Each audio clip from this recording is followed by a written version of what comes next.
Chapter 727. In the winter of the 10th year of the Qing calendar, General Li Hongqing had won a great victory in Qingzhou. He had been summoned back to the capital. At the age of 30, he became the deputy of the Bureau of Military Affairs with incomparable glory. However, the people who sang praises of the great Qing kingdom in Jingdou could clearly see that the position of the deputy of the Bureau of Military Affairs was actually just an idle position. Under Yi Zhong's suppression, it was impossible for the heir, Li Hongqing, to be like he was in Dingzhou and have completely his own martial power. No one forgot that the previous person to ascend to the lofty position of the deputy of the Bureau of Military Affairs at such a young age was Qin Heng. That person's fate was not very glorious. After Li Hongqing returned to the capital, he immediately entered the royal palace to see the emperor. In the royal study, the emperor did not vent a glimmer of anger toward him. Instead, he only calmly talked about the scenery of Xiliang. However, the crown prince looked at Fan Roro beside the emperor. His mood sank to the bottom. Leaving the royal palace, Li Hongqing went to the Bureau of Military Affairs to hand over his mission and set a date for his return. Li Hongqing returned to the manor and saw King Jing, who had just been released after being under house arrest in the royal palace, as well as his weak and pitiful sister. The family of three sat together in silence. The old prince sighed repeatedly and patted Li Hongqing's shoulder. Fortunately, nothing went wrong. You were able to last until today, before returning to Jingdou. This can be considered giving the other side an explanation. Although he said this, Li Hongqing still personally went to the Fan Manor that night. He knew how high Fan Xian's hopes for him were. Although he had stubbornly resisted the emperor's edict and Gong Dian's pressure in Dingzhou, and managed to drag it out for a few more days, in the end, he was still summoned back wretchedly. He had to personally give Fan Xian an explanation. No one knew the conversation between this pair of friends in the study in the back garden of the Fan Manor. Presumably, they were just expressing their apologies to each other. The palace did not seem to be very interested in this conversation, because no one stopped Li Hongqing from entering the manor. I also didn't think things would develop like this. Fan Xian laughed bitterly. Standing, he hugged him and gently patted his back before seeing him out of the study. Before Li Hongqing left the study, he turned around and glanced at him worriedly. Deng Zi, you should have escaped, but I'm afraid quite a few of your Qinian unit died on Xiliang Road. After all, this is a matter of your institute. I don't know the inside story. I hope you can control your emotions. I don't know who the traitor is. Perhaps it was just one of the 3 meetings, and the people in the council found out. After all this time, Yin Bingyun is personally holding the fort. Facing this person, I don't have much confidence. Fan Xian's expression was a bit gloomy. But relax. I've never been too interested in things like revenge. I just feel a bit panicked. If even you feel flustered, then I advise you to behave yourself for the time being. Li Hongqing shook his head and refused Fan Xian's intention to see him out of the manor. Like a father comforting him, he patted his shoulder forcefully, lifted his clothes and walked out of the manor. Watching Li Hongqing's slightly lonely figure disappear from the winter garden, Fan Xian was silent for a long time before he turned his head and sat back down in the grand wooden chair in the study. Earlier, Hongqing had relayed Gong Dian's evaluation of him. That evaluation made Fan Xian involuntarily feel a touch of bitterness in his mouth. If one truly looked into it, Fan Xian's arrangements in Dongyi and Xiliang did indeed have this intention. Without a doubt, this intention could not stand on a moral level. A man should be happy with gratitude and enmity. How could he use the blood and lives of soldiers as a bargaining chip? No one could truly understand what Fan Xian was thinking. He did not want too many innocent people in the world to lose their lives because of his battle with the emperor. That was why he had chosen this arrangement. The Qingzhou victory was a perfect manifestation of the emperor's deep planning and foresight. Regardless of whether it was Hu Ji's feint attack or the chief's reaction, all of this was a foundation that the Overwatch Council, or rather Fan Xian, had spent a great deal of energy to lay down. This foundation had been ruthlessly and calmly used by the emperor. Fan Xian did not feel any closeness to the Hu people on the grasslands. The corpses on the fields in Xiliang Road, and the burned houses would only make him clap his hands in praise of the Qingzhou victory. The problem was, this victory had easily destroyed all of Fan Xian's arrangements in Shiliang Road. If Li Hongqing still wanted to delay, and not return to the capital under these circumstances, it was the same as seeking death. Fan Xian felt a deep chill and admiration for the emperor's methods and abilities. A cowardly thought that was difficult to resist grew in his heart. You heard it all. This matter has nothing to do with me. Fan Xian pressed his hands against the desk and closed his eyes tiredly. Having returned to the central plain, Haiteng Duo, who had once again put on the flowery jacket, appeared behind him. After the battle at the entrance of Hong Mountain, she had moved out at about the same time as the group in Dingzhou.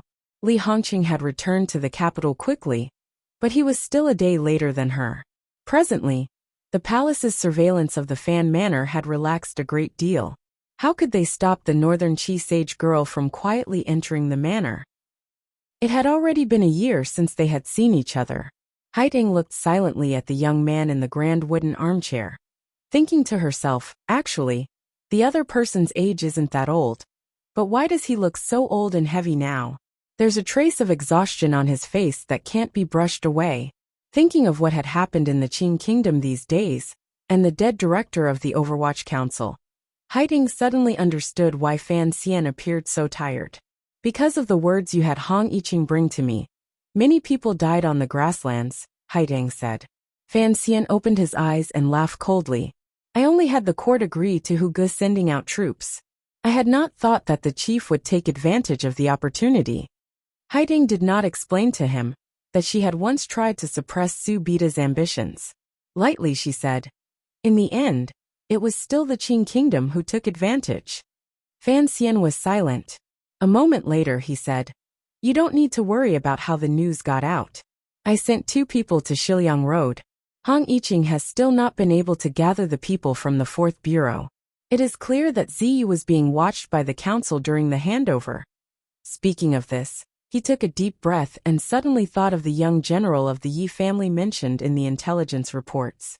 It was said that the young general had led 4,000 light riders into the grasslands to chase after the remnants of the chief's court. Fan Xian couldn't help but admire this person's courage. Thinking of the cold of winter, and the fact that they were deep in the grasslands, he was afraid that these 4,000 riders would never come back alive. Those barbarians who moved from the north to the grasslands, do they still listen to your orders? He raised his head to glance at Haiteng. You are, after all, the princess of the snowy plains. You are also respected by the chief on the grasslands, and have a high status. Presumably, you have some power. Haiteng furrowed her brows slightly. A glimmer of anger flashed through her eyes as bright as the North Sea. Coldly she said, at this time, you are still worried about the life and death of the 4,000 light riders? No wonder you are a powerful official of the Qing kingdom. Why don't you think of the tribes on the grasslands that have lost all of their young men, and have no power to resist? I am a Qing person, then a Central Plain person, and finally a human. Fan Xian replied with his head lowered. Just as you say, Su Bida's ambitions were too great this time. He took away large numbers of young men from the various tribes. The grasslands are already empty of power. After the Qingzhou battle, the 4,000 light riders killed their way into the grasslands. As long as the snowy plains man riders left in the west of the grasslands maintain their distance, they may actually come back. She who is finished.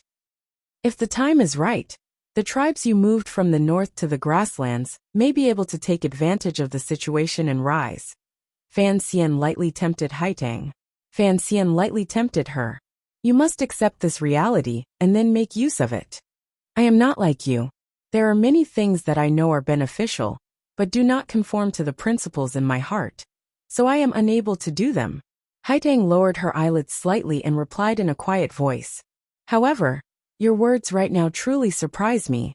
You are clearly a ruthless person who holds yourself in high regard, and does not prioritize the interests of the Qing kingdom. Why do you have such a request? If I truly did not consider the interests of the Qing kingdom, or even the entire world, why would I still be suffering in this manner? Regardless of whether it was to throw away hot blood, or to hide from the world, I would have done it a long time ago. When did you become a saint? I am not a saint. It is just that at a certain stage in life, when the highest level of desire for power has been satisfied, I will place more emphasis on spiritual considerations. Furthermore, I do not like to be seen by others as a cold-blooded and heartless scum who only knows how to use the blood of soldiers. In the end, you are still a hypocritical and selfish person, Haidang said as she looked at him. She then placed the little knife in front of him. Fan Xian replied expressionlessly, "If this counts as hypocrisy and selfishness, I think all the people in the world would thank me for being a vain person. I know your emperor is a woman, so consider it as me blackmailing you." Haitong's body shook slightly. She looked at him and didn't speak for a long time. The entire study was immersed in an oppressive atmosphere. After a long time, he opened his mouth and said with some difficulty, "Actually, there are many times when I need someone to help and give advice. Originally, it was Yen Bingyan and Wang Qinian who played this role. Now Yen Bingyan has become his pure official. I have arranged for Lao Wang to leave. I have no one to ask. I am not an immortal. Facing him, I have no confidence at all. With no one to help me, I am truly helpless. Are you acting pitiful in front of me?" Haidang said sarcastically but was slightly startled. She sighed and said, "What do you want to ask?" He then drank a mouthful of cold tea to moisten his throat. He stuck out his tongue and licked his lips. With a serious expression he said, "My sister is in the royal palace. My entire family is in Jingdo, and the loyal subordinates who rely on me and believe in me are in the shadow of this country. I have power, but it is difficult to shake the foundation of this court. I also don't want to shake this foundation and let the moss, ants, and rabbits basking in the sun fall to their deaths. My opponent has great power, cold rationality, and extraordinary planning ability. He has the loyalty of the vast majority of people in this land. Most importantly, although I know from the news that came out of the palace after the rain in early autumn, that he gradually came down from the altar and began to become like a mortal, leaving behind some emotional emptiness, I still believe that his blood is cold enough and his heart is strong enough. Once I truly act, the people I want to protect will truly no longer exist. In the past, I was very afraid of death. Now I am not so afraid of death." Fan Xian said a long speech, and then continued to seriously conclude, "But I am very afraid that the people I love and protect will die. Can you help me resolve this problem?" Haiding was not silent for long. Very straightforwardly she said, "I cannot." Fan Xian spread out his hands and let out a long sigh. "Look, there is no one in this world who can help me resolve this problem." "What do you mean by him coming down from the altar?" Haitang was clearly very interested in this matter. She didn't know where Fan Xian's judgment of the Qing emperor came from. Fan Xian gently placed his right hand on the position of his heart and said with a not quite there smile, "After all, the heart of a father and son is connected. You can't sense some small changes, but I can. He had me stay in the manner to do these things, and then break them one by one for me to see. Although he demonstrated the power of an emperor, don't you think this is actually very troublesome? He had too many ways to make all of this disappear without a trace. However, he didn't do this. He was angry with me, angry with Chen Pingping, and angry with my mother. A person who originally had no meridians and was heartless has now learned to be angry. Don't you think he is becoming more and more like a normal person?" Fan Xian shook his head and smiled bitterly. "Presumably, this is also the result the old cripple wanted to cause when he went to die. But you still have no way to change this trend." Haiding sat in the chair and lowered her head slightly. "You've been sitting in Jingdo for a few months, but have thrown the cause of chaos everywhere under heaven. Your thinking is actually very simple." She raised her head and stared at Fan Xian's bloodshot eyes with her bright eyes. Heavily she said, "Presumably, this is also part of Chen Pingping's plan for revenge. First, he shakes the world, takes advantage of the chaos to force the emperor to abdicate, and then strikes like lightning. However, you have not obtained the Qing emperor's trust as he imagined. This is your pitiful vanity causing mischief. At the same time, you also have no way to act viciously against the world. This is your pitiful hypocrisy causing mischief. You should understand that although your personality appears sinister, in reality, in the end, You are not an ambitious and ruthless person. There are many things you cannot do. Haiding blinked slightly and put away the frightening cold light in her eyes. Calmly she said, "Since it is so, there is no other word that can describe what you are doing now other than naive and childish. In the end, you still do not have the confidence to face him head-on." Fan Xian was silent for a moment and said, "Who would have this confidence? During these few months, I was only backing him and trying to warn him. Thus, I maintained a situation that could collapse at any moment, and did my best to protect the people by my side. If it wasn't for the emperor remembering that I didn't give up and throw half of the Qing kingdom into chaos, do you think Yang Wanli, Cheng Jialin, and the people in the first bureau would have survived?" He raised his head and stared at Haitang. "I had to prove my strength to be able to protect these people's lives. Correct, at the final juncture, I still had to compete with the emperor face to face. I did not have that confidence, so I have been waiting for someone to come back." The blind great master? Haidang did not ask. Instead, she straightforwardly said this name that seemed to have a magical power. You cannot always place your hopes on the elders who once supported you as you grew up. Regardless of whether it is your mother, Chen Pingping, or Minister Fan, they have already done too much for you. Haiding looked at Fan Xian. A glimmer of pity suddenly rose in her heart.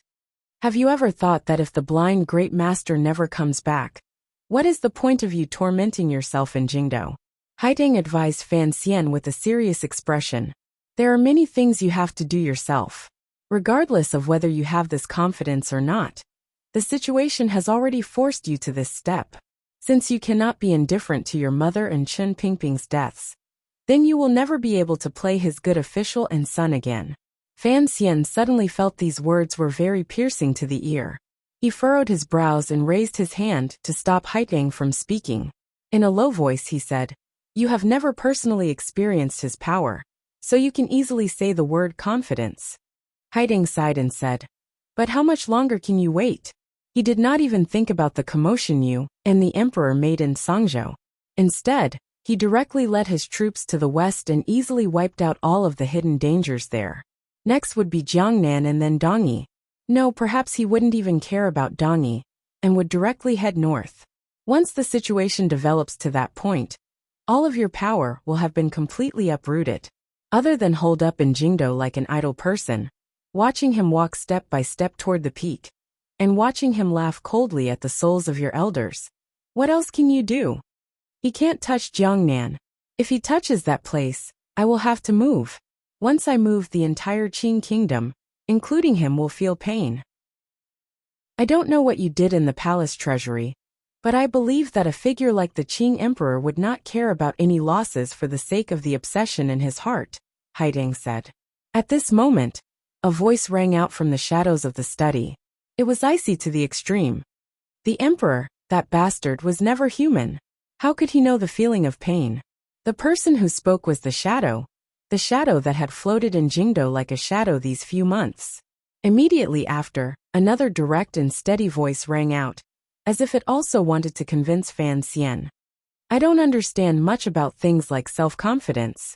If I really have to draw my sword, I will tell myself that I have to be confident. The person who spoke was 13th Wang, this staunch last disciple of the Sword Hut. Even when faced with the unfathomable great grandmaster, the Qing emperor, he remained calm and stubborn. Just as Fan Xian had analyzed before, the emperor's, or rather, the Qing kingdom's, greatest weakness was the lack of top-notch individual martial power. Those once powerful figures had all died one by one in the Qing kingdom's internal strife. More than half of the 9th-level aces stood in Fan Xian's camp. Even the Qing emperor did not dare to underestimate such power. If Eunuch Hong, the Qin father and son, Yin Xiaoyi, and other aces were still alive, then the Qing kingdom could truly be said to be a military camp forged from iron. Fan Xian was silent for a long time.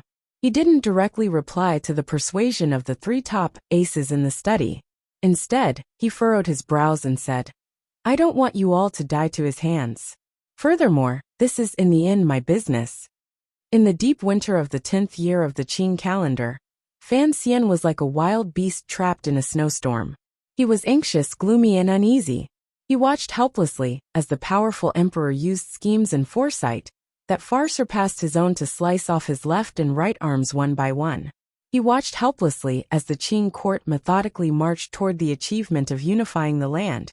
Yet he was unable to do anything. In front of the Qing emperor, Fan Xian, who had always been good at hiding himself, finally lost his confidence for the first time. He didn't know how to defeat such a powerful figure. Thus he was waiting. He didn't know if the person he was waiting for would return.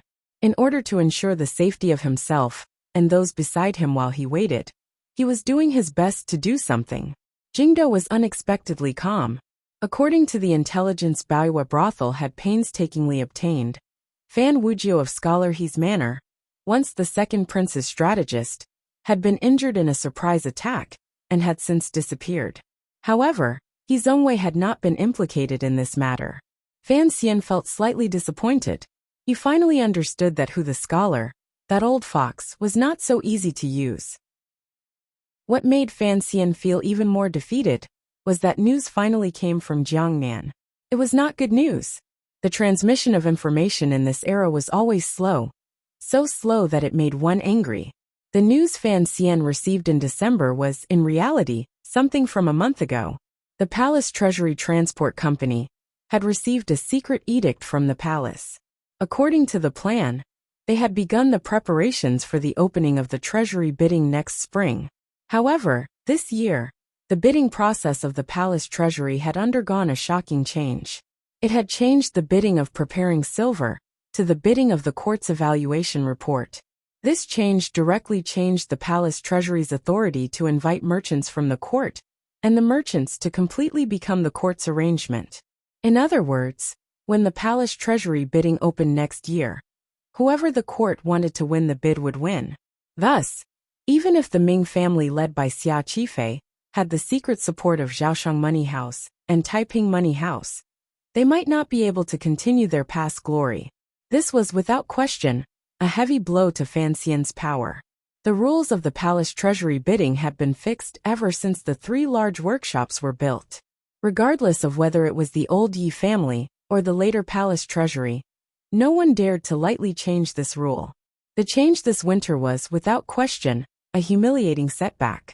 Everyone knew that the emperor's edict would have an inestimable adverse effect on all of Jiangnan's commercial activities. Unexpectedly, the Jiangnan merchants did not band together to resist this muddle-headed edict.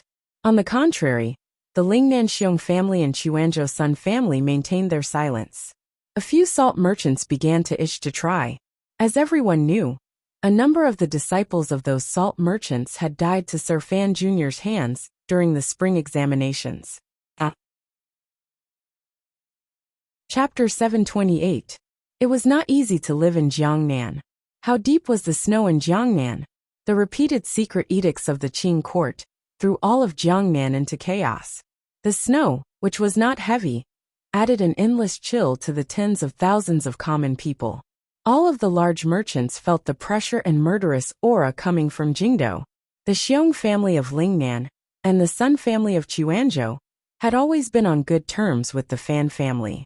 Under the pressure of the court, they did not dare move. As for the salt merchants who had always been under the protection of the court nobility and had been stealing the wealth of the world from the side, they began to grow restless. The change in the way the palace treasury invited business had fundamentally attacked the power Fan Xian possessed. Everyone could see this clearly, particularly Xia Qifei, as Fan Xian's representative in Jiangnan and the current head of the Ming family. He felt the imminent danger, given the Ming family's influence in Jiangnan, and, most importantly, the survival of the Ming family would affect the lives of the people in Jiangnan. It would make the court have some fear when they acted.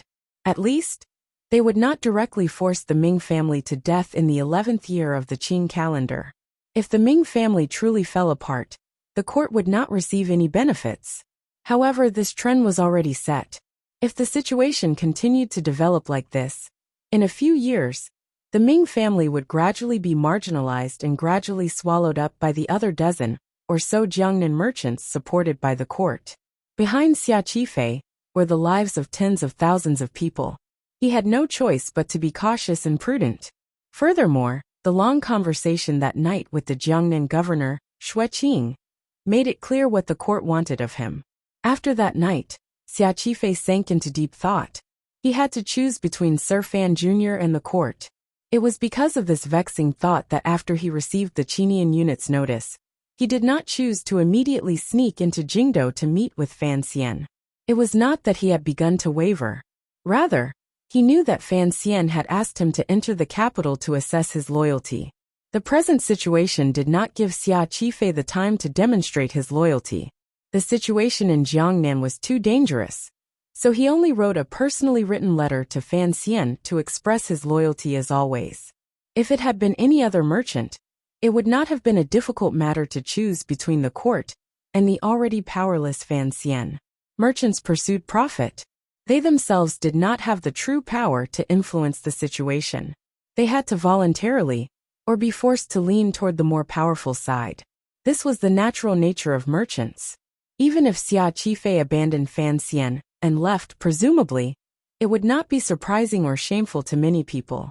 However, Xia Qifei was not a normal merchant.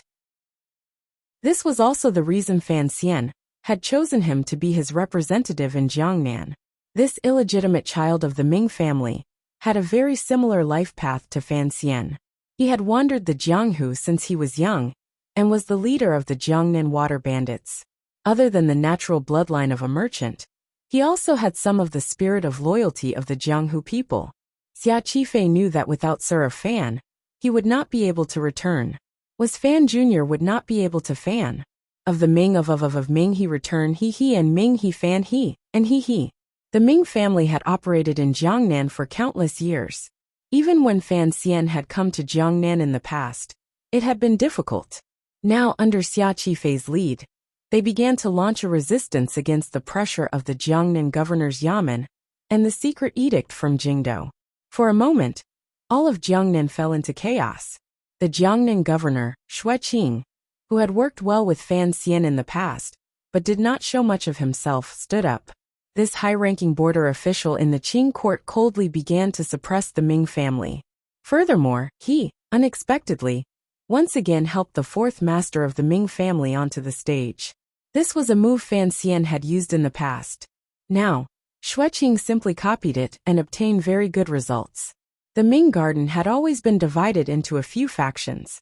Although the old Ming family did not have a lot of shares in their hands, they were, after all, people within the Ming family.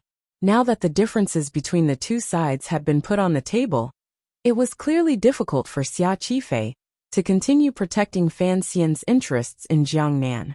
However, Xia Qifei still persisted. With the great support of Zhaoshang Money House, he turned money into power and permeated the entire Jiangnan officialdom from bottom to top. He did not care about the true implementation of the court's edict. The head of the Ming family knew that the general trend could not be stopped. Sir Fan Jr. was just waiting for something in Jingdo. What they needed to do was to do their best to preserve his power and allow his wait in Jingdo to continue. The problem was, how long would they have to wait? How long would they have to endure with their lives on the line before they reached the end? They did not endure for long. It was clear that the Qing court had lost patience with the Jiangnan aristocrats and merchants' lack of cooperation. On the third day after the end of winter tea party the Palace Treasury Transport Company held, the head of the Ming family, Xia Qifei, who had sternly opposed the new rules of the palace treasury bidding, was assassinated outside Suzhou. There were more than 500 black-clothed people assassinating Xia Qifei. No one knew how these killers had passed through the Qing kingdom's strict internal defenses and arrived outside Suzhou. They also didn't know where these ruthless and military-like killers had come from. Why had the Suzhou government and the Jiangnan governor's manor reacted so slowly when Xia Qifei was assassinated? There were tens of thousands of provincial soldiers on Jiangnan Road. Why had not a single killer been caught after the incident? The 500 black-clothed killers swallowed Xia Qifei's group of carriages like a tide. Although Xia Qifei was the master of the Jiangnan water bandits and had countless brave men willing to risk their lives for him, in the face of such an unexpected surprise attack, he threw away all his heads and spilled all his blood. In the end, his defensive perimeter was broken through. The Jiangnan water bandits' new director died in battle. Guan Wumei, who had returned to Suzhou to help take care of affairs, also died in this assassination. Xia Qifei originally had no chance of survival. However, at this critical moment, an unremarkable Ming family servant carried the heavily injured Xia Qifei on his back. Relying on a cold sword in his hand, he killed his way out of the heavy encirclement and carried Xia Qifei back to the Ming family. The Ming garden was sealed and not opened for 3 days. When the provincial soldiers arrived at the scene of the assassination, other than the bodies of the Ming family servants and guards lying on the ground, they didn't find anything. The black-clothed killers didn't even leave a single body behind.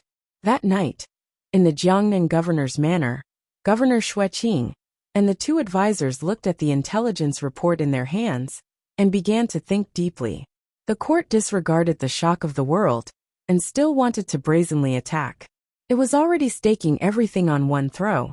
In Jingdou, the emperor no longer wanted to play these empty games with Fan Xian and had already lost his patience.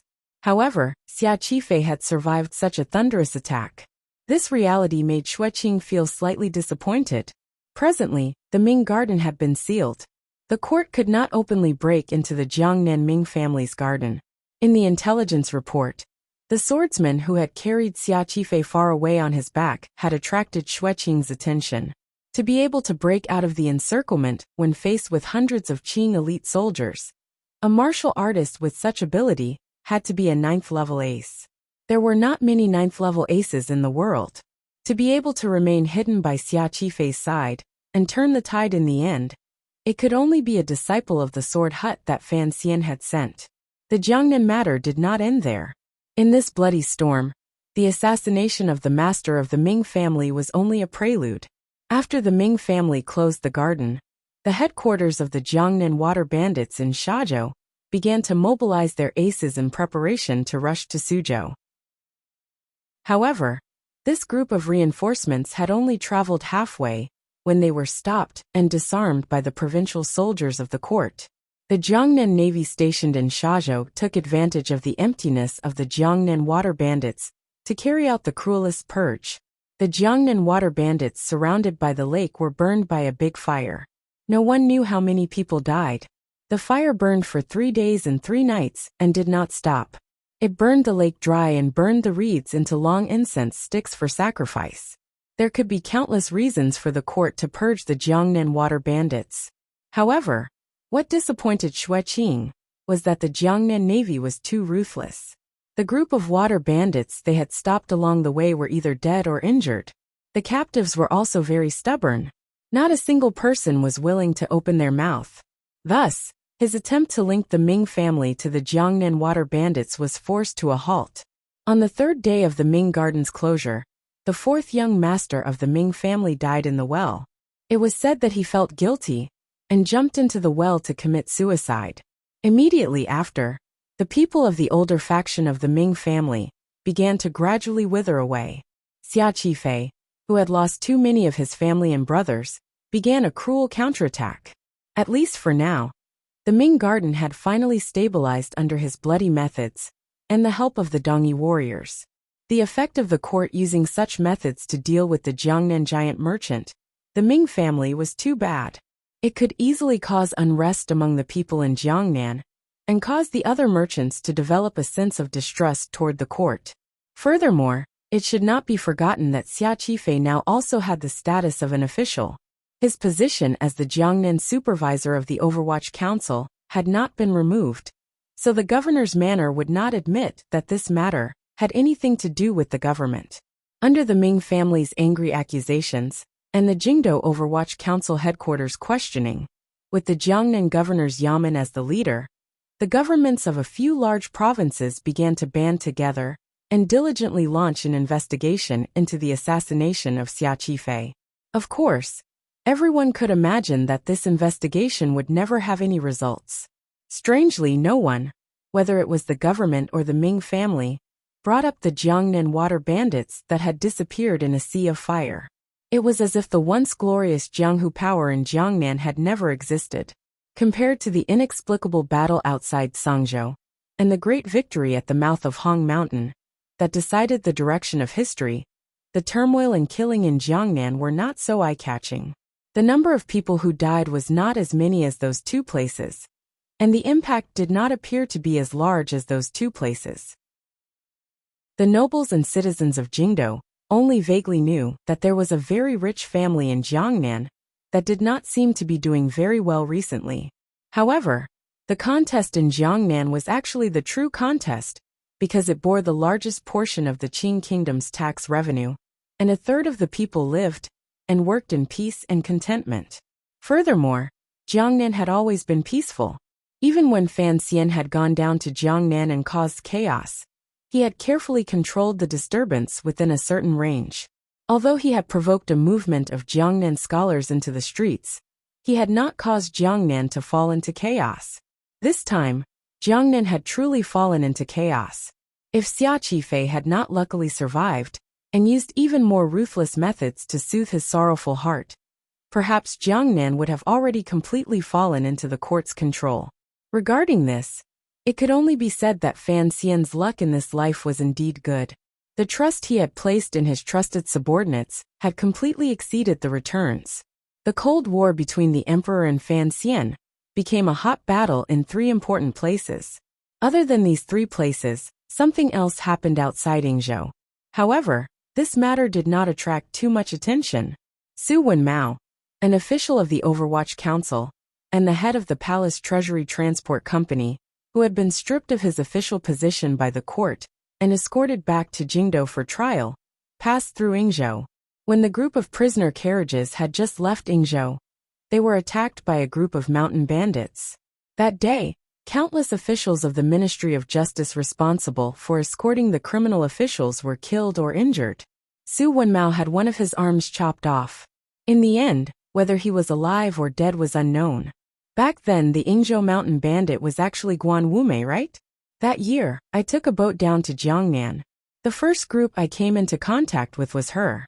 Then, through her connections, I found the 7th young master of the Ming dynasty, Xia Qifei. On the 28th of the 12th month of the 10th year of the Qing calendar, Jiangnan's intelligence finally arrived at the Fan Manor through Baiyue brothel. Fan Xian looked at the intelligence report in his hand and was silent for a moment. He then said, "The Jiangnan water bandits had long been secretly recruited. The focus of the Hangzhou conference has always been in Yingzhou. The tragic scene after the river burst its banks has long disappeared. The present Yingzhou Zhizhou is a good official I personally picked. How could there be so many mountain bandits again?" Fan Xian smiled, but his smile was slightly desolate. He turned his head to glance at Lin Wan'er and said, "You and I have struggled for so many years, but it still can't compare to the Emperor's unreasonable and blind killing." When Fan Xian had come down to Jiangnan, he had passed by Yingzhou and found that the people's livelihood was difficult. Later, the palace treasury was rejuvenated. The court's national treasury was filled, and the palace treasury was plentiful. At the first moment, the Hangzhou conference that Lin Wan'er hosted began to throw silver into the poor provinces on both sides of the Yangtze River. At that time, there was Fan Xian and Princess Chen's reputation holding the line. There was also the Overwatch Council's sinister surveillance, so there were no officials who dared to take silver from it. The people's livelihood in Jiangnan should be better than before. The Sword Hut sent a total of 6 people down to Jiangnan. I left 3 in the palace treasury, because that is the most important place. The other 3 are mainly responsible for Xia Qifei and Su Wenmao's safety. I don't want these people following me to all die," Fan Xian said expressionlessly. Even so, such a big problem still occurred. I hope Wenmao will be able to survive. Lin Wan'er watched him quietly from the side. She knew that there was a lot of pain and pressure in his heart. Fan Xian lowered his head and thought deeply for a moment. He then slowly raised his head. A flame seemed to begin to burn in his eyes. This flame was very much like the fire that had burned in the lake for 3 days and 3 nights.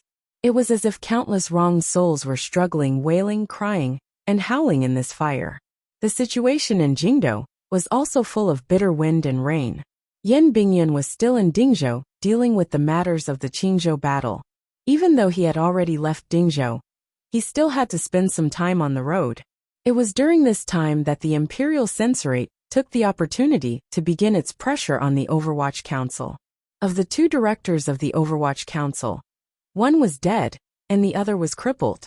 Yen Bingyan was unable to obtain the Overwatch Council's heartfelt obedience. A group of dragons was without a leader, relying on the Emperor's indulgence and the cooperation of the Hall of Governmental Affairs. The Imperial Censorate began a cruel purge of the Overwatch Council under He Zhongwei's lead. The first to bear the brunt was the First Bureau. In just 3 days, over 30 Overwatch Council officials had been arrested and thrown into the Supreme Court. It was rare for the seemingly gentle civil officials to have a chance to act against the Overwatch Council. They would not be polite. The various torture devices in the prison all began to take effect. Defeated, Fan Xian had lost. He lost again and again, until he was utterly defeated. Fan Xian knew he was wrong. The Emperor was like Dong Mountain. Even if he created countless storms under heaven, as long as this mountain did not fall, the Qing court would not fall into chaos. No matter how big the storm, it would still be cold. The secret news that came from the heavenly palace was like the last straw that pressed down on Fan Xian's heart, forcing him to immediately make a choice. A beauty that had been chosen to enter the palace was said to be pregnant with a dragon's seed. Hearing this news, Fan Xian couldn't help but smile coldly. It looked like the celery's demon-killing effect was indeed not very effective against a monster like a great grandmaster. Xia Qifei is having a difficult time in Jiangnan.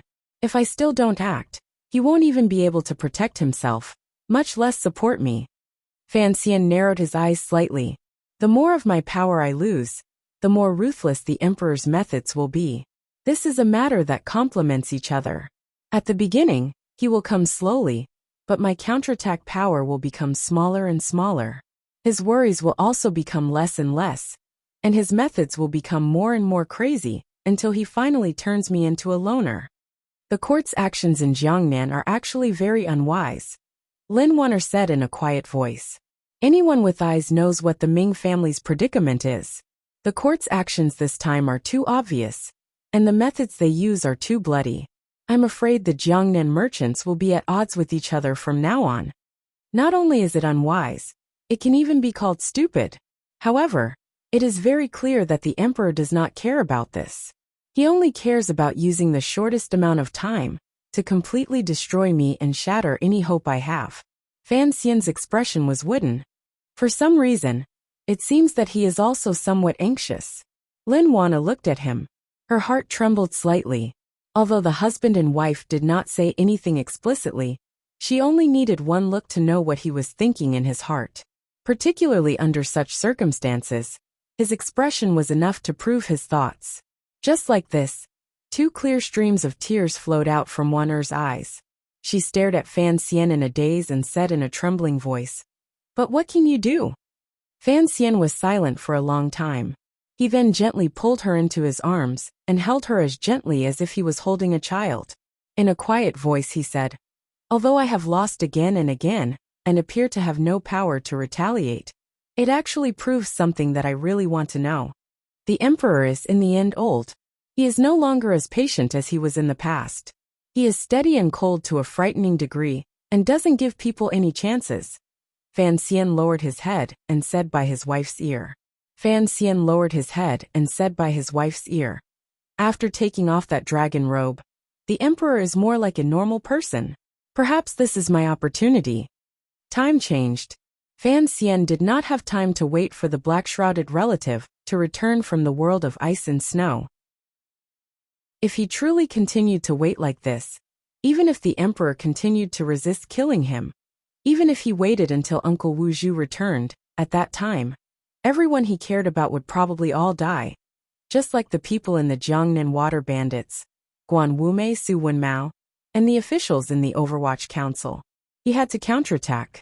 Furthermore, he did indeed have a secret in his hands that even the Emperor did not know about.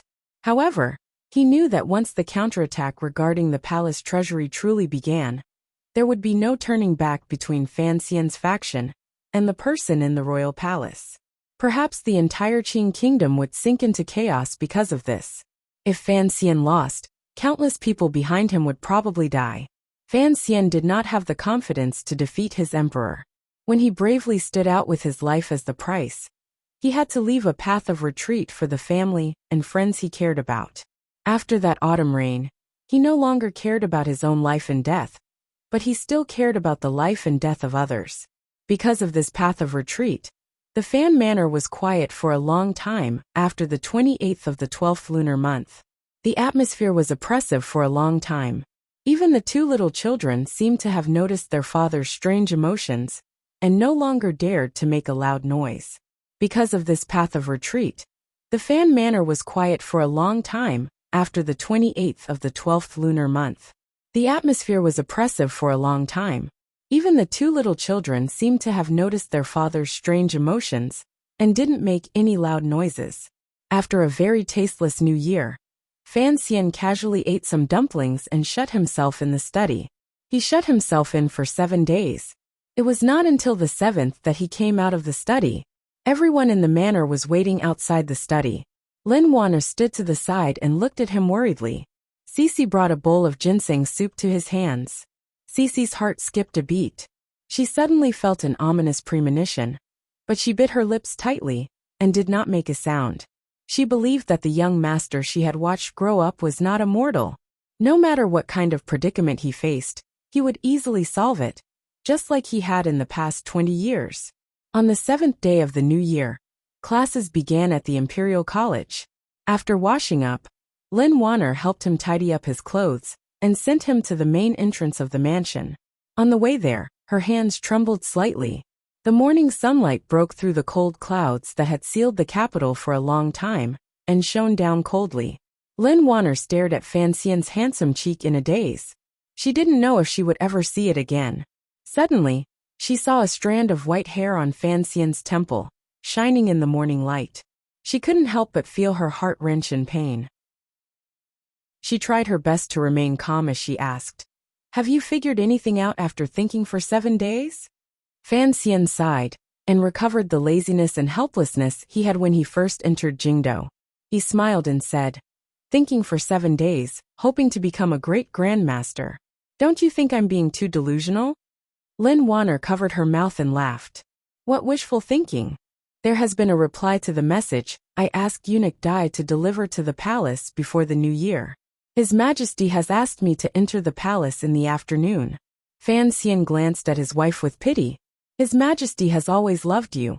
Adding to the fact that he is old, "I don't think he will make things difficult for you.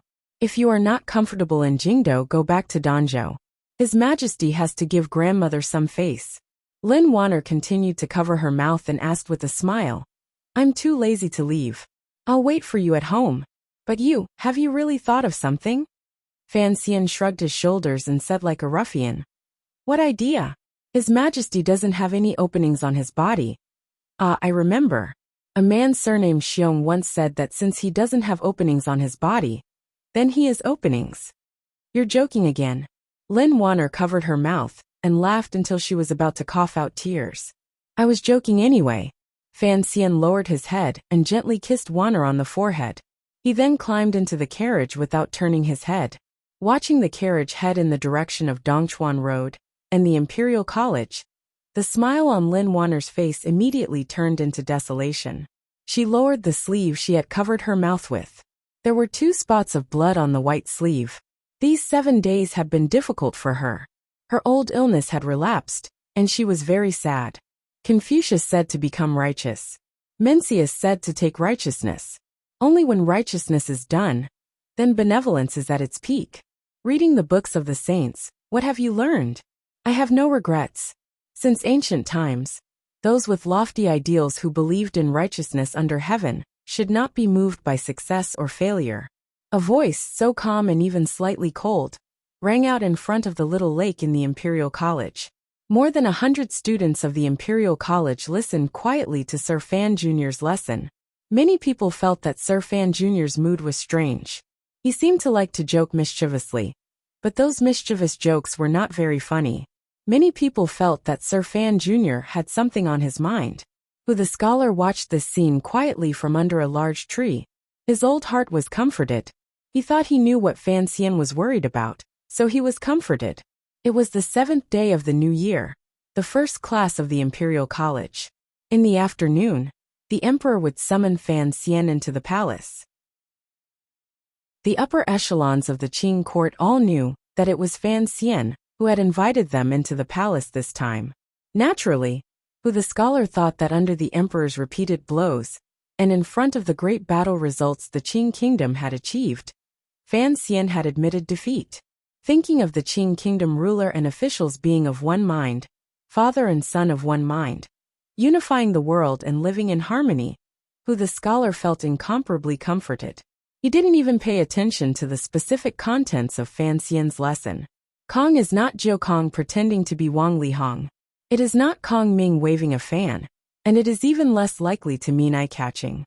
Mencius, I don't really like this person because he likes to argue too much. He is similar to me. Fan Xian smiled as he lectured to the 100 Imperial College students by the lake. He didn't care whether or not these students could understand. There were indeed collections of classics and history in this world, but there were no Confucius, Mencius, or many other philosophers. There were theories of benevolence and righteousness, but very few were as clear as what Confucius said. Such a thing as risking one's life for righteousness must occasionally be done, but I am not that kind of person. I have always been afraid of death. After these words were said, all of the Imperial College students laughed. They felt that in Sir Fan Jr.'s messy lecture, a joke that they could understand had finally appeared. But Fan Xian's expression suddenly became cold. After waiting for the surroundings to quiet down, he said, word by word, how many people are different from animals? Is it only those who value righteousness? Not necessarily. A person's instinct is to seek life and avoid death. However, a person is worthy of respect when they can bravely meet death. Why meet death? Naturally, it is because there are things in this world that are more important than life and death. This still has nothing to do with me. He smiled. Then there was silence all around. Everyone felt that something was strange. All of the Imperial College students stared in a daze at him by the lake. No one laughed out loud. I had always thought that there was nothing in this world more important than one's own life and death. Later, I discovered that a person's desire is an extraordinary thing. A person having the right to choose is an extraordinary thing. Fan Xian was silent for a moment and then said, since we are going to die, then we have to choose a way for us to die to our heart's content. Although the phrase no regrets is a bit vulgar, in the end, it is still a very practical thing. How should a person live their life? Fan Xian looked around and asked this question. Naturally, no one answered. After a moment of silence, his voice reverberated through the quiet Imperial College. I've thought about this question my entire life, and still haven't understood it. Copying many books, earning a lot of money, marrying many wives, having many children. I seem to have done it all. Then, I thought about it for a long time, and came to a general conclusion. It is to live however I want, as long as I live with a clear conscience. This is roughly what I want to say today. After saying this, Fan Xian left the Imperial College and sat in the lonely black carriage, leaving behind a group of confused and baffled young Imperial College students looking at each other, as well as the scholar, whose expression had changed dramatically after he finally understood what Fan Xian was saying. The scholar left the Imperial College in fear and hurried in the direction of the royal palace. It was still early.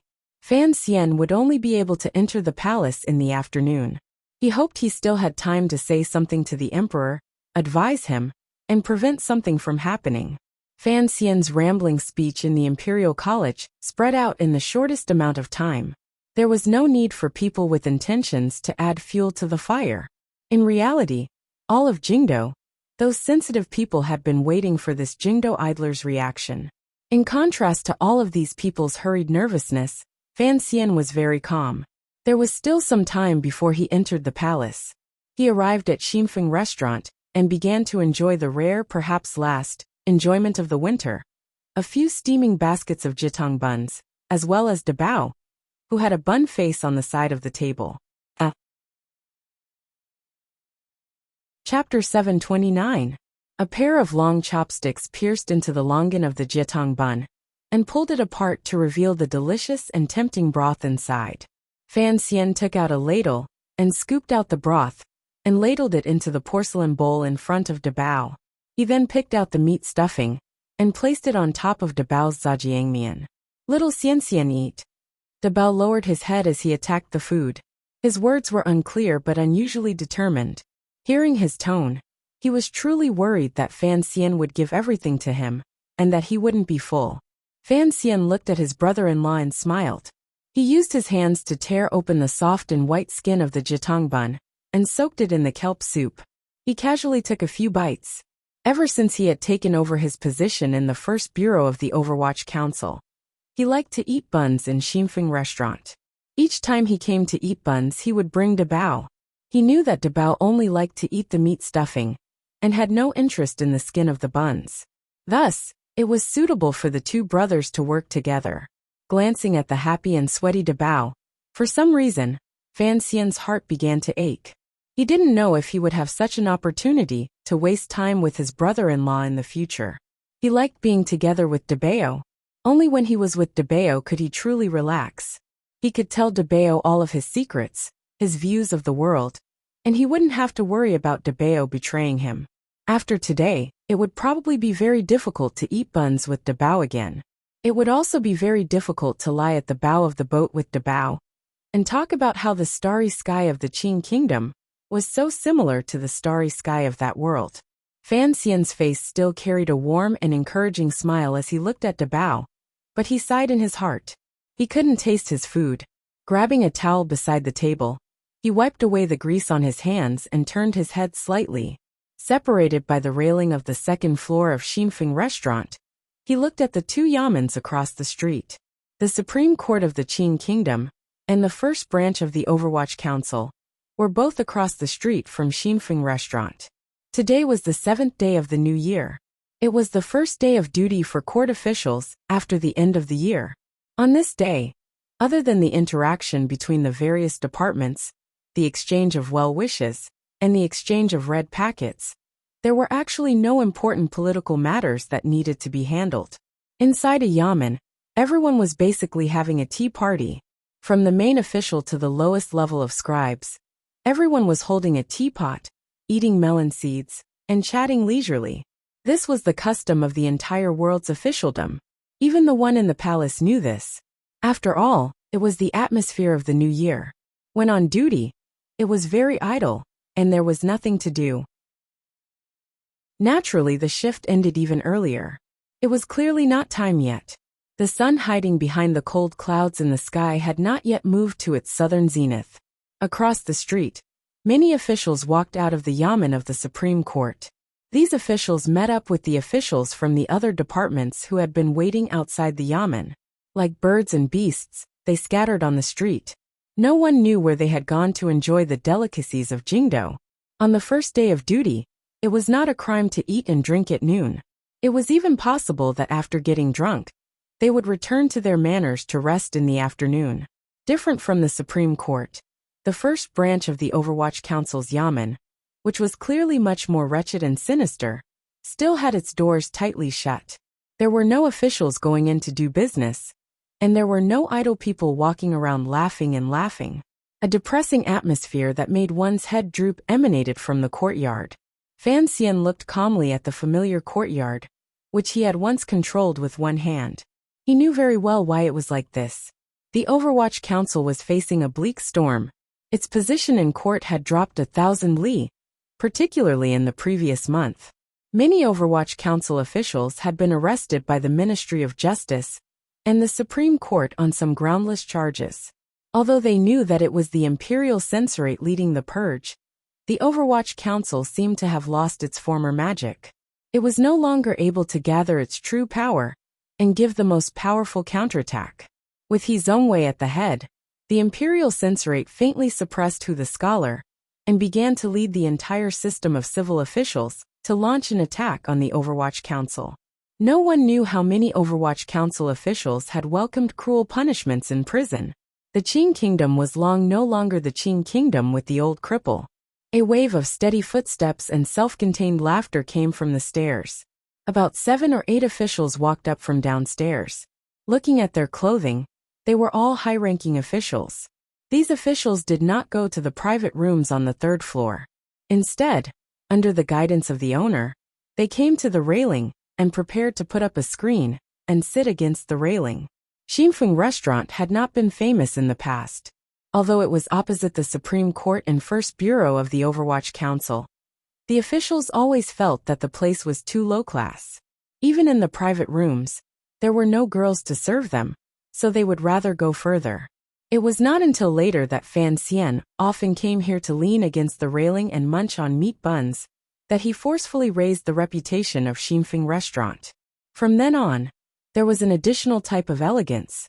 Most of the officials who came to Xinfeng Restaurant were from the Supreme Court. The main guest was Hou Jichang, who had just been transferred back to the capital from Jiaozhou. The officials of the Supreme Court knew that this person, who had once been one of Fan Xian's 4 disciples, had now put down his status and thrown himself under the tutelage of Scholar He, who had once been as famous as him. Only then did he have the wonderful matter of being transferred directly into the Supreme Court. The changes in the world truly made one sigh. The officials couldn't help but feel some disdain toward Hou Jichang's betrayal of Fan Xian. However, no one was willing to show it on their faces. It was Hou Jichang's first time in the Supreme Court, so he was invited to Xinfeng Restaurant to treat. In order to give Scholar He face, even the deputy of the Supreme Court personally came to accompany him. Arriving at the railing, the officials prepared to sit down. Before the screen came up, they could see the table on the other side of the railing. There were only 3 people at that table. A person who looked like a bodyguard had clearly finished eating and was looking around warily. The fat man facing the officials had his head lowered and was chewing fiercely. The person facing the officials was wearing commoner clothing. He raised his head to look at the other end of the street. It was just his back view, but it made everyone's heart thump. Hou Jichang's body froze. The hands that were exposed outside his official robes began to tremble uncontrollably. It was as if the cold wind outside had instantly eroded every inch of his skin. The other officials of the Supreme Court had only been shocked by the bleak back view and did not recognize that person's identity. Looking at Hou Jichang's deathly pale face, they couldn't help feeling incomparably shocked. They followed Hou Jichang's gaze and looked again. Finally, they understood where Hou Jichang's fear lay. After a moment of awkward silence, the deputy furrowed his brows and gently patted Hou Jichang's shoulder. In a quiet and comforting voice he said, "Sit." Hou Jichang sat down restlessly. After a long time, he sighed with some shame. If this had been any other time in the past, this table of officials would certainly have gone to that table to respectfully greet Fan Xian. Now, not only did Fan Xian not have any official positions, but even his status as a first-ranked duke had been taken away by the emperor. He had become a completely white person and was nothing more than a commoner. This table of officials of the Supreme Court were all He Zongwei's direct subordinates. They knew that Sir Fan Jr. was on the other side of the railing, and that they were on the other side of the railing. Naturally, they could not leave. What reason was there for an official to give way to a commoner? What reason was there for the He faction, currently in the limelight, to give way to a drowning dog? Seeing Fan Xian's ruined appearance, although these officials were not stupid enough to mock him, presumably, they felt a secret joy in the bottom of their hearts. These few days, the Supreme Court had been investigating the Overwatch Council's old cases, and were in the limelight. Thinking of how this was a prosperous and important place in Jingdo, and how the emperor had a death grip on Sir Fan Jr., as long as they did not actively provoke him, presumably, Fan Xian would not eat too much and come to ask for humiliation. For some reason, the screen had not been brought, but the food and wine had arrived first. Although the officials of the Supreme Court were not happy, they could not make a fuss in such a situation. Losing face was a small matter. If they actually had any interaction with the 3 silent people at the other table, it was not something these officials wanted to see. Today we welcome Sir Hou into the temple. From now on, Sir Hou will be our colleague. The deputy of the Supreme Court smiled and raised the wine cup in his hand. Hou Jichang forced a smile and also raised his wine cup.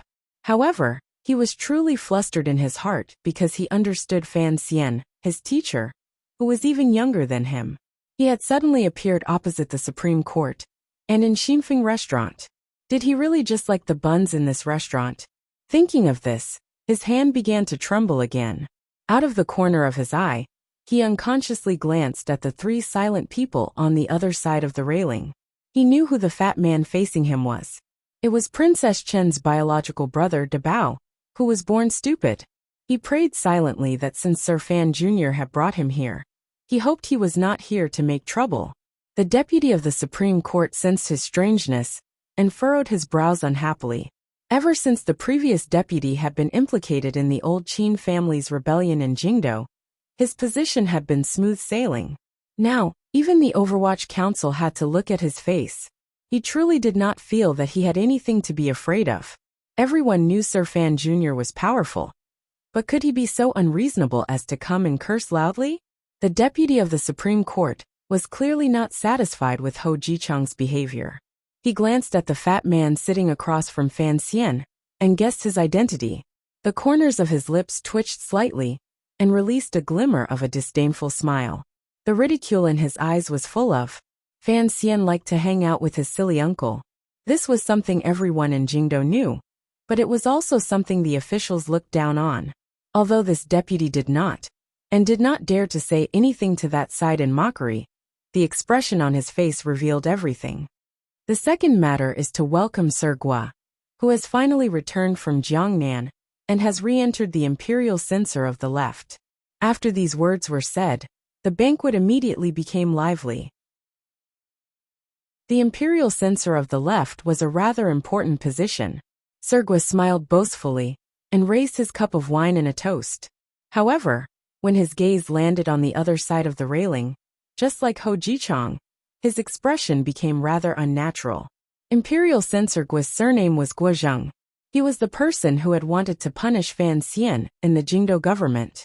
Now that so many years had passed, the people of Jingdo had probably long forgotten this matter. However, Guozheng believed that Fan Xian would not forget, and he would not forget, because in the Jiangnan Palace treasury matter, Guozheng had also stood against Fan Xian. The wine hadn't gone through 3 rounds when the 3 silent people on the other side of the railing had already finished eating. Fan Xian held Dabao's hand and walked toward the stairs. Teng Zijing followed silently behind. If the 3 of them wanted to go down, they had to pass the table where the officials were gathered.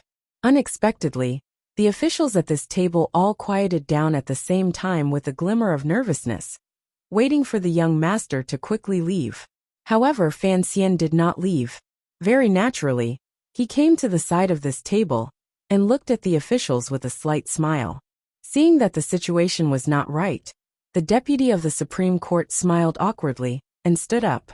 Raising his hands in a salute, he said, "So it is Sir Fan Jr. I." Only after he said the word, "I" did he realize that something was wrong. The other party was already a commoner. As a proper deputy of the Supreme Court, how could he say "I"? The deputy stopped his mouth and steeled his heart. With a forced smile, he said, "Would you like to sit together?" Fan Xian smiled and shook his head. Ho Jichang had already stood up in fear. Lowering his head, he bowed toward Fan Xian. Cold sweat soaked through his back, but Fan Xian did not even glance at him. It was as if he did not exist.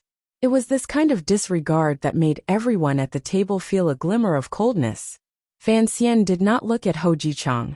He looked at the new imperial censor of the left beside him, Guozheng. In a quiet voice he said, 3 years ago, I was very curious. I exiled you to Jiangnan, making you uneasy day and night. Later, when the Jingdo rebellion occurred, you were clearly a Xinjiang person. So why did the emperor not issue an edict to punish you? Later I understood. You saw that the situation was not right. So you abandoned my poor mother-in-law and used your old friendship in the imperial censorate to hug He Zongwei's thigh. Fan Xian smiled and shook his head with a sigh. He Zongwei, that bastard, is a servant of 3 surnames. Naturally, you, a fence-sitter, learned everything from him. Presently, He Zongwei was an important figure in court. With Fan Xian's cutting words, all of the officials at the table could not sit still. Abruptly, they stood up and prepared to scold him. I was wrong. He Zhongwei is not a servant of 3 surnames. The previous masters he served were all surnamed Li. Fan Xian shook his head. It should be said that he is a loyal dog of the Li family. The deputy of the Supreme Court finally couldn't resist, and said something with a cold expression. However, Fan Xian seemed to not have heard it. He only looked coldly at the trembling Guozhang. Enunciating each word, he asked, "For you to be transferred back to Jingdo to take up the post of imperial censor of the left, presumably you have performed a great service in Jiangnan. I was wondering if the deaths of my subordinates in Jiangnan had anything to do with you?" Guozhang steeled his heart and said in a cold voice, "I am carrying out my duties by imperial edict. Does Sir Fan Jr. have any objections?" "Very good, you finally have some backbone. This is what an imperial censor should be like," Fan Xian slowly said. "I knew you were entering the capital today, so I made a special trip here to wait for you." The atmosphere in Xinfeng restaurant immediately became like the calm before a storm. It was so quiet that it made one's heart palpitate, especially waiting for Guozhang. What did this mean? Although, until now, no one believed that Fan Xian would risk universal condemnation and do something to disgrace the court in such an important place in Jingdo. Looking at Fan Xian's increasingly indifferent face, everyone felt a glimmer of coldness and fear. There were not many guards following these officials into Xinfeng restaurant. After all, no one would have thought that such a major incident would occur right across the street from the Supreme Court. Feeling the strange atmosphere upstairs, a few guards rushed up and watched the scene nervously. Fan Xian smiled. The deputy of the Supreme Court smiled awkwardly along with him. Guozhang smiled very awkwardly. Then, a plate of food landed directly on Guozhang's face. Vegetable juices and broken porcelain flew together. At the same time, the imperial censor's face split open, turning into countless rays of light that sprayed out. What sprayed out at the same time was the fresh blood that sprayed out from Guozhang's face. Fan Xian pulled back his hand and pressed it against the back of Guozhang's head, pressing it directly into the hard pearwood table. Such a hard table forcefully pressed a head made of flesh and blood into it. With a crack, a few fine cracks appeared on the surface of the pearwood table. Guozhang's cervical vertebra was completely broken. Blood seeped out from the gap between his facial bones and the pearwood table like black water. He didn't even have time to grunt. Sir Guozhang, who had just performed a great service for the court in Jiangnan and had returned to Jingdo to take over as the imperial censor of the left, was slammed into the table by Fan Xian's palm and became a dead man. There was a death-like silence. Everyone present stared stupidly at the deeply sunken head on the table, and the table full of blood mixed with vegetable juices. They were speechless because no one dared to believe the scene they saw. Everyone thought it was an illusion. Killing on the street. Killing an official of the court. Killing an imperial censor of the left in front of so many officials. This was something that had never happened in Jingdo before. It was also something no one could imagine. No one could react at all. They only watched this scene, as if they were watching an absurd play. Finally, an official reacted. He let out a terrified scream. Then, his eyes rolled back and he fainted. The guards charged over and attacked Fan Xian. However, there were only a number of muffled thuds. A few fainted bodies appeared on the wooden boards of the second floor of Xinfeng restaurant. Fan Xian continued to stand quietly by the table, as if he had never attacked. The deputy of the Supreme Court extended a trembling finger and pointed it at Fan Xian. It was as if he had seen a demon from the netherworld suddenly walking under the sunlight. He couldn't say anything. His throat only made pitiful whimpering sounds. Fan Xian's eyes were expressionless. He looked at him coldly and asked, "I heard that during this month, the Supreme Court, under your orders, has used a great deal of torture on my subordinates. 3 of my subordinates were tortured to death by you in prison?" The deputy of the Supreme Court suddenly let out a loud cry and turned to run like a rabbit.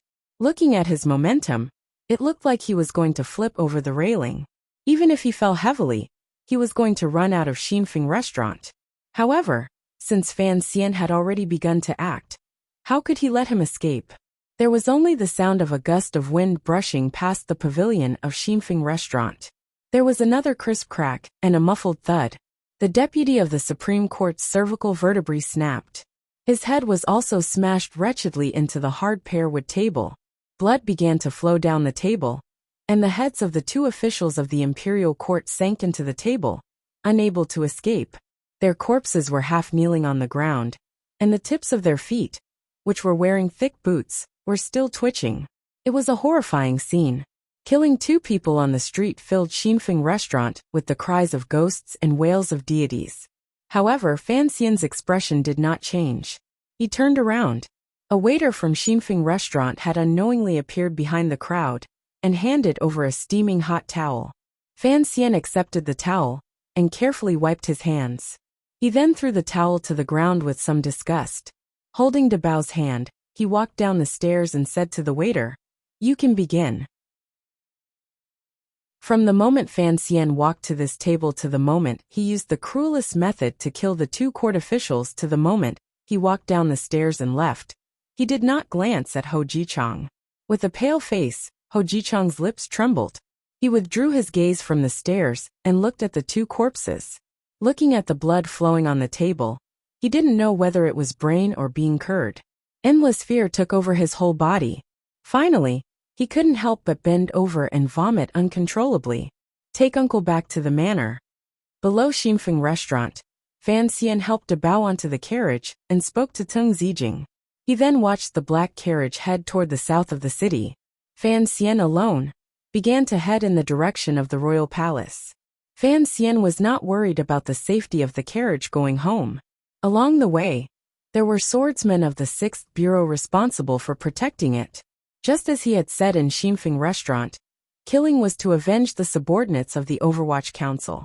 Although he was no longer the director of the Overwatch Council, as long as he wanted to, he would always be the director of the Overwatch Council. The shadow returned to Jingdo and reorganized the 6th Bureau assassins who had long been hiding in the dark.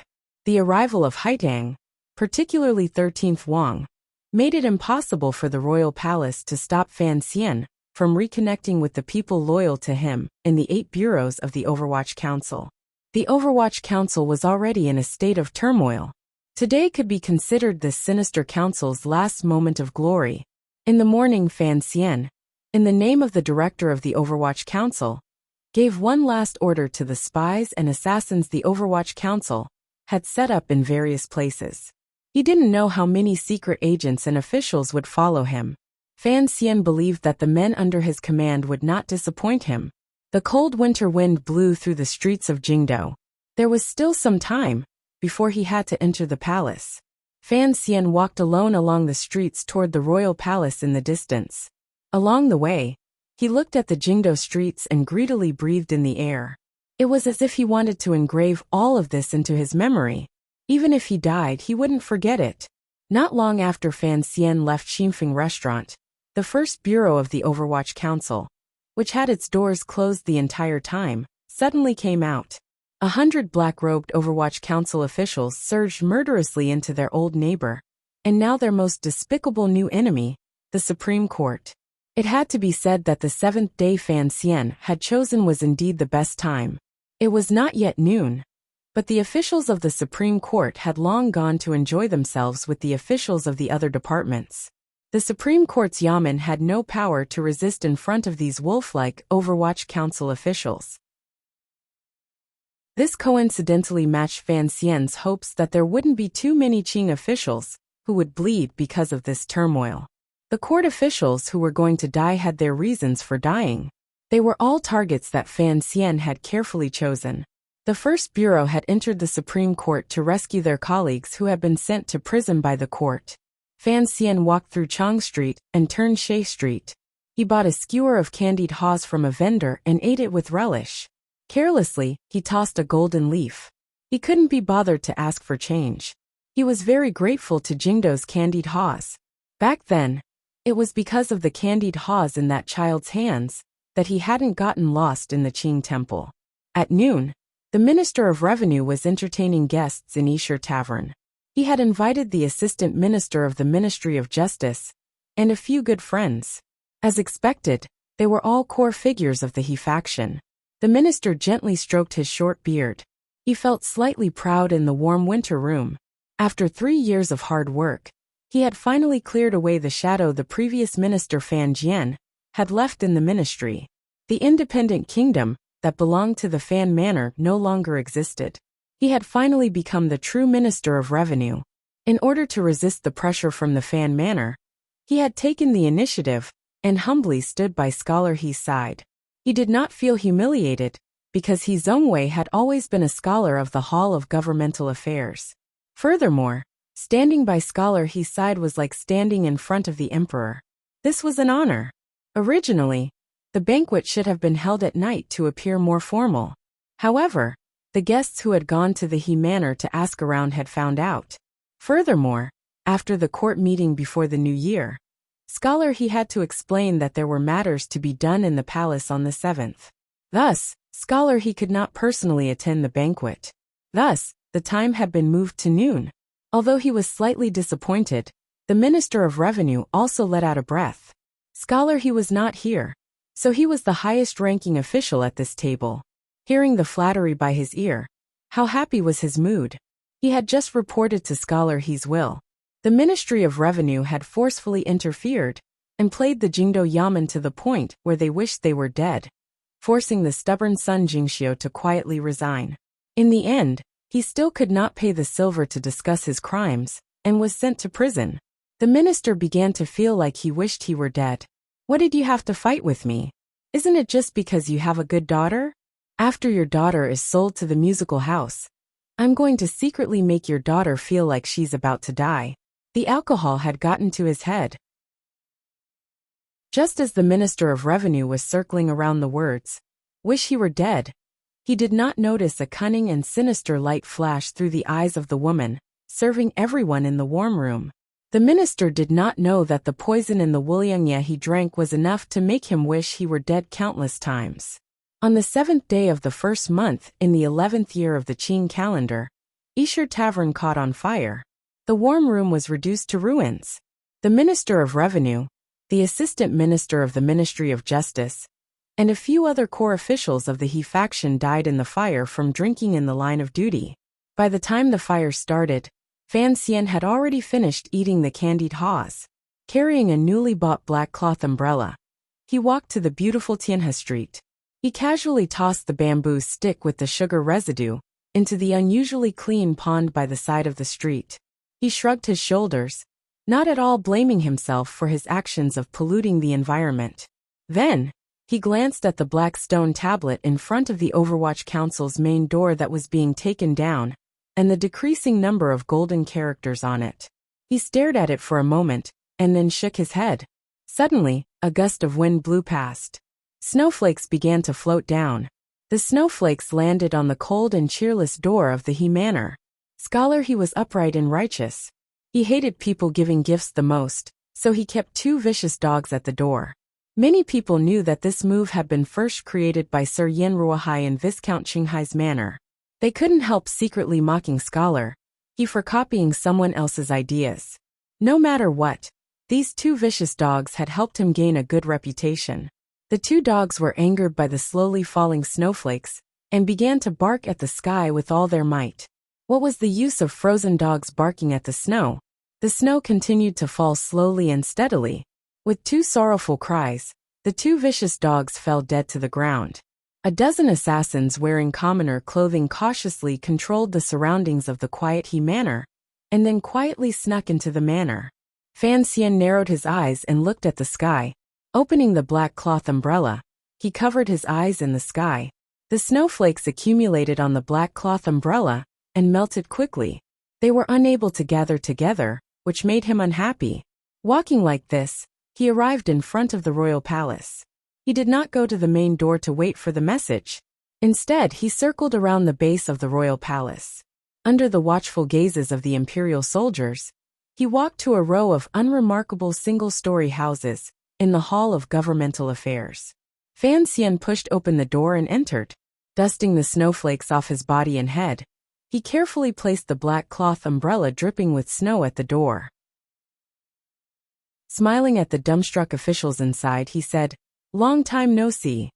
Scholar He, who was sitting on the heated Kong and reading all kinds of memorials, slowly raised his head and glanced at the uninvited guest at the door.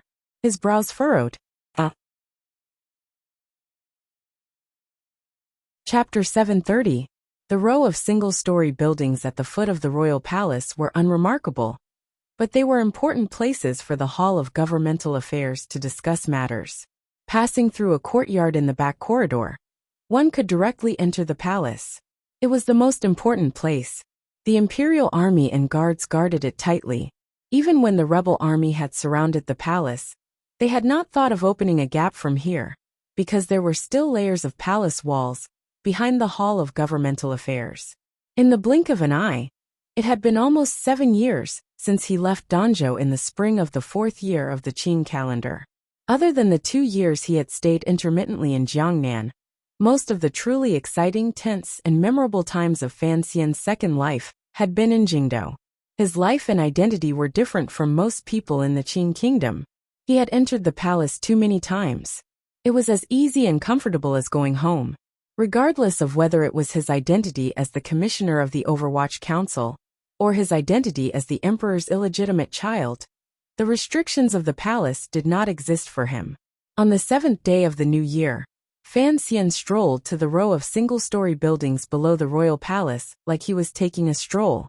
Although the new year had just passed, the Hall of Governmental Affairs was still busy.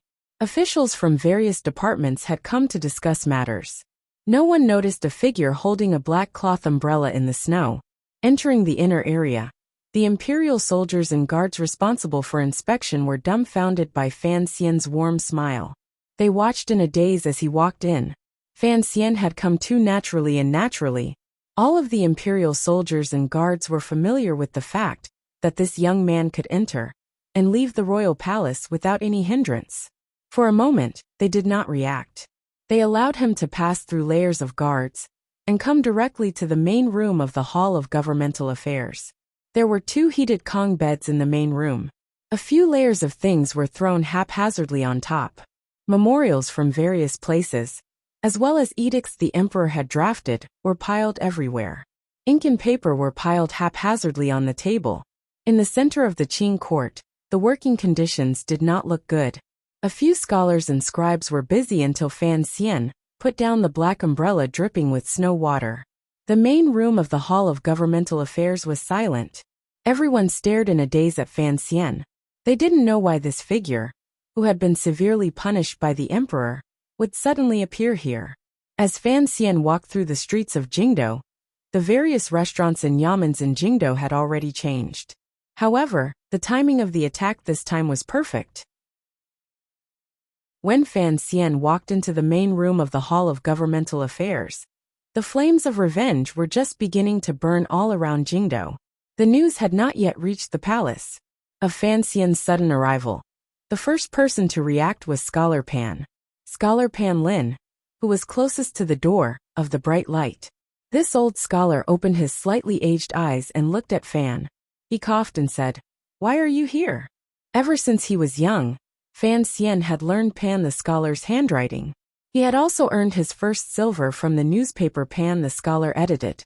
Although he had not interacted with him twice in Jingdou, Fan Xian was always respectful to the old man. He smiled and replied, "The emperor summoned me to the palace in the afternoon.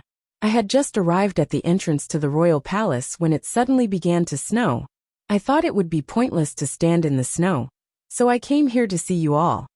With these words, only then did everyone in the room remember that the emperor had indeed sent an edict to summon Fan Xian into the palace. Relaxing, they each smiled warmly and went forward to greet him. The officials of the Hall of Governmental Affairs were different from the officials of the yamens below them. What they paid the most attention to was being in the same light as the dust. They were powerful but not angry, particularly as they were the officials closest to the emperor. They knew Fan Xian's true position in court, so no one dared to slight him. He Zhongwei was the last to stand and walk over. There was a glimmer of self-control in his calm expression. The moment he appeared, the entire room of the Hall of Governmental Affairs immediately fell silent. Even Scholar Pan Lin coughed and left with his back bent. Everyone knew that Scholar he was following the emperor's edict and doing his best to attack the pitiful power Sir Fan Jr. had left behind. Everyone also knew that during these years, Sir Fan Jr. and Scholar, he had never interacted harmoniously, not even once. The situation had changed a long time ago. Scholar, he was so popular that it was almost purple. His position in the Hall of Governmental Affairs was faintly higher than Scholar Hu's. Faced with Fan Xian, who had sunk into a difficult situation, what would he say or do? Long time no see. He Zhongwei looked at Fan Xian warmly. It's not time yet. Sit down and drink a cup of hot tea to warm your body. Otherwise, you'll have to stand for half a day in the royal study. These words were spoken warmly, sincerely, and lightly. It moved one's expression. The concern that came from the depths of his words was something that anyone could hear. He Zhongwei's behavior gave one the feeling that there had never been any problems between these two most famous young nobles in the Qing court. Truly intelligent people would have heard other meanings. This was the leniency of a victor toward a loser. This was a concern from a higher position. The corners of Fan Xian's mouth twitched slightly in a not quite there smile. He then slowly raised his head and looked at the dark-skinned scholar in front of him. He paused for a moment and then calmly said, I came here today to say a few words to you. That's right, my time hasn't come yet. But yours has. No one could understand these words.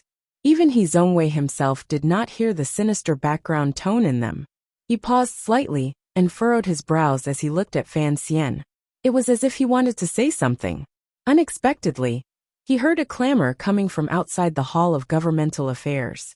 There were a few unsuppressible cries of surprise mixed in the chaotic noise. What a mess! He Zhongwei's expression was slightly heavy. He looked at the official who had charged through the door and reprimanded him slightly angrily.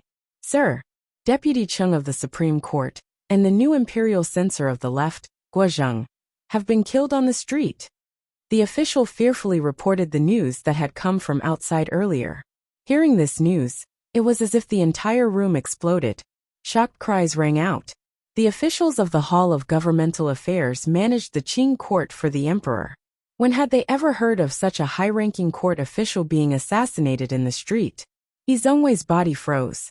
The deputy of the Supreme Court and imperial censor Guozheng were both his trusted aides, particularly Guozheng. He had always viewed the Fan faction as a great enemy and had done many things for him in Jiangnan. He had performed a great service for the emperor, which was why he had found an opportunity to move him back to Jingdou. In the end, he had just returned to Jingdou and died? A glimmer of paleness flashed across his dark face. It quickly returned to normal. He abruptly raised his head and stared at Fan Xian's handsome face. His eyes narrowed and glowed with a cold light. Without waiting for He Zhongwei to open his mouth to speak, Fan Xian gently lowered his eyelids. Amidst the cries of surprise, he quietly said, The Minister of Revenue is also dead, as are 2 vice ministers. This is the list I drafted. Take a look and see if you missed anything. After Fan Xian said this, he took out a thin piece of paper from his clothes and handed it over. He Zhongwei's hand began to tremble uncontrollably. He accepted the paper and scanned it roughly. He saw the names and positions of a dozen officials. They were all his trusted aides. After Fan Xian handed the list to Scholar He, the entire room in the Hall of Governmental Affairs immediately fell silent. It was so quiet that one could hear a pin drop to the ground. Fan Xian carelessly rubbed his temples and inserted the thin needle between his fingers back into his hair. Calmly he said, I don't want to kill innocent officials, so please confirm. If these are all your people, then I can rest easy. The slip of paper full of names floated to the ground. The room was silent. At this moment, everyone knew that the bloodshed in Jingdou had been caused by Sir Fan Jr. However, they didn't know if what he said was true. Had all those court officials died today? He Zhongwei understood Fan Xian, so he knew Fan Xian was not lying. Presumably, the names on the paper had already become a wisp of resentful spirit. He raised his head. His eyes burned with a venomous fire as he stared fixedly at Fan Xian. He didn't know why Fan Xian was doing this. Did he not know that doing this was a road to death? In this moment, He Zhongwei felt a faint sense of pride. He had actually forced Fan Xian to this path of life and death. Why? Someone! Capture this murderer! Everyone thought that He Zongwei was going to angrily denounce Fan Xian's inhuman evil actions in front of the officials. No one had expected that halfway through his words, He Zongwei would yell out loudly. Using the fastest speed, he hid behind the officials. It was still He Zongwei who understood Fan Xian the best. Since Fan Xian had already disregarded life and death, and had gone on a killing spree in Jingdo, he had the thought of fighting to the death. Seeing that Fan Xian had come to the Hall of Governmental Affairs to put down his umbrella before entering the palace, it was not just to use these dead people's names to mock and attack him. He wanted to kill him. Until now, no one believed that Fan Xian would dare to explode and kill people at the foot of the royal palace, in the solemn location of the center of the Qing kingdom. However, He Zongwei believed it. He knew that the vicious young noble in front of him would dare to do anything once he went crazy. Thus, he did not care about the dignity of an official. As he cried out in terror for the imperial soldiers to protect him, he ran for his life toward the back of the officials. Fan Xian did not chase after him. He only watched his actions with a pitying and mocking gaze. He looked at the pale face behind everyone. After all, this was the Hall of Governmental Affairs in front of the royal palace. Long before He Zongwei's cry, there were already imperial soldiers and internal guards who had noticed the commotion. Once they realized that something was wrong, a dozen guards and 3 imperial army generals had already charged into the large room of the Hall of Governmental Affairs. Pulling out the knives at their waists, they cautiously surrounded Fan Xian. No matter how powerful Fan Xian was, he would not be able to kill his way out of the encirclement of these internal court guards in an instant. Seeing this scene, everyone felt a bit more at ease. Behind the crowd, He Zongwei's expression also looked slightly better. The paleness was gone. On the contrary, there were 2 threads of red. In a stern voice he yelled, "Quickly capture this murderer." A person's name was like a tree's shadow. Even if everyone knew that the blood in Jingdo had been shed under Sir Fan Jr.'s order, before they investigated clearly, who would go forward to capture Fan Xian? Particularly in a situation where Fan Xian had not made the first move, how could the imperial army generals and internal court guards dare to rashly charge forward? There was panic at the foot of the royal palace. The sound of soldiers being mobilized rang out everywhere. In an instant, urgent sounds came from outside the large room of the Hall of Governmental Affairs. Countless imperial soldiers surrounded the room, surrounding Fan Xian and the officials who actually controlled the Qing court inside. Even if Fan Xian had a pair of wings, he probably wouldn't be able to fly out. However, it seemed that he didn't want to escape. He just looked calmly at He Zongwei behind the crowd and casually took a step forward.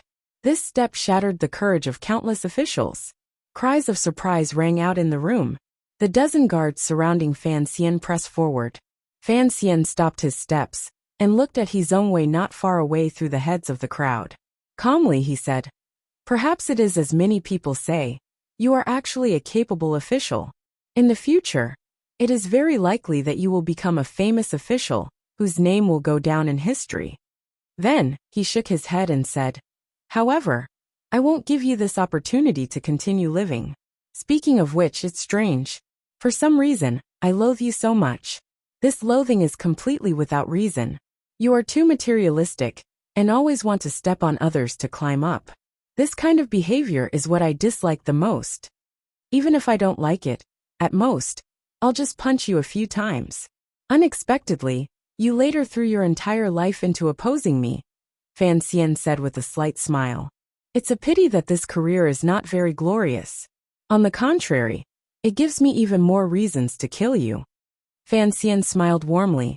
In the eyes of everyone in the room, this smile was sinister, terrifying, and full of murderous intent. However, he didn't seem to have any intention of attacking. Thus, the imperial soldiers and guards around him didn't move lightly. They were terrified of provoking this figure's craziness and starting a massacre. Hearing the latter part of Fan Xian's words, a severe light flashed through He Zongwei's eyes. He prepared to open his mouth and say something coldly. Unexpectedly, a sharp pain came from his abdomen.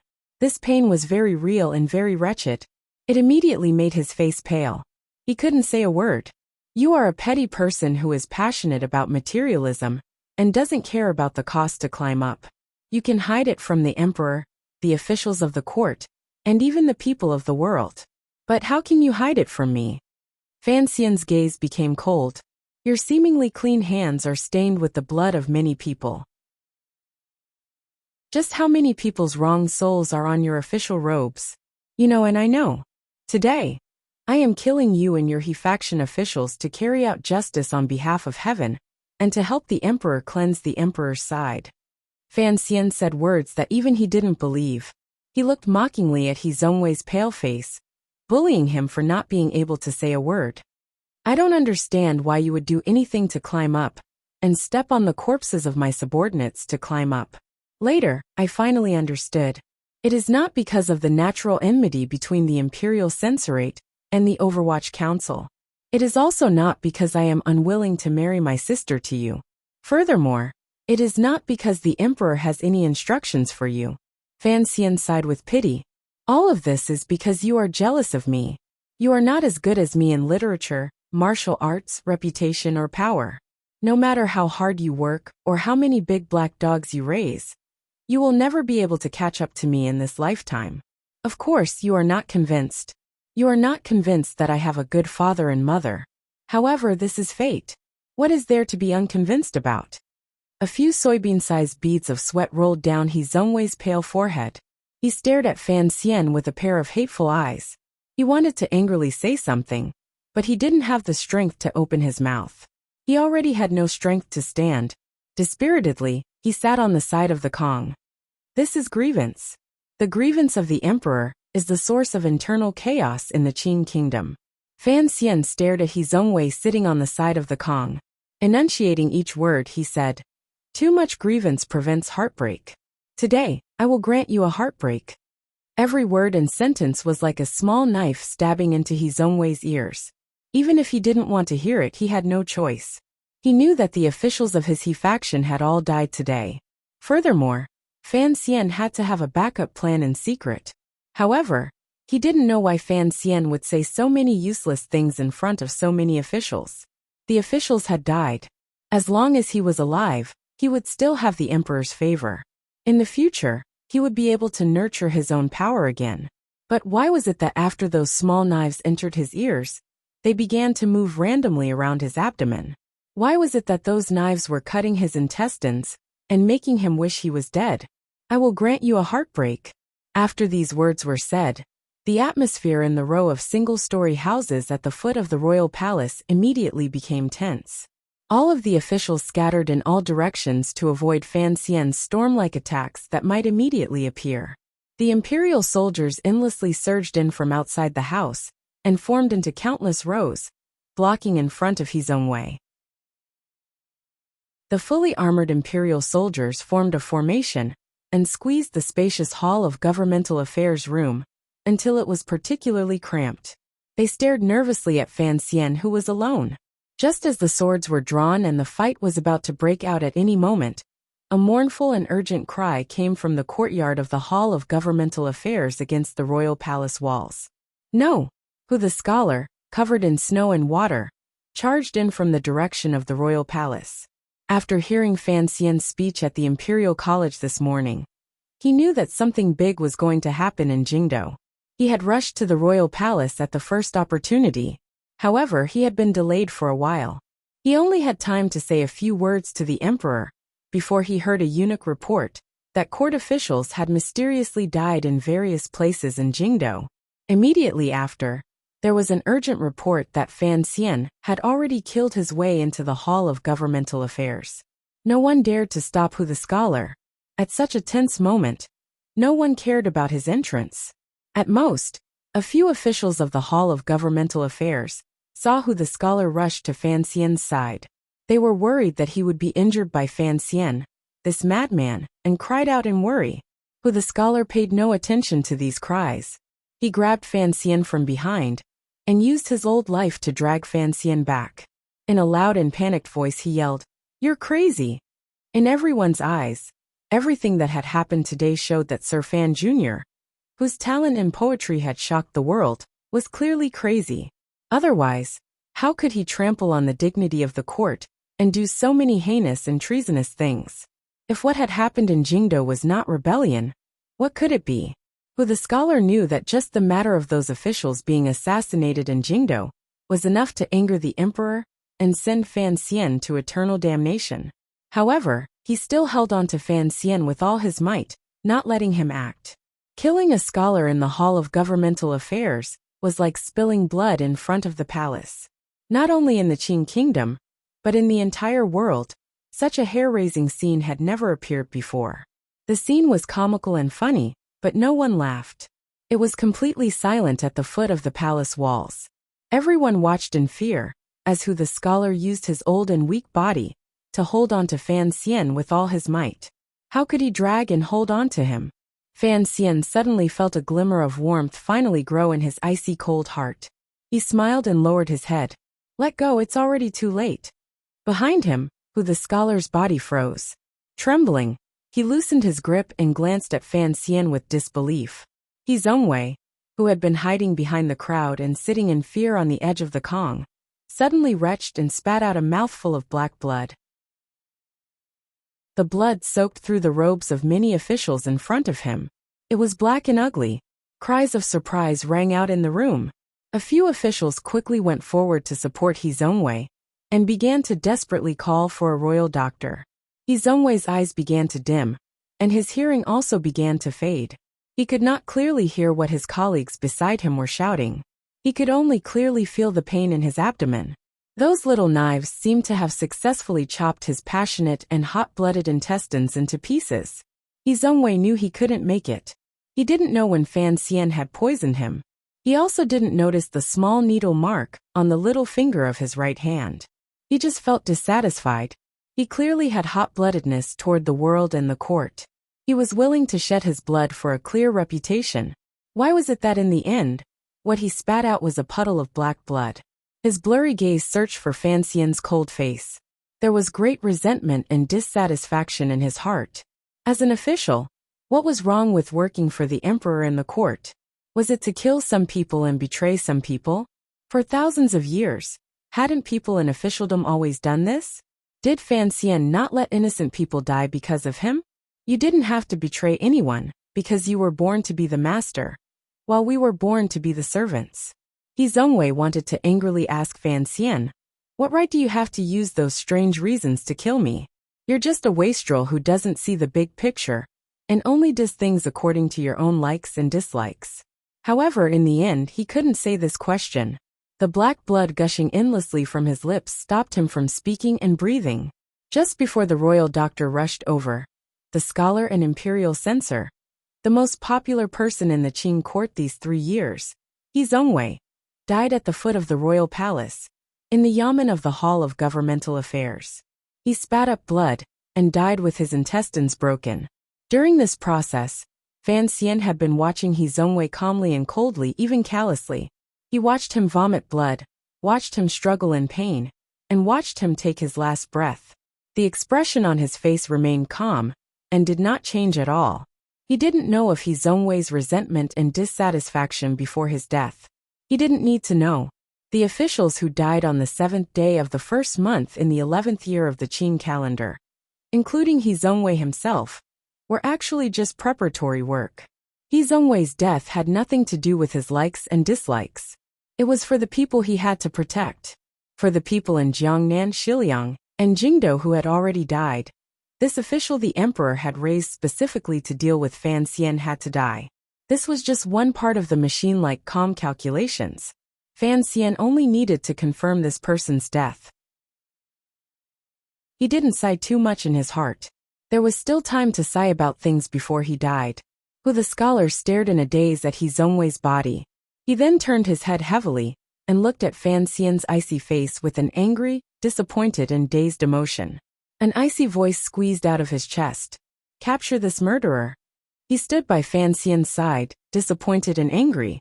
He gave the order to capture and even kill Fan Xian.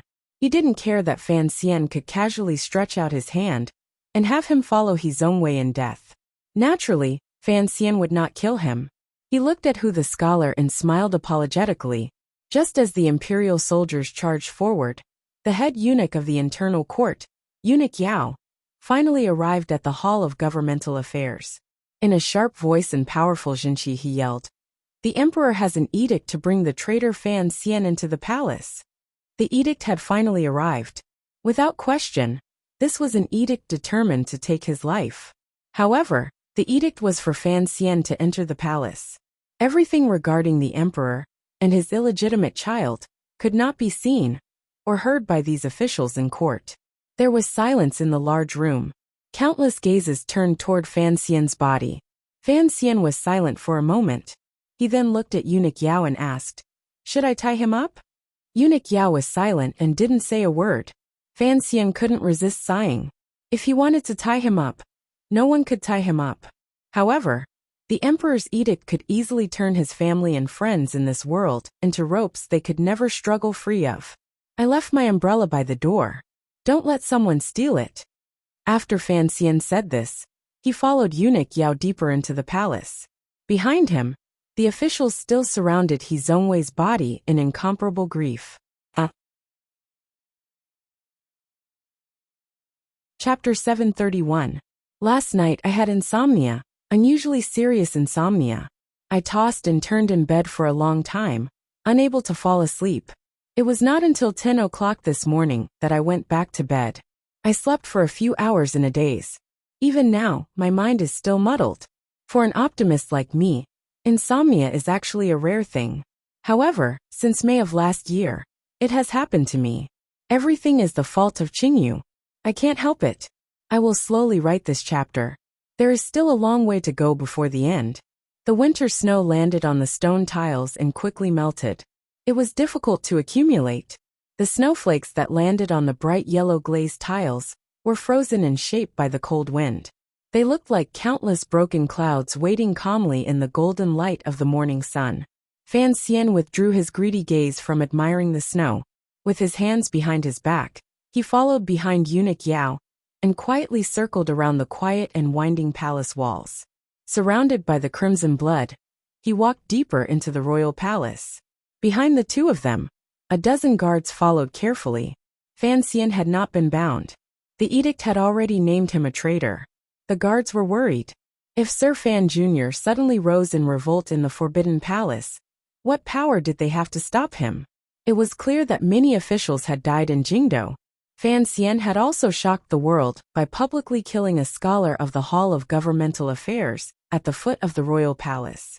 However, he had no interest in fighting in the royal palace. Perhaps it was because he knew that there were countless aces in this seemingly quiet palace. Perhaps it was because he knew that the emperor in the royal palace was a tall mountain.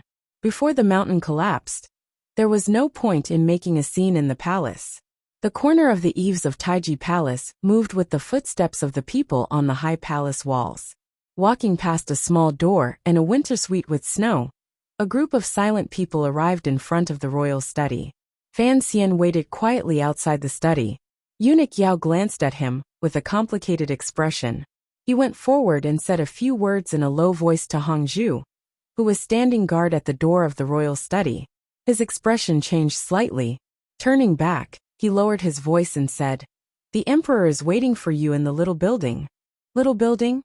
Fan Xian's gaze did not land on Hongzhu's face. He did not risk asking with his gaze in front of everyone. Instead, he forced a smile and said, "Then let's go." Eunuch Yao waved his hand and blocked the dozen internal court guards outside the round stone archway. Alone, he led Fan Xian into the rear palace. Behind the two of them, the guards could not hide the nervousness, unease, and suspicion on their faces. Hongzhu, who had been standing obediently by the door of the royal study, watched Sir Fan Jr.'s back as he walked deep into the palace. An uncontrollable sorrow suddenly surged in his eyes. He quickly lowered his head, terrified that others would see something strange. However, this lowering of his head seemed to be sending Fan Xian off.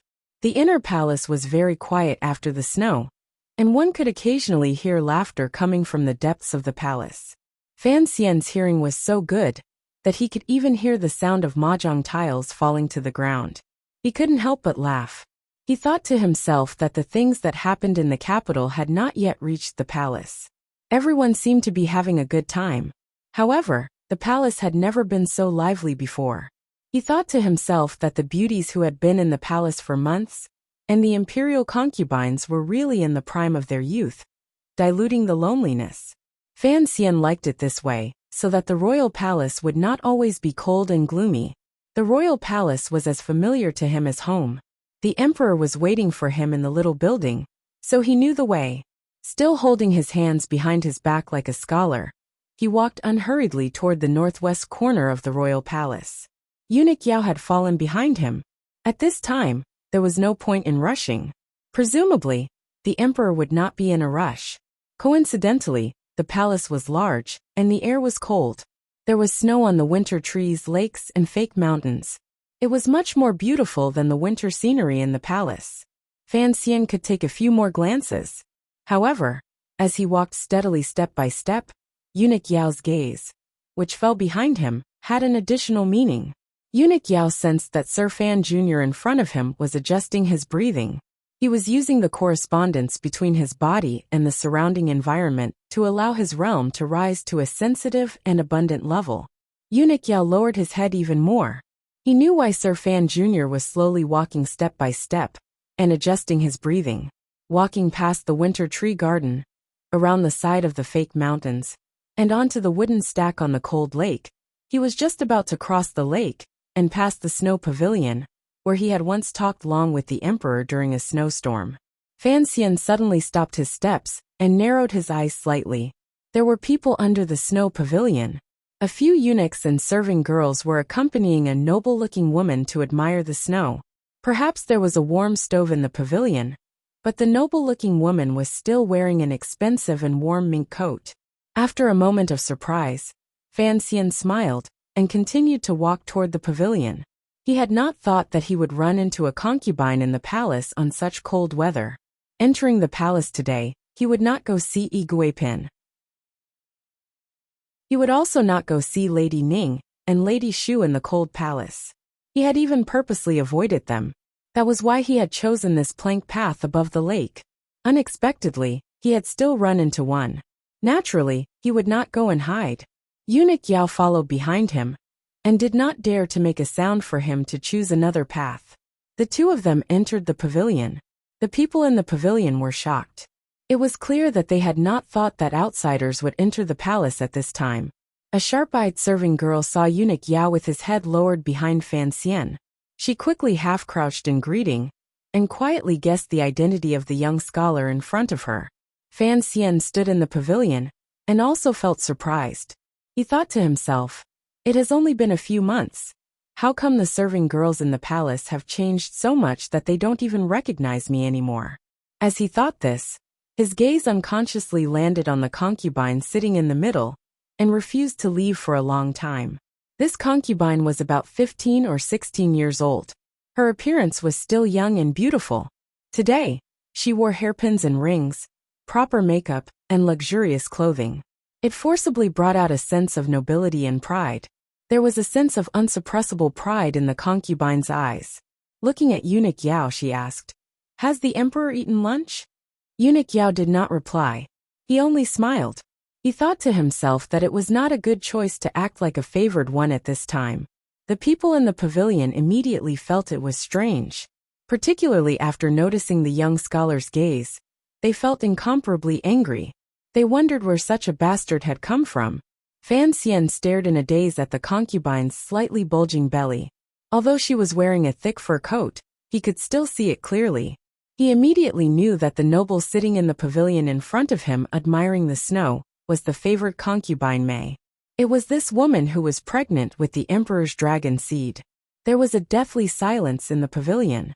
Fan Xian looked calmly at concubine Mei's belly for a long time. The expression in his eyes was very complicated. To stare at the emperor's woman so nakedly, particularly at this position, was truly rude. Where did this bastard come from? Where are those thieving eyes looking? A young serving girl stared at Fan Xian and reprimanded him in a sharp voice. Looking at her appearance, she was about to immediately go forward and slap Fan Xian. This serving girl was a servant girl concubine Mei had brought in from outside the palace. These days, the master followed the son's status and the servant followed the master's status. She was very arrogant and proud in the palace. Even the concubine in Shufang Palace greeted her warmly. She had cultivated an arrogance for a lifetime. She had never seen a man like Fan Xian in the palace. Fan Xian's eyes narrowed slightly. He looked at the serving girl walking toward him with a face full of anger, and did not move. Eunuch Yao's heart froze. He had been at the emperor's side these days, and had not paid much attention to matters in the back palace. He had not thought that the servants at concubine Mei's side would be so domineering and blind. With a crisp slap, Eunuch Yao floated forward and viciously slapped the serving girl to the ground. He then quickly retreated behind Fan Xian and said in a low and humble voice, "Sir Fan Jr., the emperor is still waiting for you." Fan Xian smiled and glanced at him. "What are you so nervous for? Are you afraid I'll kill her?" Eunuch Yao smiled foolishly and didn't say anything. He thought to himself, "You're adjusting your breathing step by step. The killing intent in your body has long reached a peak, and is sealed in your body, without a sliver leaking out. If you actually touched a trigger, the casual anger of a superior 9th level ace is not something anyone can withstand." The serving girl was knocked unconscious to the ground. A trickle of blood seeped out of the corner of her mouth. The air in the pavilion seemed to freeze. Concubine Mei stared dumbfounded at this scene. She was so angry that she was confused. She could not understand why Eunuch Yao, the head eunuch of the internal court, would do this. Who was this young man? He dared not kowtow to her and stared at her so rudely. Only the eunuchs and serving girls serving at the side heard clearly the identity that Eunuch Yao had purposely pointed out. They finally knew that this young scholar, who had entered the palace alone, was the Sir Fan Jr., that the elders in the palace never forgot to warn about. They immediately lowered their heads nervously, not daring to look directly at him. Fan Xian calmly looked at concubine Mei's angry face. He paused for a moment and then said, "It's cold outside. Go back to the palace and play mahjong. If you get sick from the cold here, it won't be good for the child in your stomach. Don't think that the emperor will think you're a bit prettier when he sees you in the pavilion. Don't expect him to dote on you. Life in this palace is actually very simple. You just have to be a bit more obedient." His gaze landed on concubine Mei's stomach again. He couldn't help but smile bitterly and shake his head. It had only been a short time, yet it was already showing. It looked like the emperor was indeed powerful in all areas. However, he didn't know if the child in her stomach would be another brother or sister. "I hope you can give me a sister. I don't have one yet." Fan Xian gave concubine Mei his sincere blessings. He then walked around the people under the pavilion and onto the wooden stack on the other side of the lake, heading toward the northwest corner of the royal palace. Concubine Mei forced herself not to cry with unusual difficulty. Emotions of anger and helplessness piled up in her heart. She unconsciously turned her head to glance at Fan Xian's back, and couldn't help but shiver. In the end, she was just a girl of 15 or 16. After hearing the other person's identity from his last words, she involuntarily felt a bit afraid. Ever since she had become pregnant with the emperor's dragon seed, she was proud on one hand and afraid on the other. She knew what the child in her stomach meant to the person in Shufang Palace, to this foreign official surnamed Fan. She didn't think Fan Xian's last words were any kind of blessing. She only heard them as a warning. She didn't think that Fan Xian truly hoped she could give birth to a princess. After all, if she gave birth to a prince, she would probably sink into the dark strife for the rest of her life, and never be able to rise again. Concubine Mei looked with slight fear at the figure disappearing into the snow. The fear in her eyes gradually became unwillingness and hatred. The Qing emperor was not in the little building. He was in front of the large abandoned palace in the northwest corner of the royal palace, watching the little building. There were few palace buildings here, and the winter garden was quiet. There were also fake mountains, but they had long been broken down. It was as if they hadn't been repaired for many years. Compared to the cold palace on the other side, it was even colder. In front of a patch of overgrown grass, Eunuch Yao quietly retreated. Alone, Fan Xian looked at the bright yellow figure between the little building and the long grass. Quietly, he walked over and stayed slightly behind. Just like when they were by the seaside in Danzhou, he accompanied him and watched the little building silently. This pair of ruler and official father and son were not silent for long. With his hands behind his back, the emperor calmly watched the little building. His thin lips moved slightly as he lightly asked, "Did you see concubine Mei earlier?" Yes. Fan Xian's hands were also behind his back. Hearing the emperor's question, he calmly replied, "Do you think the child in her stomach is a boy or a girl?" The emperor asked. At this moment, the atmosphere was very strange. The father and son had been in a cold war for several months, and countless people had died because of the cold war between the two of them. Yet, when they met today, there was no anger or reprimand that outsiders would expect. They were just casually chatting. "It should be a princess. Oh, I always knew you were well-learned, but I didn't know you were so wishy-washy." The corners of the emperor's lips twitched slightly as he spoke mockingly. "It can't be said that I am well-learned, but I do have some understanding of medicine. Most importantly, the child in concubine Mei's stomach can only be a princess," Fan Xian replied respectfully. The emperor's brows gradually furrowed. Coldly he said, "In your opinion, I cannot raise someone more successful than the third prince." "No," Fan Xian replied straightforwardly. "Concubine Mei is not as good as Yi Guipin." The emperor was silent for a moment. He then said, "These words are reasonable. However, the royal bloodline is thin. It is always good to have one more prince. If your majesty shows pity, it would be good for the Qing kingdom to have more princes in the future." Fan Xian didn't explicitly say what pity meant. Instead, he lowered his eyelids and straightforwardly said, "Otherwise, if there is another Chengqian or Chengza, it would be meaningless." After these words were said, the emperor's expression quickly darkened. Fan Xian had mentioned the crown prince and the second prince. Although he had single-handedly manipulated the tragic end of these two princes, it had to be said that the emperor's initial training of his sons had completely taken an overly cold-blooded and wrong path.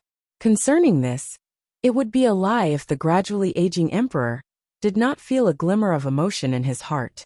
Fan Xian stood behind the emperor's bleak figure and calmly paid attention to each of the emperor's minute changes. He discovered the hidden pain in the emperor's heart and couldn't help but sigh in his heart. No one in this world was a true god.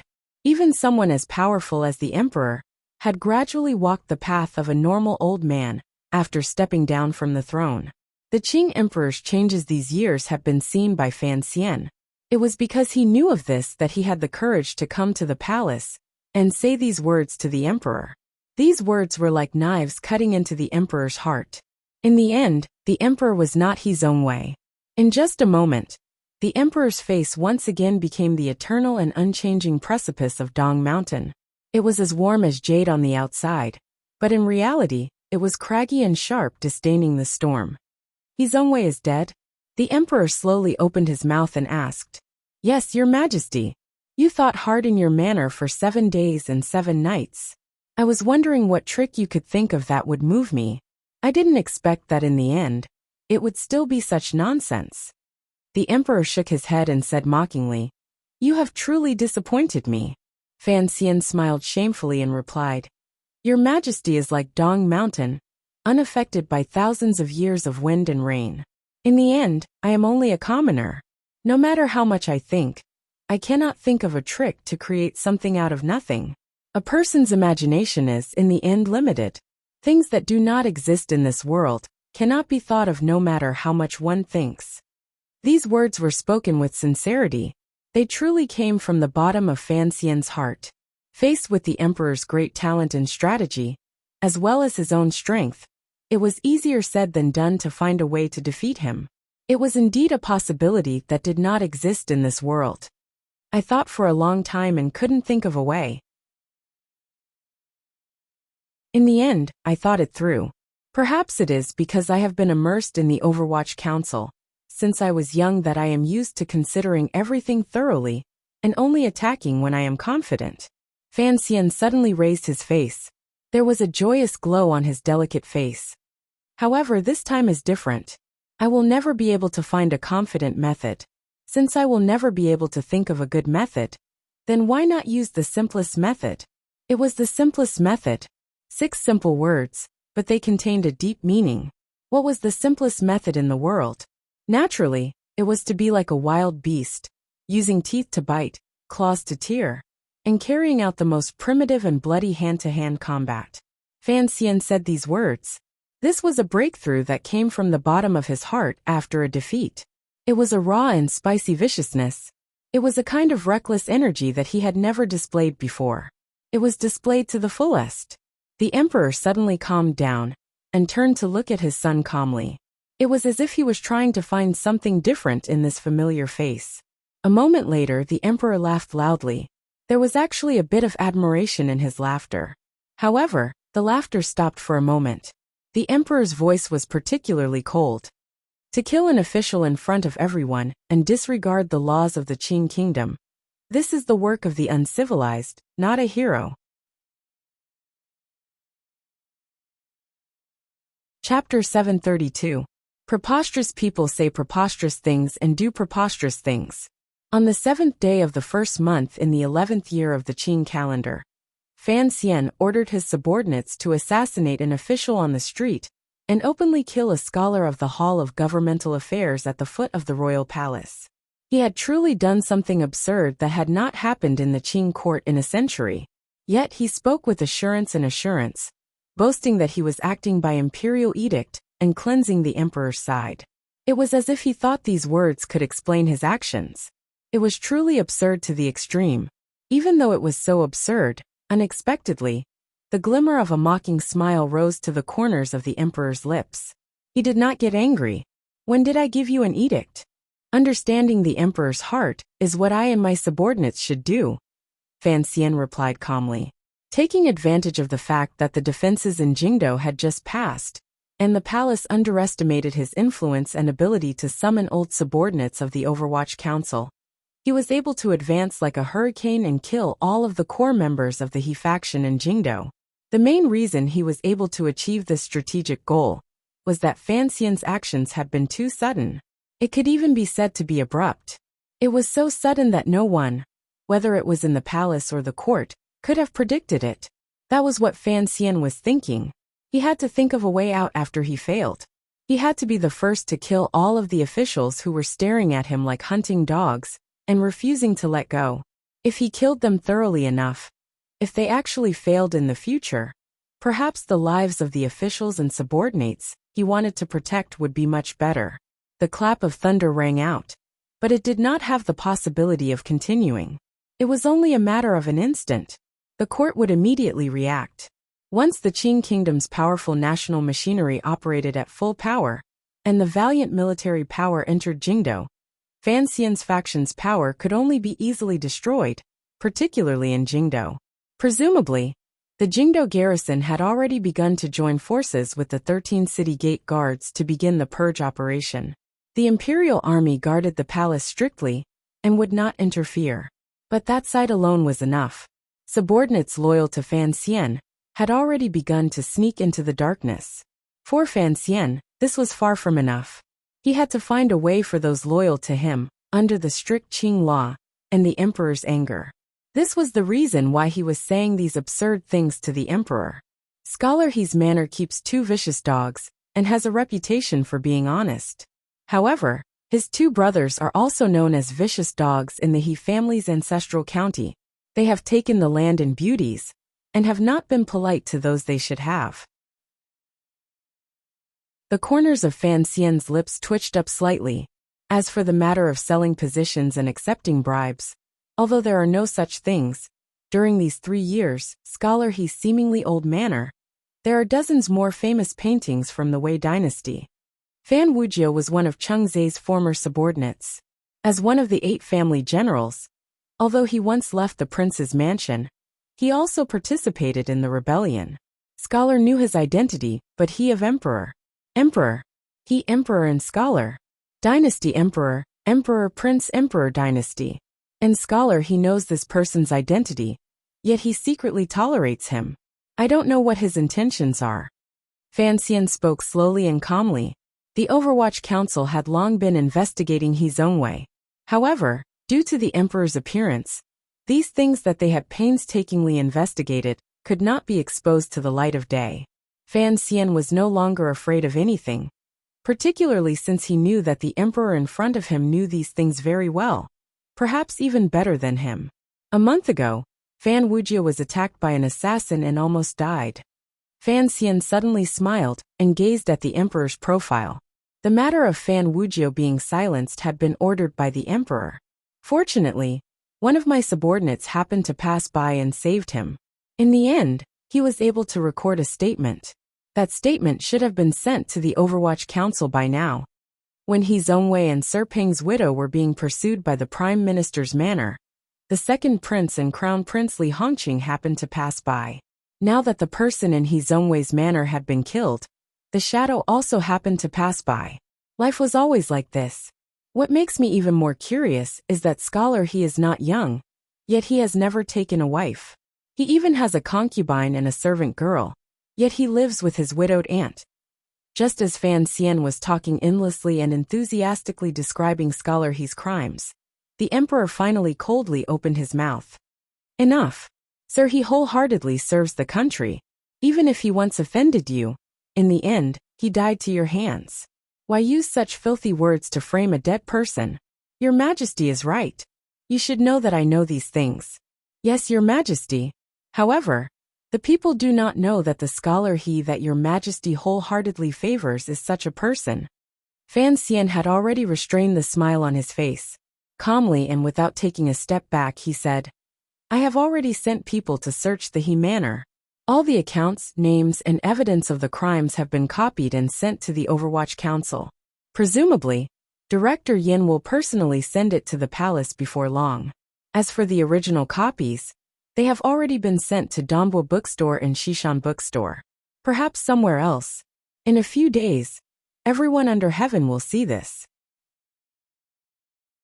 If you want to do these things, how can you do it without the 8 bureaus of the Overwatch Council? Are you threatening me? Do you want the people under heaven to laugh at me? The corners of the emperor's mouth twitched into a smile. I dare not. I only ask that Your Majesty reconsider. Today's matter will certainly shock the world. Regardless of whether or not the historians can straighten their backs, there will still be unofficial histories that will be recorded on the pages and left in the annals of history. Fan Xian lowered his head slightly and calmly said, Your Majesty is a wise ruler. Regardless of whether I, the former director of the Overwatch Council, was deranged or Scholar He's death cannot wipe out his crimes, it will not look good on paper. However, if Your Majesty's eyes are like torches, presumably it will be a different discussion. It sounds like a feasible plan.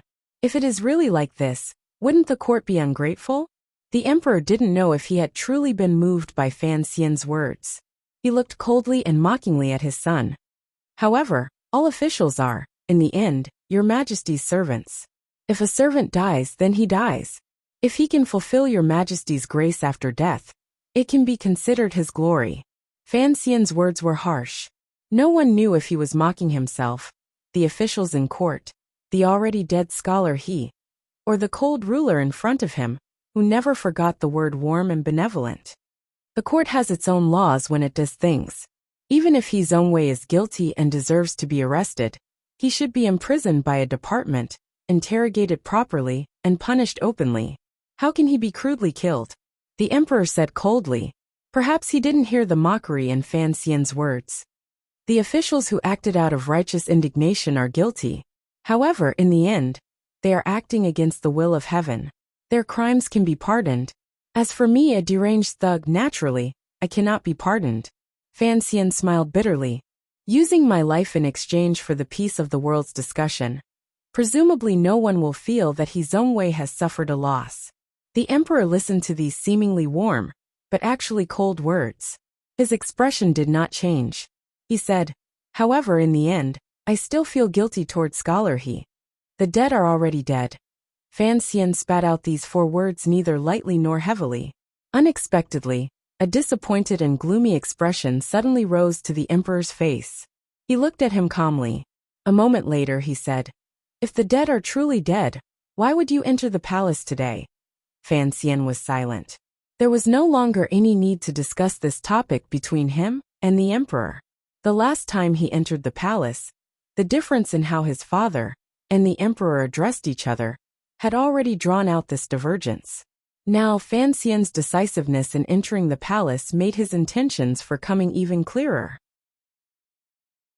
However, Fan Xian still had to speak clearly about the storm in Jingdou, how the court would determine today's killing, even if it was just a slight change in the direction of the wind, would bring a completely different blow to the subordinates loyal to him. The emperor's words were as heavy as the heavens. Xishan Bookstore and Danbo Bookstore had long made preparations to publish them to the world. However, Fan Xian did not want to use a mere name to threaten the emperor. This was an impossible matter. He understood too well the emperor's harsh and merciless nature. Everything was for the benefit of the people. Since He Zongwei was already dead, no matter how much he had received the emperor's favor and appreciation when he was alive, once he became an ice-cold corpse, he was nothing more than a useless servant. The Qing emperor viewed ordinary officials like servants. This was a chilling truth that reached one's heart. How to make sure Scholar He's death did not shake the foundation of the Qing court was the most important thing the emperor considered. Fan Xian was trying to use the strategy he had prepared to persuade the emperor to accept it. As for the crime of poisoning an official, he could not escape. He did not want to escape. His iron-blooded actions had already touched the bottom line of a feudal dynasty. Regardless of whether he stood in the emperor's position or the position of the scholars and officialdom, there was no place for Fan Xian in the vast Qing kingdom. Even more miraculously, the emperor and the royal family always paid attention to a warm and benevolent bearing. Even if a ruler, who saw tens of thousands of people as ants, did not care at all about the death of an official, and secretly had harsh thoughts. No matter how close an official was, when they made a suggestion, they would carefully pull out the banner of righteousness to hide it. They would not be like Fan Xian, who spoke so openly and so lowly. Yet Fan Xian had done it and said it. The emperor did not think much of it, and just listened to it casually. In this world, probably only the father and son of the royal family would have such a naked, bloody, and shameless conversation. If someone beside the two of them heard the contents of their conversation, other than being shocked by the content itself, they would certainly notice another serious problem. In the Winter Palace, ever since they had spoken, Fan Xian had not been polite, bowed, knelt, or referred to himself as an official. He only referred to himself as I. He responded indifferently and spoke from the bottom of his heart. The emperor allowed Fan Xian's impudence because there was a faint coldness in the depths of his eyes. He only waved his hand with some disgust. Perhaps other people could not understand the meaning behind each of the emperor's actions, but Fan Xian was different. He quickly straightened his body, his expression recovered its calmness, and his spirits rose slightly. He knew that there would be some deviation in the judgment of today's matter. Although the crime was only slightly off, there was a great difference in the degree of the court openly arresting him and secretly attacking him. A gust of cold wind blew past. The snow on the long grass behind the two of them was picked up and landed on their bodies, adding a sense of coldness and harshness. If the dead He Zongwei knew that the emperor he had been loyal to, and Fan Xian, who had killed him, had only used a conversation to make it impossible for him to die a clean death, the grievance in his heart would probably grow even stronger. However, this was a feudal dynasty. This was the so-called family world. In the eyes of this shameless father and son, regardless of whether it was in officialdom or among the people, the Qing emperor or Fan Xian's reputation was more powerful than He Zongwei, a newly popular official. As for whether or not such a way of handling it would chill the hearts of the officials, that was a problem for the palace to handle in the future. The snow continued to fall slowly and coldly. The emperor slowly turned around and looked silently at Fan Xian, who was about the same height as him. He didn't speak for a long time. Usually, when Fan Xian was in front of the emperor, he couldn't help but bend his body slightly or lower his head. Now Fan Xian stood with his back straight. Only then did the emperor realize that his son had long been the same height as him.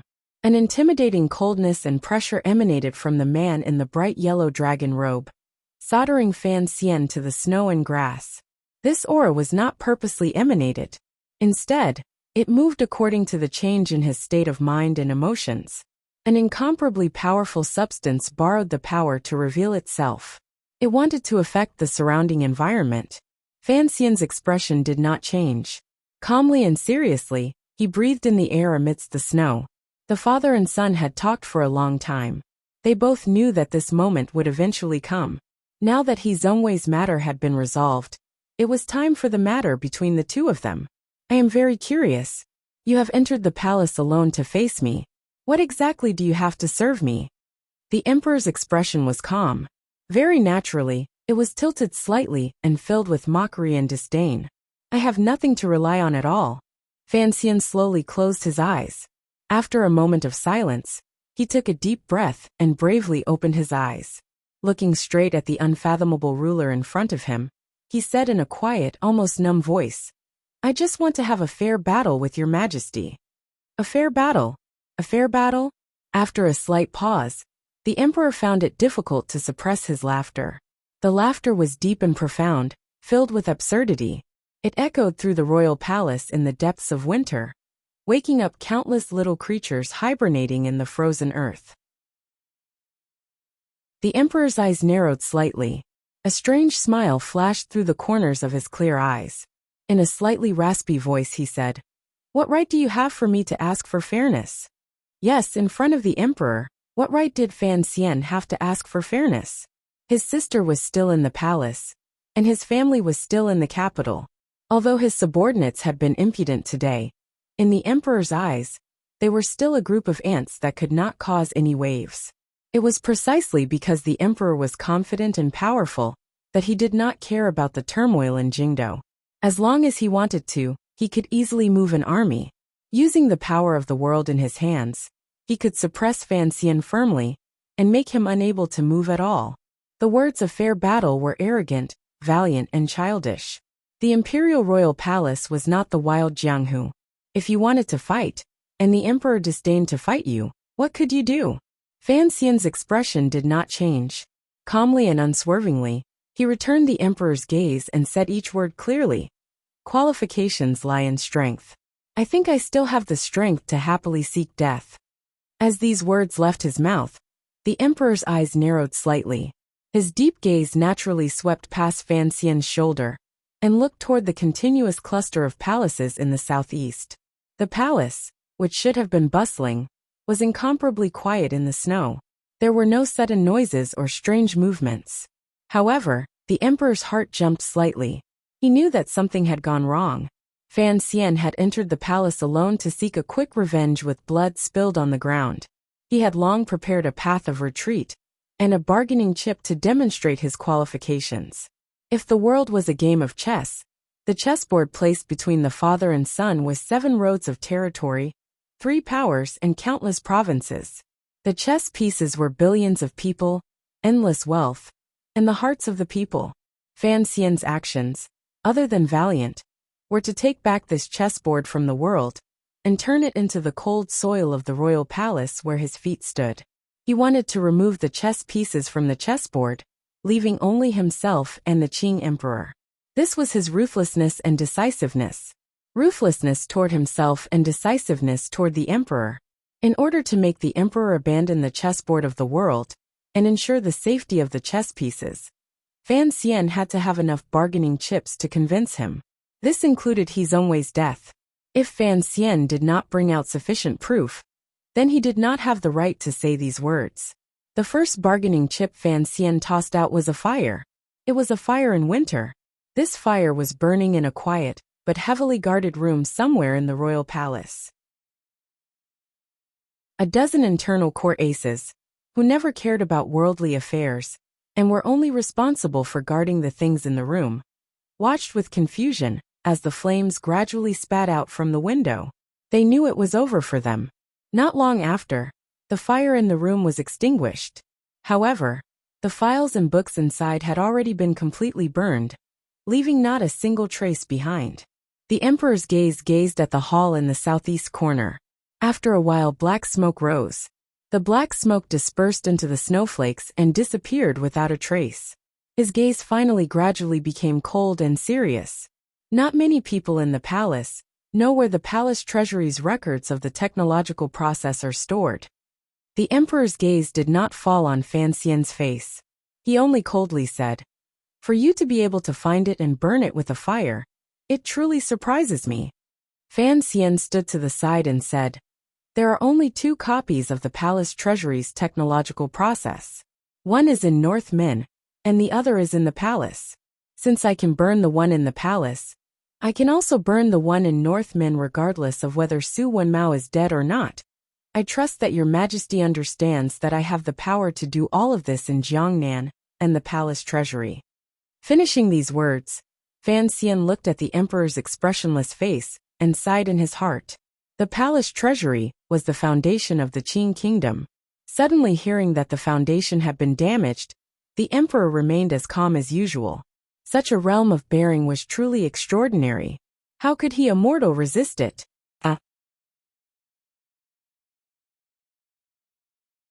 Chapter 733. Today this chapter was written slowly. I am very satisfied. Tomorrow, I will talk about why Fan Xian is like this. Then I will I suddenly thought of that sentence in the introduction to The Drunkard's Home. In winter, people wore cheap and warm cotton clothing and sat on the Kong drinking cool and fiery wine. In spring, the water wheels of the Jiangnan water villages slowly ran.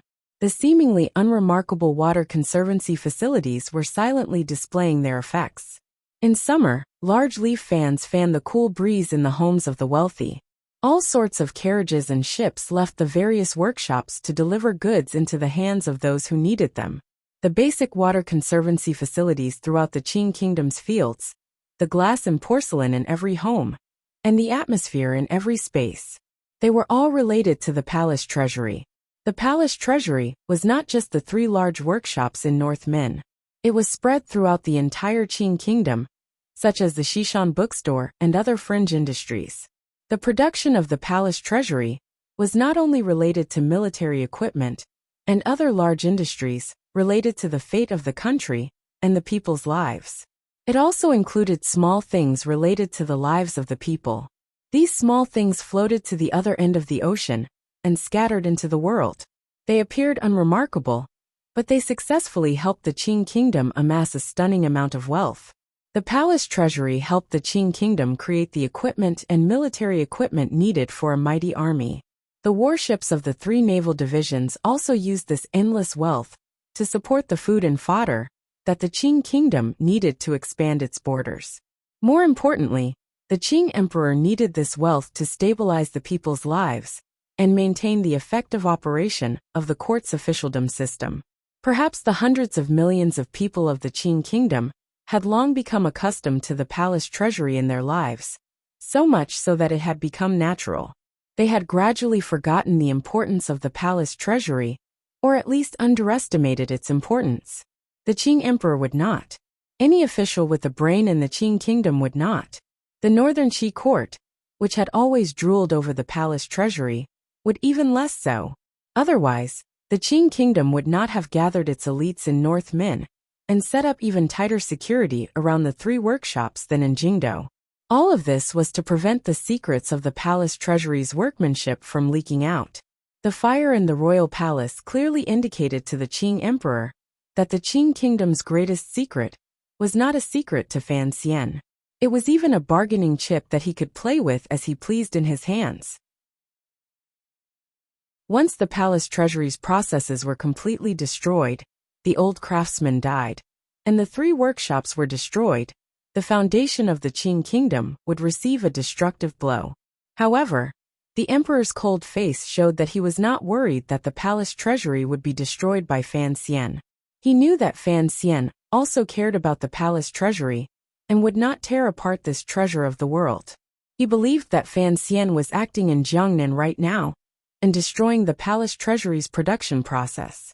He also believed that before Fan Xian did these things, he must have already recorded a copy of the production process. As long as it was still useful, it could be used as a bargaining chip. The Qing emperor coldly withdrew his gaze from the black smoke and glanced at Fan Xian. "You are indeed insane. As a person of the Qing kingdom, How could you do such a thing? Fan Xian was silent for a moment. He then said, I just thought that, in the end, this is a matter between you and me. Once disaster spreads to the world, it is truly not what I want.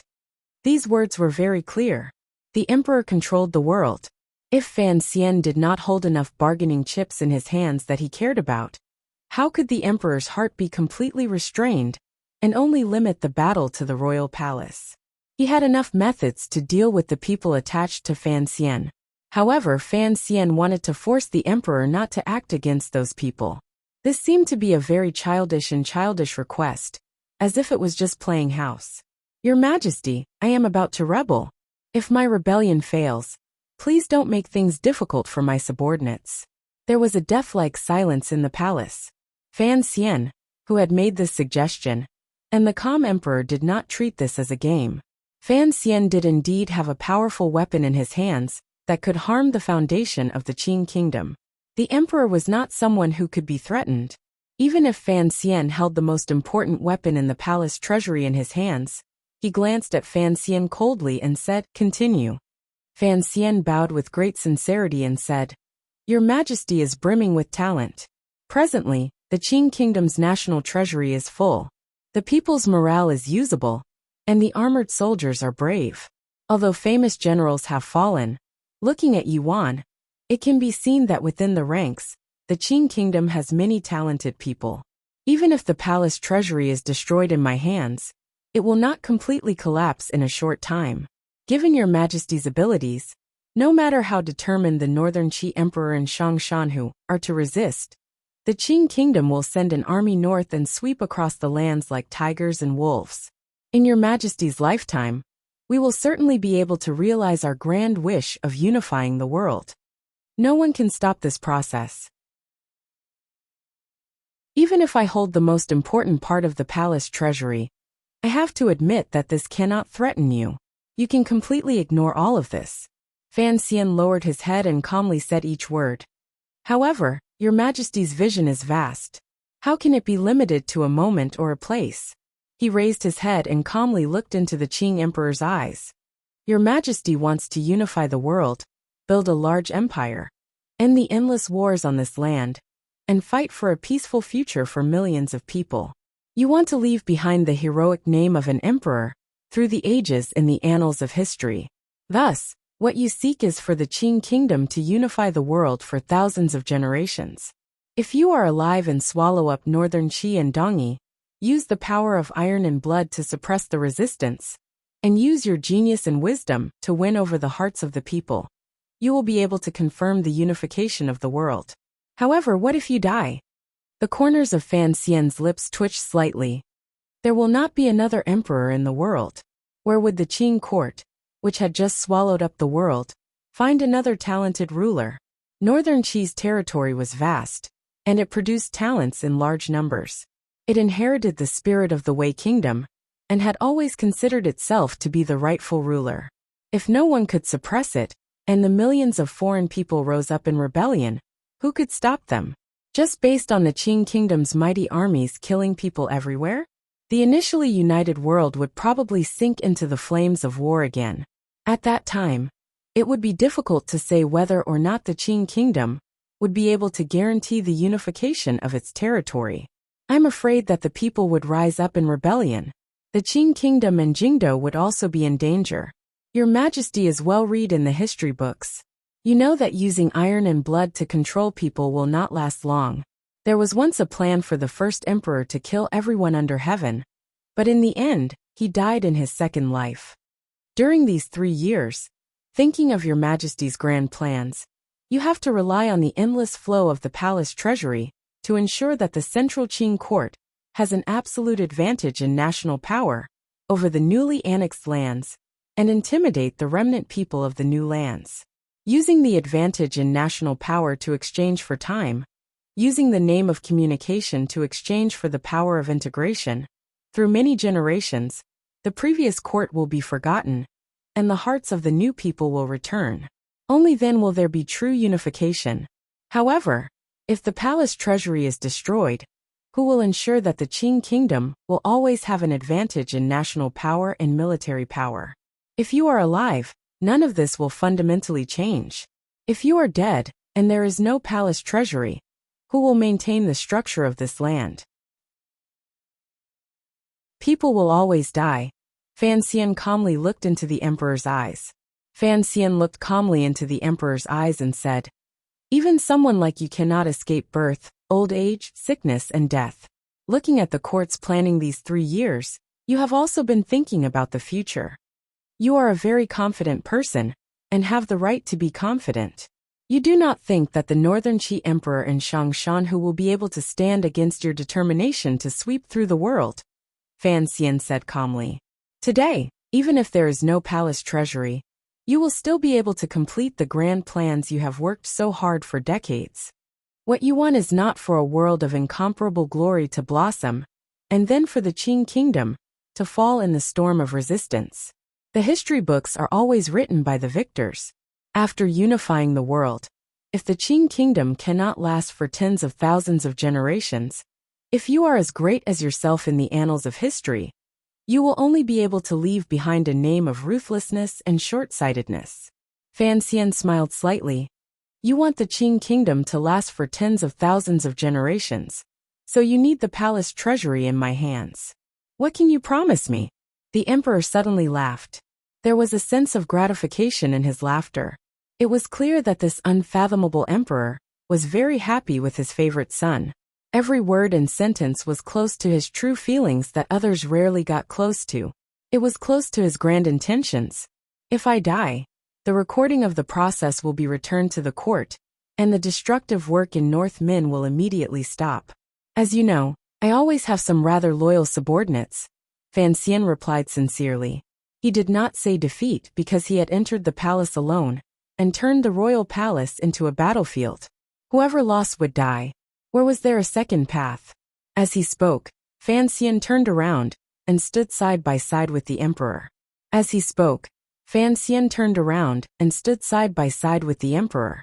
He looked at the snowy ground covered in shards of silver among the wild grass in front of him. His gaze fell to his left and said, "Under your majesty's attack, the chief on the grasslands no longer has the power to rise again. However, at the foot of the westernmost mountain, there are still 7,000 man riders who have migrated from the snowy plains. This group of fresh troops is very valiant. If your majesty agrees to my request, I can guarantee that this group of man riders will never come near Shiliang." The emperor's gaze followed his gaze and fell to the remaining snow on his left. He furrowed his brows slightly and said, "In the Qingzhou victory, Su Bida's court went all out, but they only brought 2,000 or 3,000 man riders. According to Gong Dian's report, the battle power of these man riders is indeed not bad. If the heavens had not been unfair and forcefully granted the snowy plains in the north 3 years of snow disasters, they would not have escaped so far to the western Hu grasslands.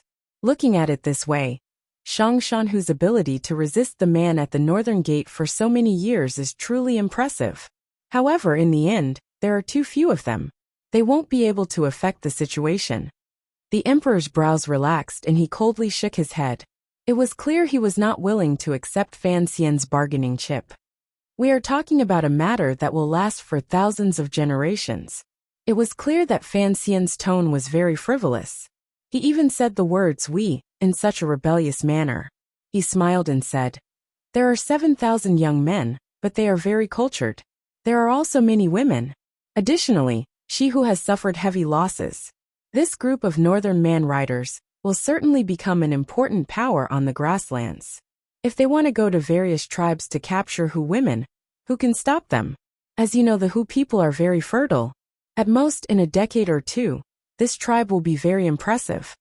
If no one can suppress, control, or guide them, then wouldn't this rising tribe be a second court?"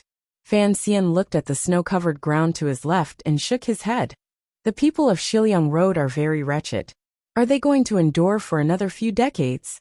The emperor smiled slightly and said, "I don't understand.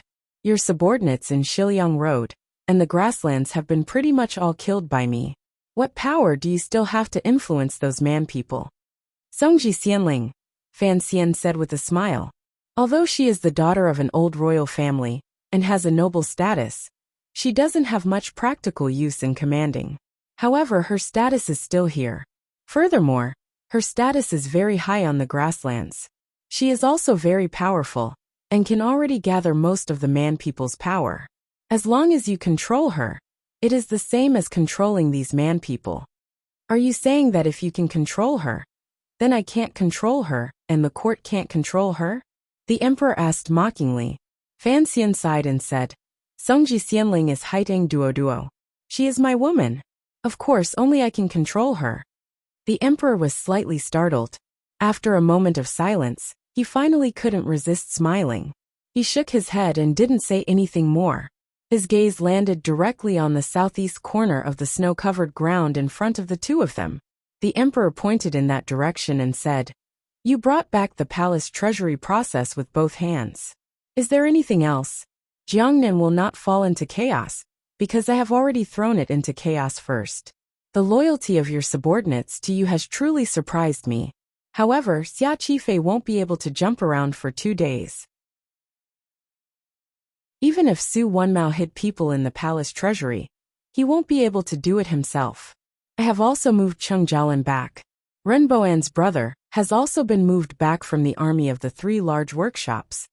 The emperor said calmly with his hands behind his back, and quietly watched the snow-covered ground without any lines with Fan Xian. Fan Xian's gaze also landed on the southeast corner of the snow-covered ground. He smiled and said, Jiangnan can still fall into chaos. The palace treasury has already agreed to your majesty's request, so I won't go and cause more trouble. Jiangnan thrives on commerce, including the palace treasury. They collectively support about 40% of the court's taxes. If Jiangnan falls into chaos, how can the court support it? From the beginning of today's conversation, Fan Xian's calm tone carried a sense of carefreeness, nakedness, and fearlessness. This kind of frivolity and fearlessness could truly be said to be like a cold blade. He did not give an inch as he negotiated with the emperor. It had to do with his confidence and his state of mind. Just as he said earlier, he could not find any way to perfectly control it, so he could only choose the simplest method. Because this method was direct, it appeared to have great destructive power. He very straightforwardly asked the emperor, if Jiangnan fell into chaos, how could the court support it? The emperor smiled and straightforwardly countered with a question.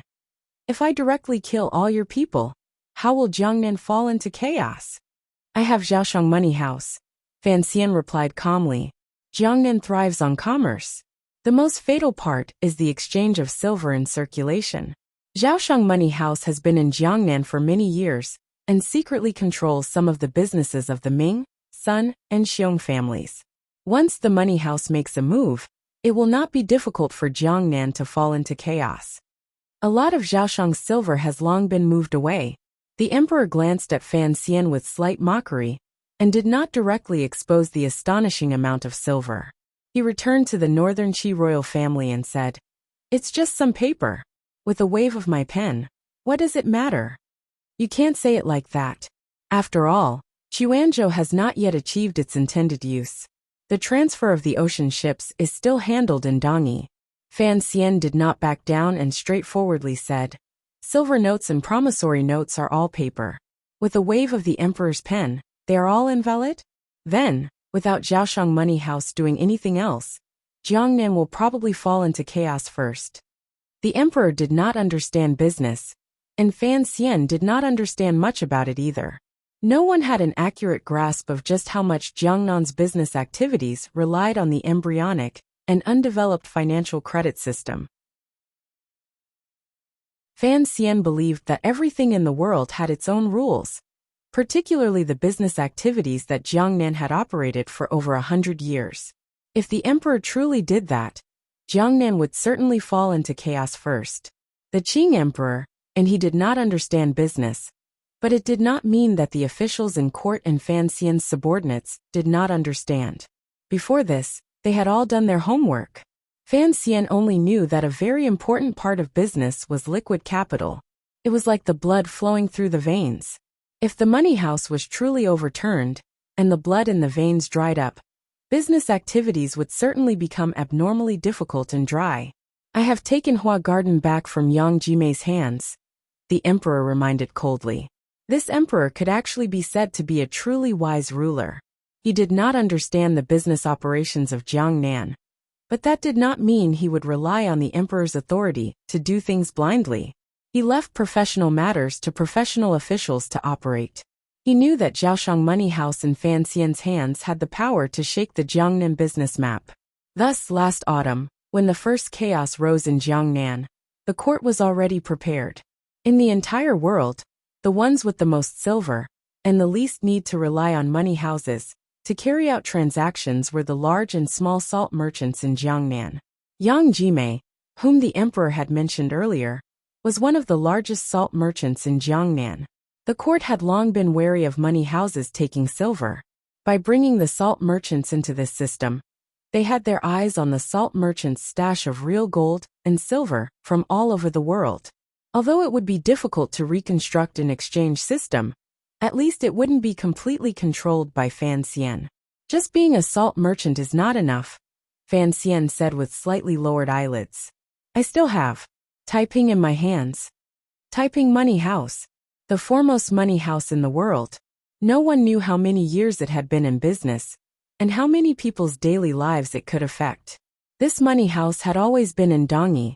Its owner had always been mysterious. No one had ever seen his true appearance. It was not until Fan Xian took over as the master of the sword hut in Dongyi that he discovered with horror that Taiping Money House had always been under the control of the sword hut and Sigejian. Each time he thought of this, Fan Xian couldn't help but feel shock and admiration. He admired Sigejian's foresight and insight. Probably only the master of Dongyi could discover the importance of a money house in the increasingly prosperous trade, and leave behind such a weapon that could shake the world. Hearing the word Taiping, the emperor's eyes narrowed and a cold light flashed.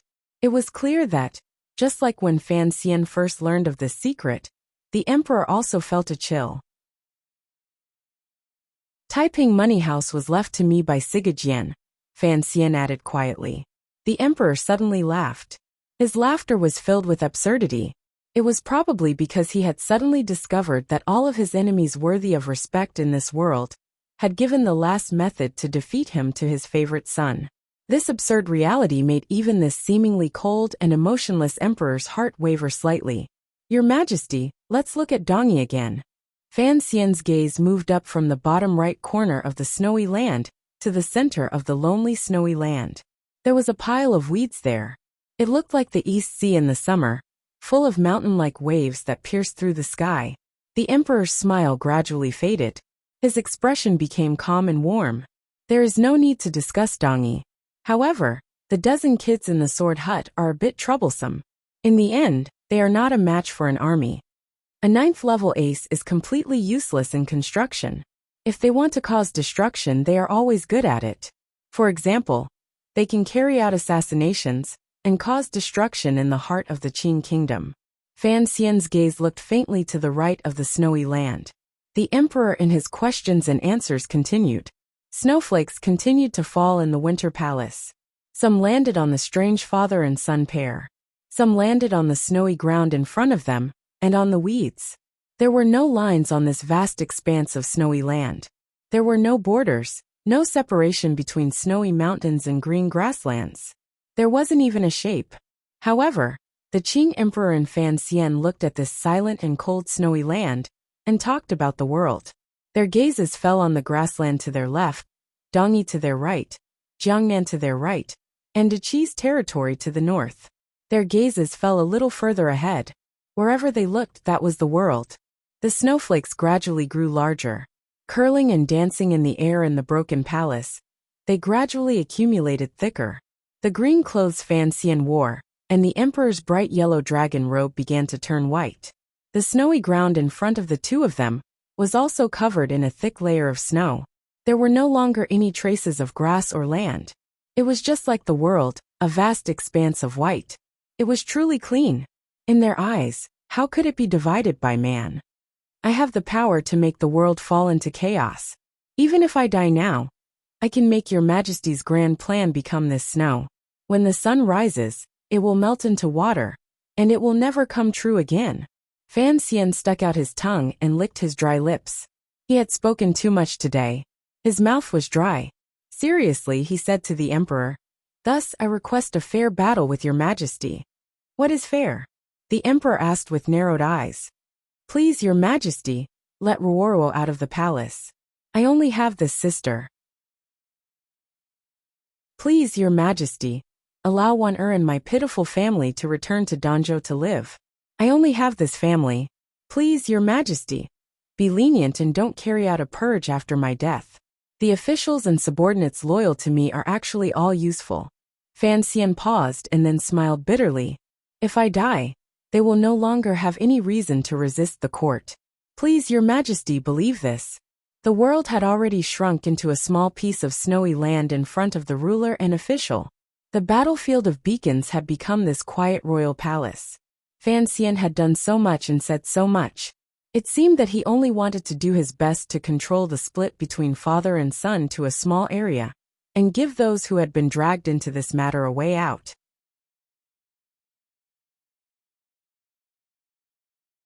Chapter 734. Why? In the wind and snow, Fan Xian sank into deep thought. He didn't need any time to think. From many years ago, he knew that one day, he would receive this question. All these years, he had been preparing and running away, but he had never truly run away. This was a question he had thought about countless times. Even in the last 7 days of hard thinking, it was still the same. Why? He slowly raised his head and narrowed his eyes in the snow. Looking at the emperor, he slowly said, Today, in the Imperial College, I spoke to those young people about the problem of benevolence and righteousness, as well as the problem of true righteousness. Fan Xian sighed and said with a complicated expression, In the past, I had thought that all of this was fake and fake.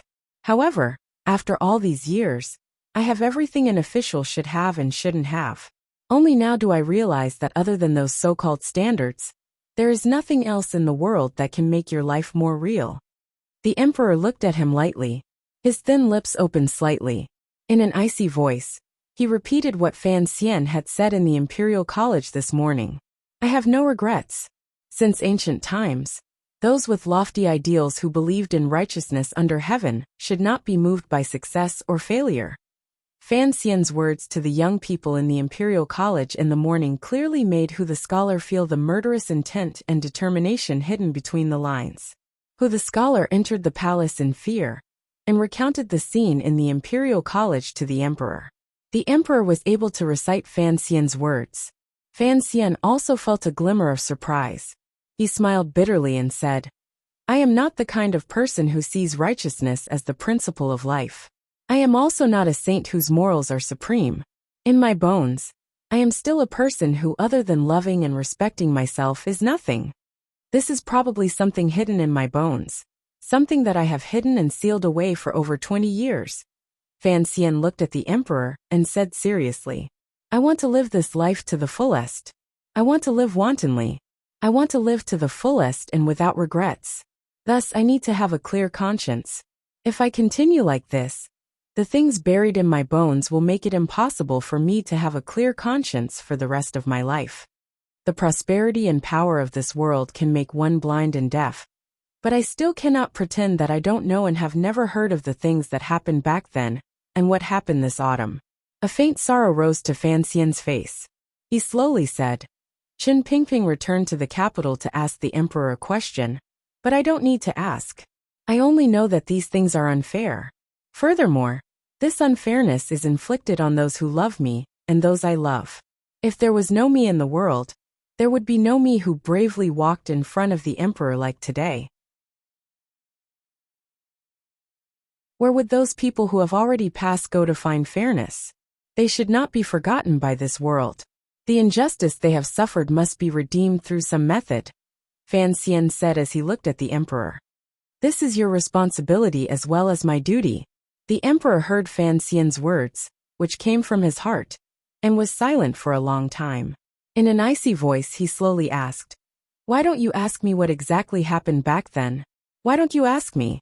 Do you think I don't have difficulties? King Jing's manor, which was King Cheng's manor, still has many memorials that mother privately wrote to you. Fan Xian replied after a moment of silence. I've seen them all. I don't need to ask anything. I know why what happened back then happened. As for whether her death was a good thing, or a bad thing for this land and the millions of people, I don't care. He smiled with some difficulty and said, Your Majesty, this is actually not a debate about the world or justice. This is not a public grudge. This is only a private grudge. What a private grudge. The emperor also smiled. With his hands behind his back, he stood alone in the wind and snow with an indescribable loneliness. She was your mother. Am I not your father? Fan Xian's body froze slightly. He didn't continue on this topic. Instead, he calmly said, Your Majesty has great ambitions.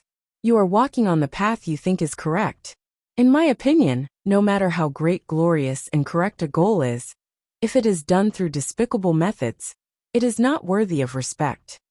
A mocking smile rose to the corners of the emperor's lips. Looking at Fan Xian's fearless eyes, he said, Do you think that killing in Jingdo today is a very glorious method? Fan Xian smiled and shook his head. My goal is only to close a case from decades ago, and tear away the greatest shadow over my head. Everything is from my own point of view. Just as I said earlier, this is a private grudge. There has never been any great, glorious, or correct meaning. Since it is so, what does it matter how despicable my methods are? He paused and used a complicated gaze to look at the emperor with a slightly emotional gaze. In these areas, I am more like you. For you and me, good person is such an extravagant adjective. However, it is precisely because of this that I am not like her, still confused and baffled until death. At least before I die, I can still ask you one thing. These words spoke of the fundamental difference between Yi Qingmei and Fan Xian. However, the affairs of the world were unpredictable. Miraculously, as Fan Xian rushed about in this world and enjoyed his rise, in the end, he slowly leaned toward Yi Qingmei's path. This pair of souls, who had come into the world one after the other and warmed each other across time, were probably the only existences in this world that did not have a natural reverence for imperial power. Speaking from the innermost part, they both had the desire to stand ramrod straight in front of the throne. The emperor was calm and smiled slightly. He looked at Fan Xian with a strange emotion. No one knew if he felt as if he was seeing that woman again, after many years. Facing Fan Xian's seemingly calm but actually piercing sigh, the emperor did not get angry or gloomy. On the contrary, he calmly began to talk about other matters. Back then, during the Taiping courtyard coup, I did not have high hopes that you would survive. Fan Xian nodded slightly. During the Taiping courtyard bloody incident, Yi Qingmei had just given birth to him, and was at her weakest. Furthermore, he was only an infant. How could he have survived the crazed pursuit of the empress's family, and the cold surveillance of the Qin family's army? Since the emperor had created this despicable and cold-blooded plan, he had coldly ignored his life and death. If the old Fan family had not risked their lives, if Uncle Wu Zhu had not rushed back quickly, if Chen Pingping had not discovered something was wrong and rushed back from the northern border ahead of time, he would not exist in the present Qin kingdom. In the end, you survived and were sent to my mother. Other than feeling slightly surprised, I cannot deny that I let out a sigh of relief. After all, you are my flesh and blood. The emperor looked at Fan Xian calmly. The emperor gazed at Fan Xian and calmly said, Now that I think about it, Pingping was already suspicious of me at that time. Otherwise, he would not have agreed to Fifth Brother's request to send you to Danzhou. He knew that in this world, I see the Empress Dowager and my mother as a mother. He could only watch as this became an established reality. If things had continued like this, then it would have been fine. At most, I would have been in Jingdo and you in Danzhou. During the holidays, I would have remembered that I still had an illegitimate child in the distant Danzhou seaside, and would have given the Fan Manor a few more rewards to send to your side. The emperor's hair was covered with snowflakes.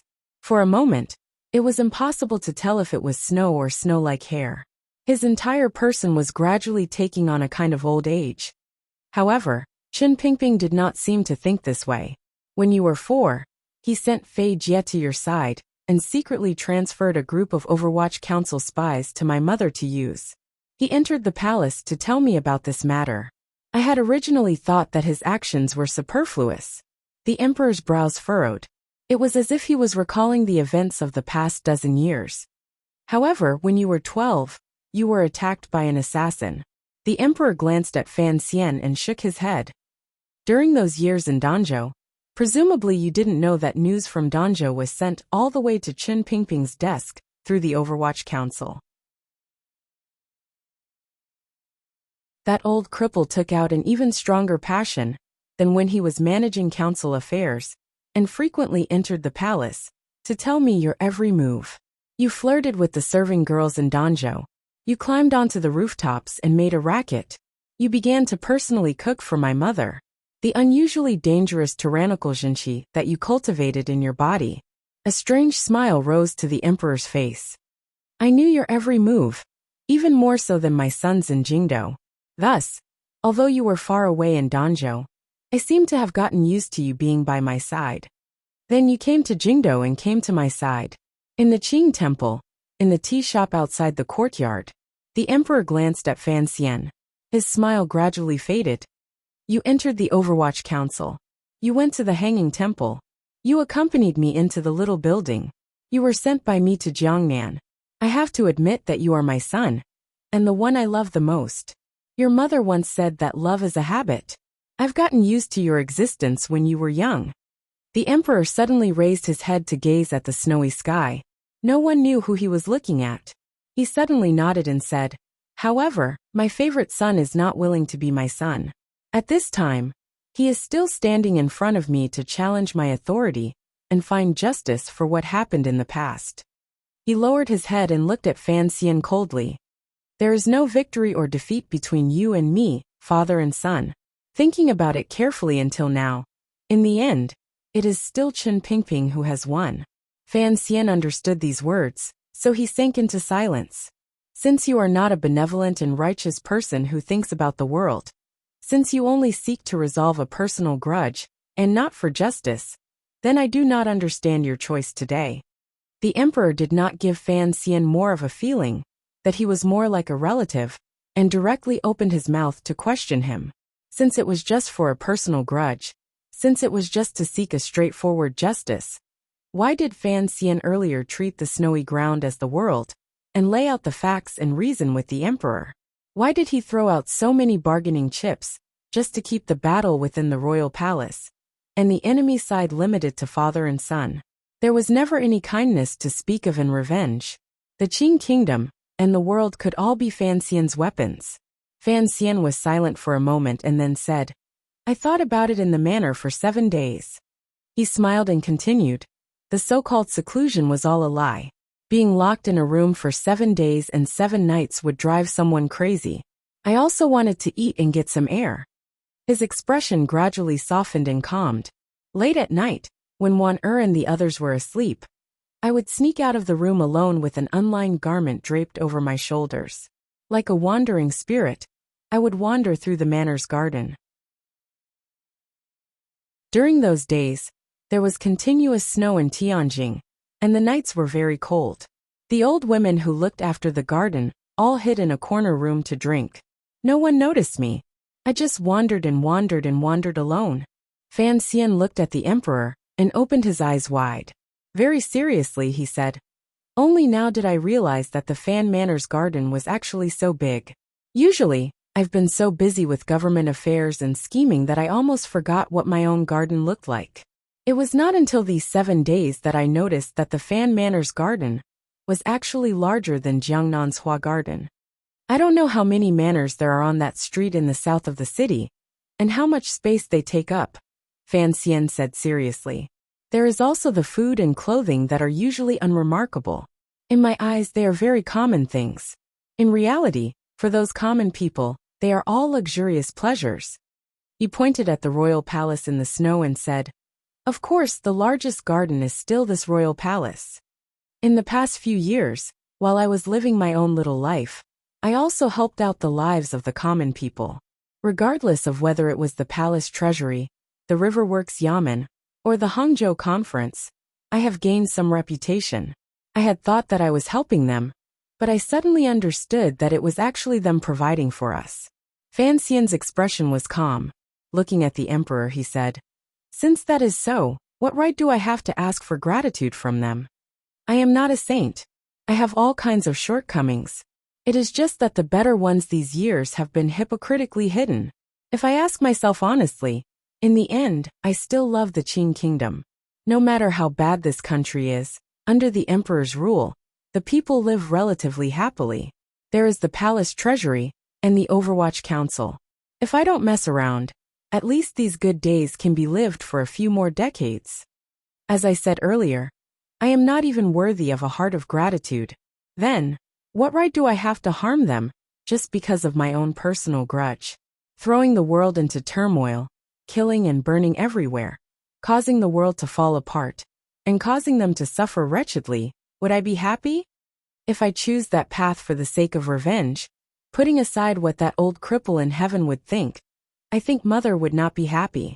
Since I seek justice for them, then how could I choose a path they don't like? I love the Qing kingdom, so I hope that this is only a battle between the emperor and me. This is only a matter between us. It is best not to drag too many people in. Before, someone said that one should walk the right path in this world. What is the right path? It is doing the right thing. However, I still don't understand. There is right and wrong here and there. How can I use my own right and wrong to judge the emperor's right and wrong? How can I use my own right and wrong to judge the right and wrong of the world? What is the standard for determining right and wrong? In the end, this can only be a subjective feeling. If the right path is doing the right thing, then the so-called right is the direction that allows one to have a clear conscience. Today, I entered the palace to say and do all this to allow myself to have a clear conscience. Fan Xian spoke word by word slowly. He said most of what he had been thinking during these 7 days. As for the remaining small portion, it involved the battle between him and the emperor. It was not just today but also a possible future battle. There was no benefit in saying more about this kind of mutual harm and probing. It would only be harmful. There are no true saints in this world. The emperor lowered his eyelids slightly. A few snowflakes hung on his eyelashes. Perhaps your mother counts as one. What you have said today is at least close to the true meaning of this world. If your mother knew that you had grown into such a young man, presumably she would feel very comforted. Fan Xian looked calmly at the emperor's thin face. Suddenly, for some reason, a wave of sympathy and sorrow that even he was afraid of welled up in the depths of his heart. These inappropriate emotions that appeared at inappropriate times made him feel terrified. Faced with such a snow-capped figure, what was there to sympathize with? Perhaps he sympathized that the emperor, until now, still saw Fan Xian as his proudest flesh and blood, and had no idea that Fan Xian's body hid a soul that had long been set in stone. Perhaps Fan Xian sympathized that the emperor had been kept in the dark by his acting skills. Even at the moment of life and death, Fan Xian still could not reveal his true feelings. During these years, Fan Xian had played the role of a loyal official and filial son in front of the emperor. Even though he had slaughtered his way through Jingdo and entered the palace to face the reprimand, he still played the role of a pure, honest, and solemn one. Using his words as the edge and his performance as the blade, he had step by step pierced into the emperor's heart. This was a battle of the heart. Back then, Fan Xian had wanted to deal with the northern Qi saint girl, Haiting Duo. He had begun his preparations in Jingdo, swayed in the North Sea, pretended to be drunk in a restaurant in Shangjing, shook until they were together. Then there was that touch of gentleness in Jiangnan. Finally, he had truly won this battle. The emperor was not Haitang. Fan Xian had acted longer in front of him, and had worked harder. He didn't know if he could truly move the emperor's heart, that would not be melted by wind and snow. However, this act was destined to continue. Even if Fan Xian died to the emperor's hand, it had to continue. If he didn't do this, he could not pull this person down from the altar and the throne. If he didn't do this, he could not protect the people Fan Xian wanted to protect. The barefooted was not afraid of those wearing shoes. For Fan Xian to be so shameless and black-hearted to such an extent, to use killing against killing, the Qing emperor was not an opponent that could be defeated so easily. Fan Xian was cold-blooded enough, but the emperor was even more cold-blooded. Thus, the cold-blooded killing that could be seen today was all a foreshadowing and prelude. The true curtains were about to be pulled open. The wind and snow no longer swirled in the air. Instead, they fell straight down, turning from little flower buds into goose feathers. With a heavy sense of beauty, they landed on the emperor and Fan Xian's bodies. They walked from the hall of governmental affairs to the depths of the palace. After a long conversation, the jinqi of the two circulations of different natures in Fan Xian's body had long been nurtured. His entire body had entered a realm without joy or sorrow. The jinqi in his body was abundant to the extreme. He was only waiting for a snowflake to touch that moment. In the wind and snow, the Qing emperor stood with his hands behind his back. His body carried a natural and unparalleled might. He narrowed his eyes slightly and looked at Fan Xian with a mocking smile. Fan Xian had long used the power of the wind and snow to release his power. Once it touched the area around the emperor's body, it was as if it had run into an indestructible snowy mountain. It was unable to advance another step. The realm of a great grandmaster was not something mortals could touch. The Qing emperor only looked at Fan Xian coldly and indifferently. Wherever his gaze reached, Fan Xian was pressed into the snowy ground. Ruler and subject, father and son, faced each other for a long time. The emperor suddenly smiled mockingly. Even if I want to help you feel at ease, it will take time. After saying this, the emperor put his hands behind his back. Raising his leg, he walked out with a single step. Walking out, in the wind and snow filled with two waves of tyrannical and powerful jinqi, the emperor left as he pleased. He did not care at all and was free and at ease. It was as if the current situation and the wild dance of the wind and snow could not stop his steps. This step appeared simple. In reality, it had a deep meaning and was not simple at all. Countless cracking sounds rang out clearly amidst the howling wind and snow. Fan Xian's feet, which were standing on top of the snow, suddenly sank an inch without reason. With Fan Xian's feet as the center, countless thin cracks stretched out like lightning. However, they did not fade for a long time. Left on the snow, they were like spider webs. Although they were in the wind and snow, they did not break easily.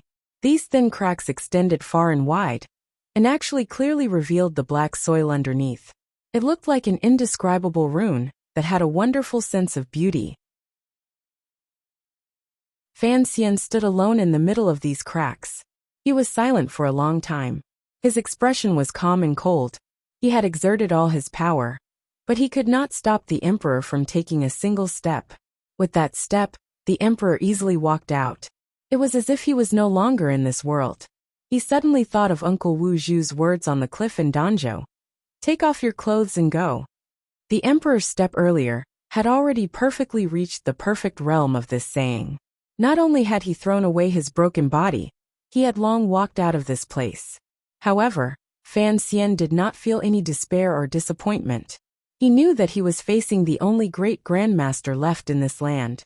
He was already someone who was about to surpass the realm of mortals. He thought for a moment in the snow. He then raised his knees and walked toward the little building, following the footprints the emperor had left behind.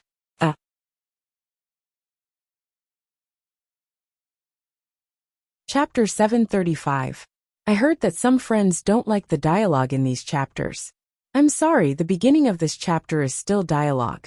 I won't stop until the words between the Qing Emperor and Fan Xian are all said and done.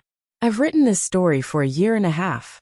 Isn't it just for this to be said and done at the end? Oh, right after reading this chapter, give me some monthly votes. It was really hard to write. This is not a lie. If I drag it out, unless I want to drag myself to death. At night, the little building was brightly lit.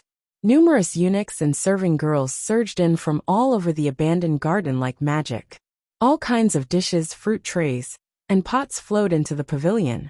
The emperor and Fan Xian chatted happily as they ate and chatted downstairs. That woman, the woman who stood between the emperor and Fan Xian in the history of the Qing kingdom, sat quietly on a piece of paper in the room on the second floor, watching everything calmly. What should have been the beginning of a battle had become the last dinner between father and son. Fan Xian knew this and accepted it. A battle between two people could not be fought by one person. Since he had already endured for so long before making such a brave and ruthless decision, what difference would another night make? More importantly, it was just as the emperor had said earlier, when he easily broke through the situation and left. Since this was a battle between two people, then there had to be some time left for the emperor to do what he had already tacitly agreed to Fan Xian. Would one night be enough time? Your Majesty, Ruoro has come to bid farewell to you, Eunuch Yao said respectfully with his head lowered as he stood below the little table. Let her come in. The emperor smiled slightly and glanced at Fan Xian, meaning to say, naturally, I will do what I promised you. A slightly cold wind swirled the snowflakes into the building. A woman like ice and snow entered with the wind. Her steps were steady, and her expression was calm and unchanging. She bowed slightly in front of the emperor. It was Fan Ruoro. After bidding farewell to the emperor, this woman, who had been under house arrest in the palace for many months, slowly turned around and looked calmly at her brother. Gradually, a faint moisture appeared in her eyes. Fan Xian stood and smiled slightly as he shook his head. Don't cry. Fan Ruoro did not hide it. She firmly bit her lip and forced a smile. Brother, long time no see. It had indeed been a long time. Ever since Fan Xian had gone to Dongyi, the two of them had not seen each other. After Fan Xian returned to the capital, he had only seen that early autumn rain. At that time, Fan Ruoro had already been under house arrest deep in the palace as a hostage. Fan Xian walked forward and gently wrapped his arm around his sister's thin shoulder. He hugged her and said quietly by her ear, "Be good in the future and show more filial respect to father and mother." As he said these words, Fan Xian felt that time had turned back. The icy woman in front of him seemed to be a little girl, who could not even speak clearly in Danzhou many years ago. Fan Ruoro made a sound of assent, and then left. She knew why the emperor had allowed her to enter the palace today. It must be because her brother and the emperor had reached some kind of agreement. She trusted her brother's teachings and arrangements the most in her life. She did not have any doubts. She only calmly and silently accepted all of this. The emperor and Fan Xian paused at the same time. It seemed that they had not expected the third prince to appear here at this time. They also did not expect that Shufang Palace would not be able to stop this youth. The third prince walked into the building and bowed toward the emperor and Fan Xian. In a muffled voice he said, "Greetings, father." "Greetings, sir." Miraculously, the third prince turned and left after saying these words. Not caring about any etiquette or rules at all, he left the emperor and Fan Xian, who had sunk into silence. The two of them had seen clearly the third prince's expression earlier. They both saw that the rims of his eyes were already red. Presumably, he had already cried outside the building. The emperor looked at the empty ground. After a moment of silence, he suddenly smiled with a complicated expression. There was a faint sense of loss, but there was also a glimmer of admiration that could not be hidden. The emperor looked at the empty ground. After a moment of silence, he suddenly smiled with a complicated expression. There was a faint sense of loss, but there was also a glimmer of admiration that could not be hidden. Li Qingping had come to this little building to see Fan Xian off. This kind of affection and courage was very much in line with the emperor's personality. Not bad, right? Fan Xian asked. You've taught them well. That's what I've always admired about you. I've never seen you treat them well, but regardless of whether it's the officials in the court, your subordinates, or even my sons, they all seem to be willing to stand on your side, the emperor said. Fan Xian was silent for a moment. He then replied, "That is probably because I have always treated them equally." Eunuch Yao walked into the little building for the third time. Calmly he said, "Someone outside the palace has delivered the manuscript that Sir Fan Jr. needs, and a sword." The sword was the Wei Emperor's sword. It was quietly placed on the table in front of Fan Xian.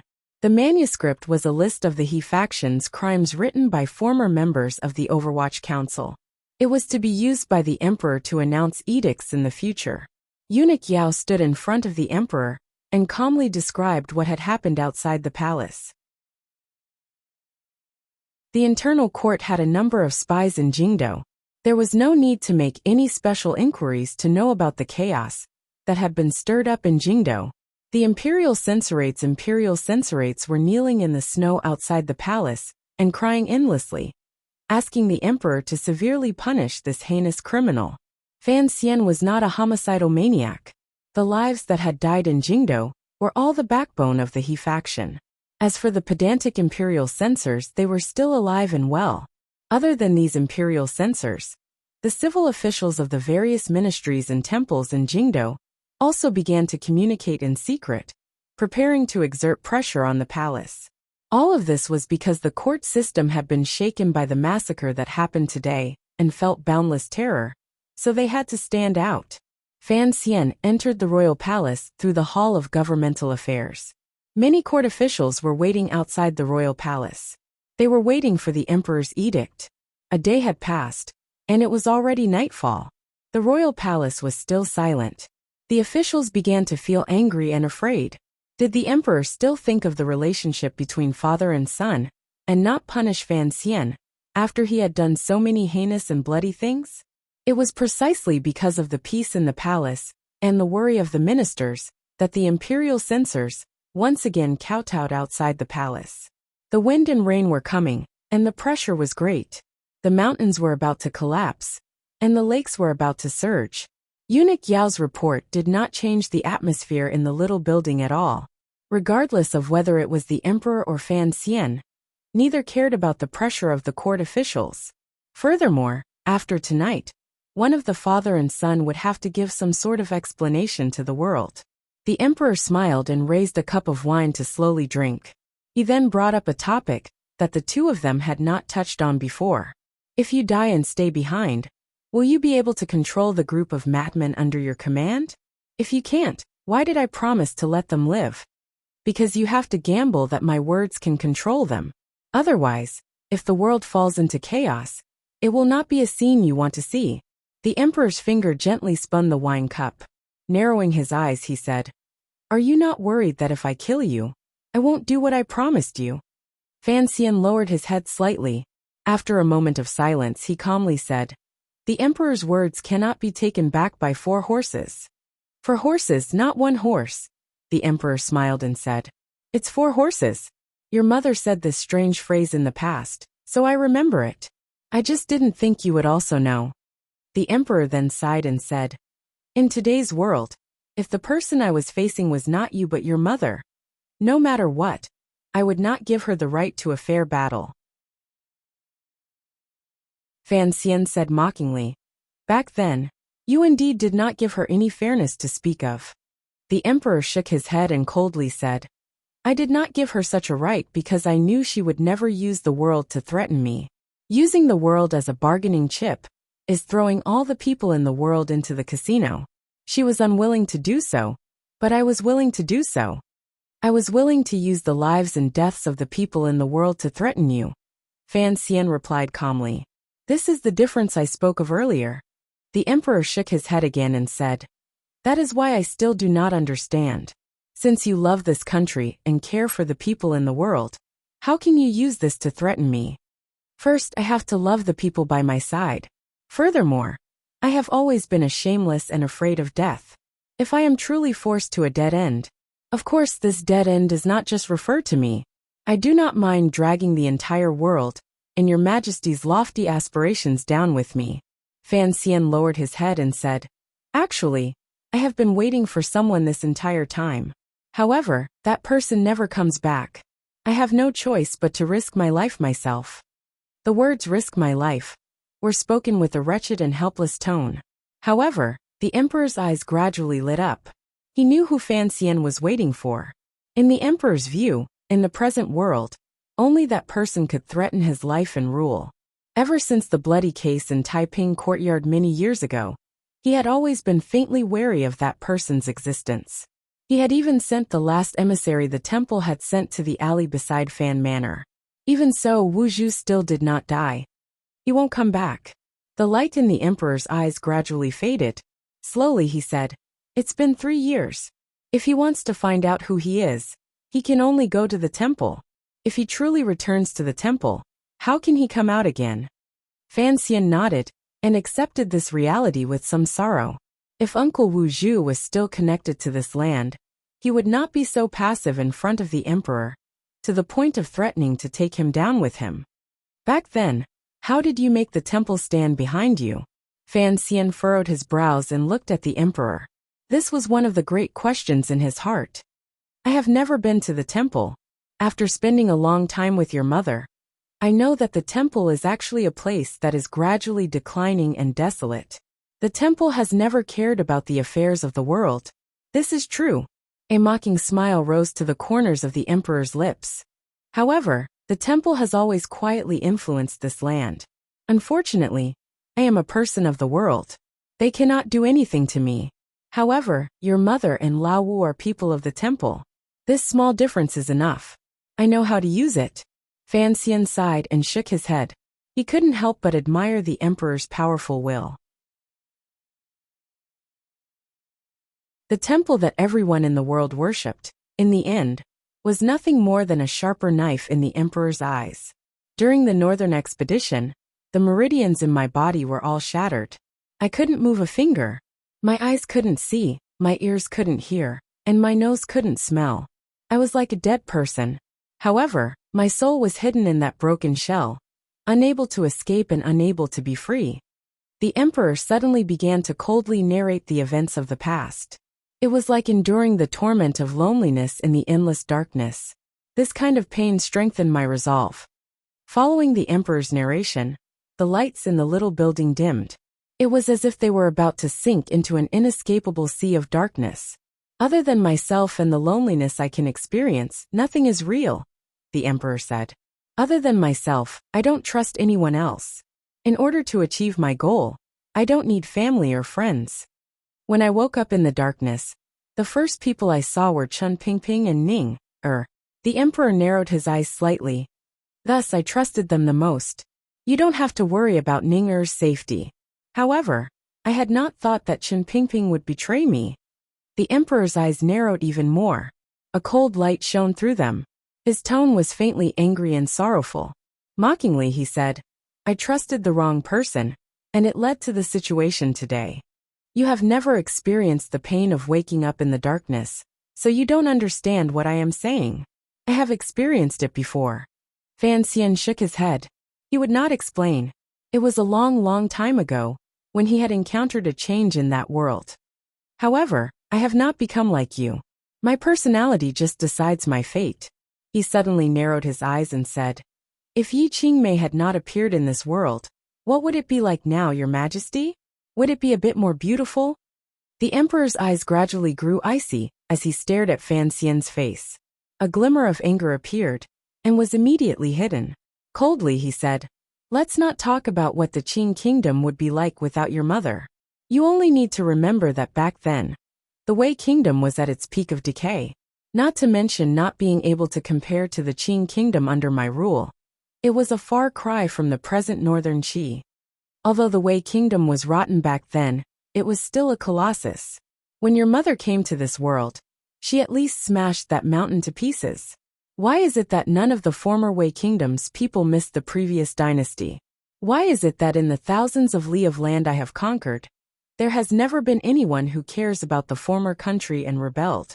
The emperor smiled coldly. Think about it yourself. Fan Xian smiled and said, I can't be bothered to think about it. My parents were both remarkable figures. For me as a son, it is not a very glorious thing. The emperor finally laughed aloud. The two of them continued to eat, drink, and chat. This father and son, ruler and official, were actually very similar. They were both cold and emotionless. However, they had different opinions about the world, the past, and the present. They had different opinions about everything. However, this did not affect the trust and respect the two of them had shown each other these years, and firmly occupied the peak of the world. They listened to the wind and snow all night in the little building. This was their last dinner, and their last long conversation. Deep into the night, the two of them sat on two chairs under the light of the lantern, and began to meditate and rest. Even the true qi that flowed through their bodies was so harmonious. Other than being domineering, each of them had a kind of power that could tear everything apart. When combined, they were actually so harmonious. Without realizing it, the sky brightened. The morning sun came out. The snow outside stopped and the wind stopped. The thick layer of snow on the ground was like a woolen blanket. It reflected the clear light from the sky and lit up the large abandoned garden in the northwest corner of the royal palace, particularly brightly. Fan Xian woke up and sighed in his heart. Standing up, he picked up the sword of the Wei Emperor on the table with his right hand and walked to the door of the little building. He then turned around and calmly looked at the emperor in the chair. The emperor slowly opened his eyes. His pupils were unusually clear and bright, unusually calm and cold. There was no longer a glimmer of emotion that a mortal should have. Everything that needed to be said had been said. From this moment on, there was no longer a shred of familial affection between the two of them. Fan Xian raised his right arm, from his shoulder to his elbow to his wrist, and then to the hilt of the sword that he held steadily in his right hand. That unshakable and terrifyingly steady tip of the sword pointed directly at the emperor's face. The sword was still in its sheath, but it began to make the cry of a dragon. It hummed and hummed, like the strings in Chen Garden playing. Thick tyrannical Jinqi flowed into the body of the sword along the web between Fan Xian's thumb and index finger. It was as if it wanted to bring the sword to life. A glimmer of light that was faintly visible to the naked eye began to spread through the cracks in the sheath. The body of the sword struggled desperately in the sheath. It wanted to break out of the sheath, but could not find a way out. The pain and suffering made one's heart palpitate just by hearing it. Fan Xian didn't know how much Jinqi he had poured into it to construct such a shocking scene. The emperor's pupils constricted slightly. His hands remained on the chair, and he did not rise. However, the only remaining great grandmaster in the world discovered that his favorite son was more powerful than he had expected. In the cold winter day, a drop of sweat fell from the tip of Fan Xian's brow. His delicate face was filled with a heavy and unswerving determination. He had accumulated power for a long time, but the Qing emperor had not acted. He could not wait forever. The sword he held in his hand was almost out of control. With a light clap, Fan Xian's right foot took a step back and landed heavily on the doorstep. The sword he had stabbed out with his right hand in the form of the burning sky had finally exploded out. The white light in the gap of the scabbard in his hand suddenly disappeared. There was no sound in the small building. That scabbard could no longer withstand the anger of the emperor's sword inside the scabbard. It struggled, clashed, and silently and strangely, like an arrow, pierced towards the emperor's face. Fan Xian's first strike was the sword sheath. The sword sheath was imbued with his 7 days of hard thought, the accumulated power of a long night of talking, and thick tyrannical Jinqi. In an instant it shot out. Its speed made the sword sheath, like Yan Xiaoyi's arrow in the past, easily tear through the air and surpass the limits of time. In an instant, in the blink of an eye, it arrived in front of the emperor's eyes. At this moment a hand appeared in the air. It was an incomparably stable hand. It was a hand that had shaken the wind and rain on Dong Mountain, and had a layer of calluses on its middle finger, because it had gripped the imperial brush for too long. This hand caught the sword sheath like catching a firefly in the flickering light, or a speck of dust in thousands of snowflakes. This hand was too fast. It was fast enough to catch light, and fast enough to catch shadows. How could it not catch the sword sheath, which had form and substance? The calmness of the little building was immediately broken. The dragon's cry and humming from the sword sheath rang out again, but it suddenly stopped. Fan Xian's sword sheath, which had been accumulating power for a long time, was like a huge dragon that had its throat grabbed by someone. It stopped breathing, and hung its head dejectedly and powerlessly, as it lay in the emperor's palm with its last breath. The emperor slowly rose. His expression was unusually calm. However, he had to admit that Fan Xian's realm had exceeded his expectations. This strike, which was like a flying dragon from beyond the heavens, seemed to faintly have the feeling of leaving space. There was no one in front of the little building. The emperor looked coldly in that direction. The chair behind him shattered with a rustling sound, turning into powder and nothingness, scattering all over the ground. Fan Xian had used all the power in his body to activate the sword sheath. It looked like he had staked everything on one throw. There were no spectators around the little building. So no one expected that after that moment, his body would float up at an even faster speed, sweep up and fly up. His body was like a large bird. No, he was lighter and faster than a bird. He was like a snowflake swept up by the howling wind. With a speed that was impossible for a human to reach, he suddenly floated a distance of 150 feet from the door of the little building. Snowflakes began to fall from the sky again. In the process of flying, Fan Xian almost stopped breathing. He only relied on the book of spells he left behind before he died to feel the coldness around him in the flow of air. Going with the flow, he floated forward. As he floated, he had time to think. There was a distance of 12 feet from the emperor's chair to the outside of the little building. The emperor had to catch his strike and think. Presumably, he would not come out too quickly. The 4 great grandmasters had already transcended mortality and transcended sainthood. In the end, they were not immortals. They each had their own weaknesses. Master Kuhi's weakest point was his old physical body. Yi Liuyan's strongest point was his cloud-like movements. If the great grandmaster in the little building was Yi Liuyan, Fan Xian would not have had the extravagant hope of keeping him in the building. However, the person in the building was the emperor. His Jinqi cultivation was the best in the world. It was abundant to the peak. Relying on Jinqi to move, the physical body would always be limited. Moving in a small area required supernatural skills, just like how Yi Liuyan faced a sky full of crossbow bolts. However, the emperor might not be able to forcefully sweep out of the little building in such a short time. What followed immediately was an attack without any gaps. Fan Xian's feet slid 2 feet on the snowy ground, revealing 2 snow ditches. His figure landed on the snowy ground. Sword light flashed, and he held it horizontally in front of his face. His front knees were in a half-crouch. It was a posture for a fatal attack. At the same time, the cold sword light illuminated his delicate face. A sudden, vigorous, and rapidly burning fire swallowed the entire little building in an instant. A sea of fire appeared in the snowy palace. With a few muffled sounds, countless tongues of flame shot into the sky and surrounded the entire little building. The red and burning light immediately warmed the cold sword in front of Fan Xian and made it red. Such a large and quickly lit fire could not have been formed naturally. No one knew what Fan Xian had prepared in the little building. What made Fan Xian feel slightly disappointed was that a streak of aura flowed through the sea of fire. A human figure stood brilliantly in front of the sea of fire, looking coldly at him. He stood in the snowy ground, leaving the sea of fire behind him. Some places on the emperor's dragon robe were already charred. His hair was also slightly burned. His face was slightly pale, but he still stood arrogantly and looked coldly at Fan Xian. When did you move the gunpowder of the 3rd bureau into the palace? The emperor narrowed his eyes and looked at Fan Xian. Fan Xian smiled widely and gripped the hilt of his sword tightly. 3 years ago, during the Jingdo Rebellion, when I was regent, it was not difficult to move as much gunpowder as I wanted into the palace. The emperor slowly walked closer to Fan Xian. His eyes narrowed slightly. In a cold voice he said, "So for today you prepared for 3 whole years."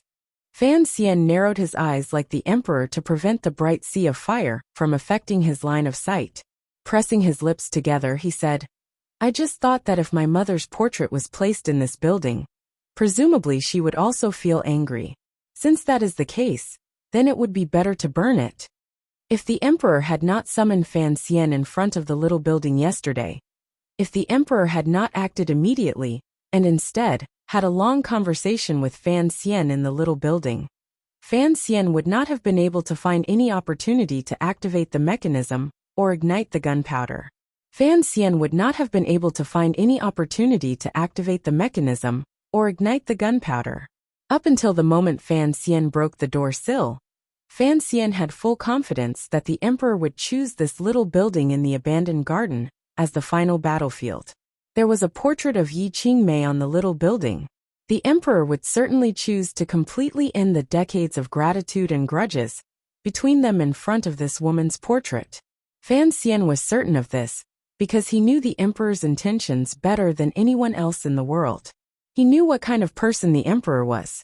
The emperor was a cold and emotionless, but hypocritical person who thought he was kind and affectionate. Fan Xian was also very hypocritical. Using the words of that world, the father and son both liked to pretend to be a little bourgeois. Without question, the little building was the best stage for the two of them in this great show. The moment the fire ignited, Fan Xian's heart jumped. The reason he had chosen the gunpowder that had been buried for 3 years as his ultimate weapon was because Chen Pingping's wheelchair in the royal study had given him confidence. Faced with an attack that came from all directions and had no space to dodge, even a great grandmaster would not be able to create something from nothing and find a way to dodge. The iron pellets and steel balls shot out by the gun in the chair were like this.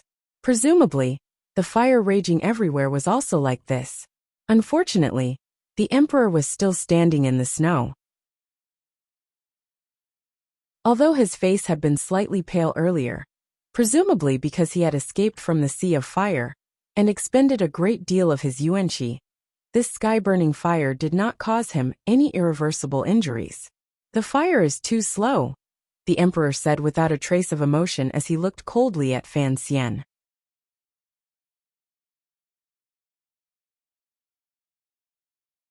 Chapter 736. Since he had already made his move, there was no reason for him to use a golden basin to wash his hands. Fan Xian's eyes grew brighter and brighter. There was not a single stray thought in his mind. It was all exuberant fighting spirit, and a state that had been pushed to its peak. With the Wei Emperor's sword in hand, he might not have the world, but at least he had the ambition to charge into the world. In Fan Xian's eyes, the unfathomable great grandmaster emperor in front of him was the world. Heavy snow as thick as goose feathers fluttered down in the palace. Suddenly, 4 streaks of sword light lit up the gloomy world. 4 unpredictable and strange marks appeared in the air. In each mark, there was a frightening sword light. It was impossible to tell which of the 4 strikes would come first, and which would come last. Unlike the killing intent contained in the 4 streaks of sword light, the power of the sword flew out to its heart's content, and mixed with the wind and snow. It was indescribably wondrous, and landed somewhere unknown. In the blink of an eye, Fan Xian had already floated in front of the emperor. The clothes on his right arm fluttered. Every muscle under his shirt exploded with a shocking power. In a flash, he drew his sword and pulled it back, stabbing out 4 times in a row. The 4 streaks of sword intent arrived through the air. Each strike pierced through a snowflake floating in the air. Then, it pierced the side of the emperor's hair, sleeves, in front of the emperor's shoes, and outside the dragon robe. They all missed. In an instant the 4 strikes all missed. The last strike was only an inch away from the emperor's lower abdomen. However, this inch of distance seemed to be separated by thousands of rivers and mountains. The power of the sword had been exhausted.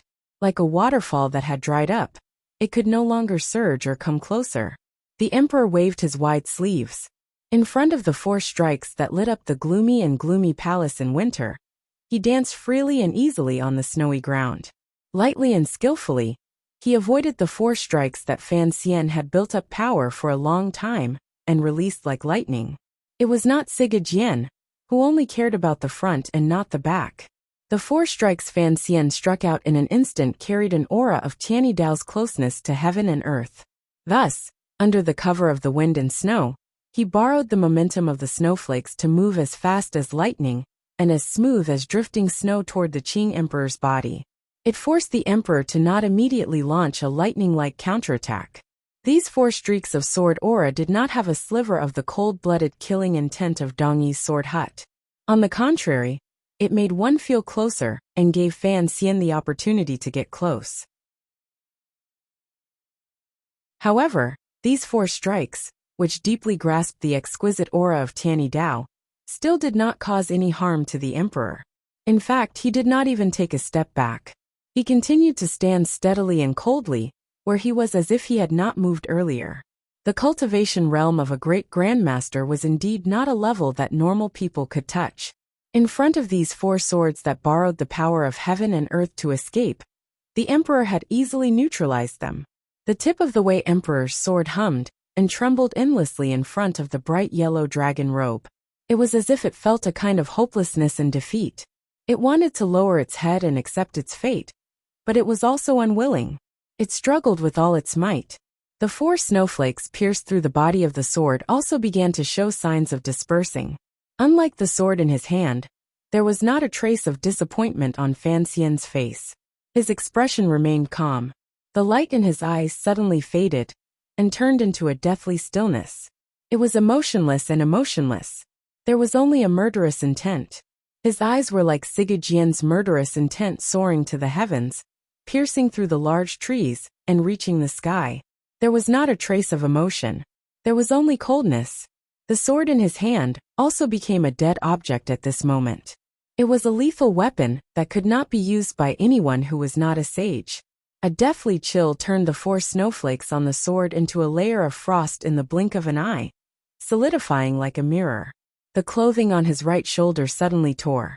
A series of crackling sounds rang out. The 2 circulations in Fan Xian's body moved quickly, clashing and struggling with each other. They broke through the acupuncture point in the shoulder, went through the Yangming meridian, and went straight to the elbow, pressing against the wrist, and then to the hilt of the sword. His right arm seemed to have been flung out violently. He used the power of the coffin breaker to move the sword. The sword, which had been at the end of its tether, suddenly grew a foot and pierced directly toward the Qing Emperor's dragon robe. This was the true strike, the strike Sigajian had bestowed upon Fan Xian before his death. Merciless and unfeeling, ruthless and without return. One glance was enough to topple a city. Another glance was enough to topple a country. 3 glances were enough to topple a person's heart. Sigajian frequently plotted against the world. Even if he did not do it for the world, he would still kill the emperor. Wind and snow rose in the cold palace. The Wei Emperor's sword also became a sword of snow. It was extremely cold and decisive. It left no path of retreat or chance of turning around. It pierced forward with an indomitable will. A heart-palpitating scraping sound rang out. It only rang out for an instant. In Fan Xian's ears, it seemed to ring out for countless years. It was very long and finally stopped. 2 well-maintained, white, and jade-like fingers steadily and coldly clamped down on the Wei Emperor's sword. The scraping sound was the sound produced by the icy blade of the sword, and these 2 fingers. The frost on half of the blade had already been removed by the fingers. At this moment, these 2 fingers were clamped between the blade of the sword. A faint hot mist rose from the 2 fingers. Even though the emperor was a great grandmaster, he would not underestimate Fan Xian's strike. This strike was too cold and bloodthirsty. The blade of the sword broke through his 2 fingers and forcefully advanced half the length of the blade. In the end, the emperor took a step back. However, there was still an inch of distance between his body and the tip of the Wei Emperor's sword. Fan Xian was still unable to break through this inch and truly touch the emperor's dragon robe. The emperor looked coldly at his son, who was inches away from him. Some frost had formed on the beard on his chin. He looked particularly terrifying. The knuckles of the 2 fingers that gripped the sword of the Wei Emperor turned slightly white. It was extremely majestic.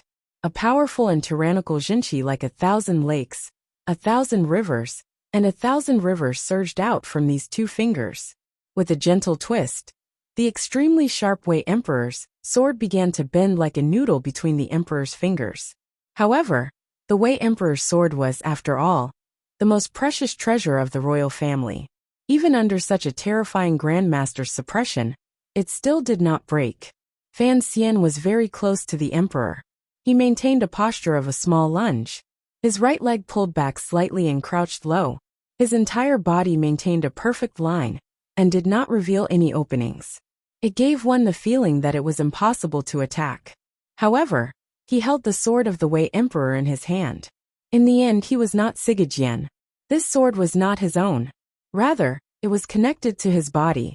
At this moment, it was like a beautiful character that had suddenly been left with a very flawed stroke. Like a great river, a wild Jinqi surged out from the Wei Emperor's sword. Fresh blood sprayed from the webbing between Fan Xian's thumb and index finger. But he did not pull back his sword. He knew that the first battle now was willpower. His power could not be taken away by the enemy. The coldness in his eyes grew stronger and stronger. The Jinqi in his body also began to surge out violently. Fan Xian bravely did not pull back his sword. However, the emperor pulled back his finger. The Wei emperor's sword, which had been bent to the extreme, bounced up like lightning. Like a whip of a horse, it chopped toward Fan Xian's face. Fan Xian could clearly see the bright sword light in his eyes. The ice and frost on the other half of the sword also split open with this bounce, and exploded on the blade of the Wei emperor's sword. It turned into countless tiny shards of ice, and exploded between the emperor and Fan Xian. Fan Xian let out a sharp cry, and quickly loosened the webbing between his thumb and index finger. His wrist dropped like lightning, and he held the hilt of the sword in a reverse grip. His feet took a series of 8 steps on the snowy ground. Kicking the golden eaves, he raised his head to retreat. However, with this raise of his head, the perfect and ruthless defense he had woven earlier immediately melted like ice and snow. His movements became a mess. The emperor's figure whizzed forward like a gust of wind, heading straight for Fan Xian's body. A normal and simple punch flew out and landed directly on Fan Xian's chest. With a muffled thud, Fan Xian's body was sent flying by this seemingly light punch. His entire body became a snowflake floating in the air. Drifting in spirals, it was wretched and wretched. Without any strength, it changed countless times in the air. Flipping 7 or 8 times, it swept across dozens of feet of the abandoned garden and snowy ground. In the end, it landed wretchedly on the snowy ground far away. It sent up a large patch of snow and crushed dozens of dead grass. Fan Xian held his chest and spat out a mouthful of fresh blood. However, he still stood resolutely and stared fixedly at the emperor in the distance. No one could fly dozens of feet in the air for no reason, even if they were hit by the emperor's way of the king's killing fist, which was so powerful that they could not form any thoughts of resistance. It was impossible to send a person flying dozens of feet horizontally. The human body was important. After all, it could not be a true snowflake.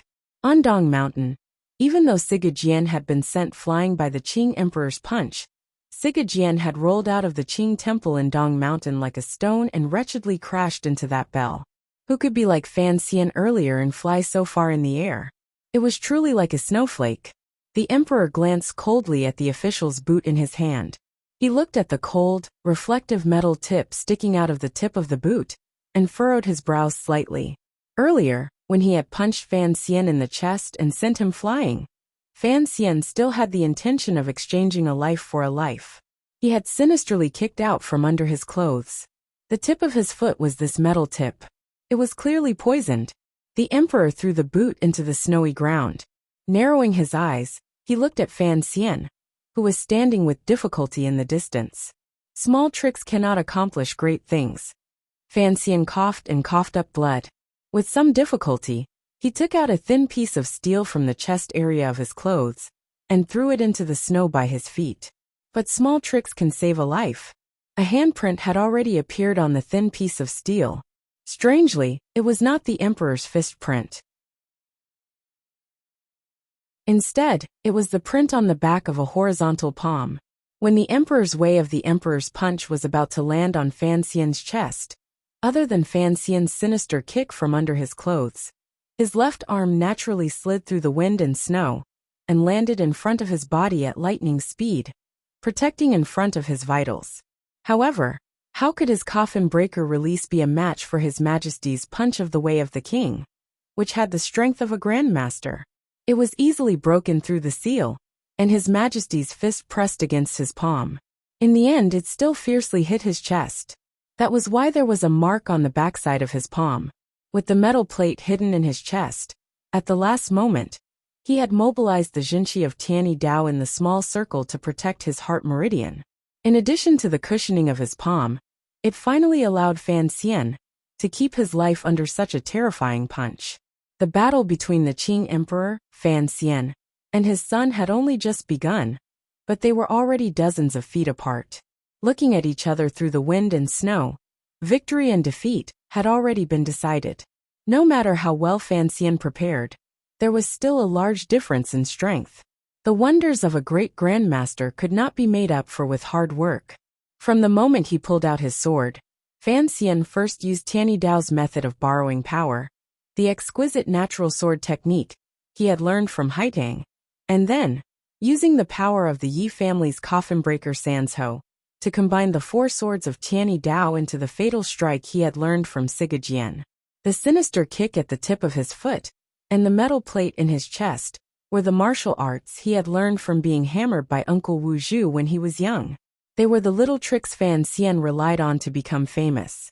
The foundation he used to activate these wondrous skills, and merge them together, was the tyrannical Jinqi he had diligently cultivated in his body for over 20 years, and had long become a part of his body.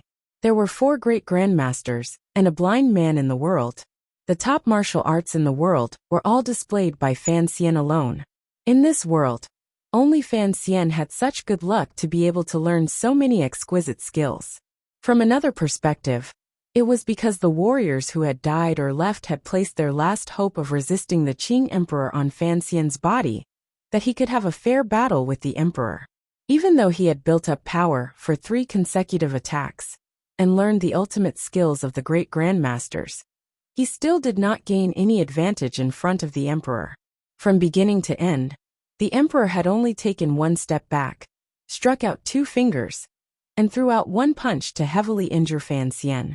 How could such a difference be closed by hard training and meditation? A superior 9th-level ace was already a rarely seen pinnacle figure in this world. Given Fan Xian's current cultivation, he could go anywhere in the world. However, facing a great grandmaster, no one had imagined that a superior 9th-level ace would have any possibility of challenging someone of a higher level.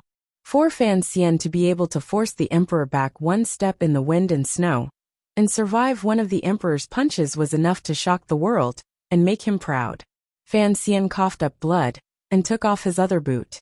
Standing barefoot in the cold snowy ground, he narrowed his eyes slightly. A never-before-seen pride and confidence rose in them. This abrupt emotion in the face of a crushing defeat was not because he had forced back the Emperor, or because he had survived. Rather, it was because in his calm heart, there was an affirmation of his own judgment. The Emperor was old. Fan Xian had been in seclusion for 7 days. Other than thinking about the battle of the heart, and preserving the lives of those he loved, what Fan Xian thought about the most was the problem of the Emperor's true condition. Just what kind of realm was the great grandmaster's realm? Fan Xian had seen Yi Lian attack in Sigejian, but this was different. Since the great grandmasters were said to be unfathomable, how could he assess the Emperor's true strength? Fortunately, when he was in Dongyi, before Sigejian died, this great grandmaster had discussed the problem of the Qing Emperor's realm with Fan Xian for a long time. He had come to a somewhat blurry, but close to the truth. The Qing Emperor's cultivation had been successful. During the northern expedition, the tyrannical Jinqi in his body had exceeded its limit. In one fell swoop, it had destroyed all the meridians in his body, and turned him into a cripple. In the end, for some reason, not only did the Emperor return to normal, but he also became the 4th great grandmaster in the world. The meridians in Fan Xian's body had also exploded. With the help of the begonia and the care of Tianyi Dao's natural method, he had luckily repaired his meridians. Back then, how had the Emperor survived? Sigejian had exchanged blows with the Qing Emperor on Dong Mountain. He had told Fan Xian of his judgment. Presently, the Qing Emperor's body no longer had the meridians that a human should have. His entire body had become an opening. Jinqi flowed through his body without any hindrance. Regardless of whether it was in or out, it was fast to a shocking degree. Since there were no longer the restrictions of meridians, the tyrannical Jinqi in the Qing Emperor's body could continue to cultivate endlessly until it reached a realm that no human dared to hope for. Each great grandmaster had their own way of breaking through realms. Some relied on their closeness to heaven and earth. Some relied on their cold and severe hearts that saw heaven and earth as nothing. However, the Qing Emperor did not break through that realm by questioning his inner heart. Instead, he valiantly and endlessly solidified his cultivation. The tyrannical Jinqi in his body accumulated like an ocean, and used a quantitative change to achieve a qualitative change. This was the Qing Emperor's most terrifying power. It was only by relying on the limitless Jinqi in his body, and his unusually fast-breathing method, that he was able to cross half the lake with one finger on Dong Mountain. He sent half of the jinqi he had cultivated for decades into Kuhi's body in the grace of one finger, bursting through his skin. If one could confirm the true nature of the Qing Emperor's great grandmaster realm, then there was a question worth pondering. Half of the tyrannical jinqi the Qing Emperor had accumulated for decades had been sent into Kuhi's body. It was worth it to use such a large loss to kill a great grandmaster. However, the Qing Emperor would probably have to spend many years to recover this loss. Normal martial cultivators only needed a few days of meditation to recover their jinqi to its original state. Even if half of the jinqi in their bodies was used up, they would only need a few months to recover. However, the Qing Emperor's path had always been different from anyone else's. The jinqi in other people's bodies was at most a pond. Even the great grandmasters were, at most, a small lake. However, their method of using the small lake was to make the lake water evaporate. What they did was a miraculous method. However, the Qing Emperor's body was an ocean. With half of it gone, it would probably be impossible to refill it in a short 3 years. Half of the ocean was still unfathomable. It was still not something Fan Xian could oppose. However, the Qing Emperor had suffered attacks endlessly these years. The Jingdo Rebellion, his heart hurt, the death of his son, and the death of his mother. His state of mind had probably been damaged. Furthermore, the injury the black wheelchair in the royal study had caused the emperor last autumn probably could not be completely healed. Even a great grandmaster could not be completely immune to Qin Pingping's methods. If the emperor was still the emperor from before Dong Mountain, even if he was the emperor from 3 years ago who smiled warmly and appeared moderate, but was actually cold and stern, Fan Xian would not have had a chance at all. Fan Xian understood the scene on Dong Mountain very well. He knew the terrifying power of the emperor's way of the emperor's killing fist. The emperor's punch was clearly not as good as the one on Dong Mountain. No matter how many life-saving abilities Fan Xian used, and even the breathing method he had hidden at the bottom of the chest, Fan Xian was still alive. If it had been the original emperor, this punch would probably have shattered Fan Xian's palm, the metal plate under his clothes, and half his body. This was enough to prove that the emperor had already stepped down from his divine altar. He was old and far from being as powerful as he had been in the past. Fan Xian narrowed his eyes and looked at the emperor on the other side of the wind and snow. Fresh blood seeped out from the side of his lips, but there was a refreshing smile on his face. It was rare in his life that he had fought without fear of death. Furthermore, he faintly smelled a glimmer of victory. It was truly refreshing. The emperor also looked at his son through the sky full of wind and snow. His eyes narrowed slightly. A cold light flashed and then disappeared in them. He knew very well why Fan Xian was able to survive his punch. It was not because of that sinister kick, nor was it because of the other party's ingenuity and the palm in front of his fist. Furthermore, it was not because of that ridiculous and absurd piece of steel plate. It was because of Fan Xian's footwork, which allowed him to fly dozens of feet through the snowy sky like a floating snowflake without any effort. Because it was floating without any effort, most of the jinqi power in the emperor's way of the emperor's punch was completely wasted in the endless snowy sky. It did not truly land on Fan Xian's body. The question was, where did Fan Xian's footwork come from? There was no one in this world who could fly dozens of feet through the air, as if they were weightless. The emperor's eyes narrowed even more. He realized that he could not see through his son. He didn't know just how many surprises Fan Xian had waiting for him. You already have Hong Xiang's strength. The emperor's voice passed through the sky full of wind and snow, and clearly entered Fan Xian's ears. Fan Xian's expression froze slightly. He knew that this was the emperor's ultimate affirmation of himself. Back then, other than the 4 great grandmasters, eunuch Hong's strength was the most unfathomable. The emperor had once said that if it were not for the fact that Hong Xiang's body was abnormal, there would probably be one more great grandmaster in this world. Fan Xian felt slightly proud that the emperor was comparing him to Hong Xiang. He also knew that the emperor must have seen that the method he used to dispel the way of the emperor's punch earlier was strange. Yes, It was the method that Master Ku he had asked Sigurjin to pass on to Fan Xian before he died. Fan Xian breathed in the wind and snow, and wandered intimately through the air like a bird. It was all because he could feel the faint ripples between heaven and earth. I'm not writing anymore. I really can't write anymore. It's too damn hard to write. There are a lot of things to do during the new year, yet I have to write about this. I really want to curse. In reality, I've also cursed many times in front of the computer. You're tuning in to the Li Mei's Sword of Destiny YouTube channel. We're so grateful for your support. And don't forget to subscribe to join us on this incredible journey through captivating stories. Your generosity through donations truly makes a world of difference, as it's the primary source of revenue that allows me to expand and enhance this channel for you. Thank you from the bottom of my heart for being a part of this adventure.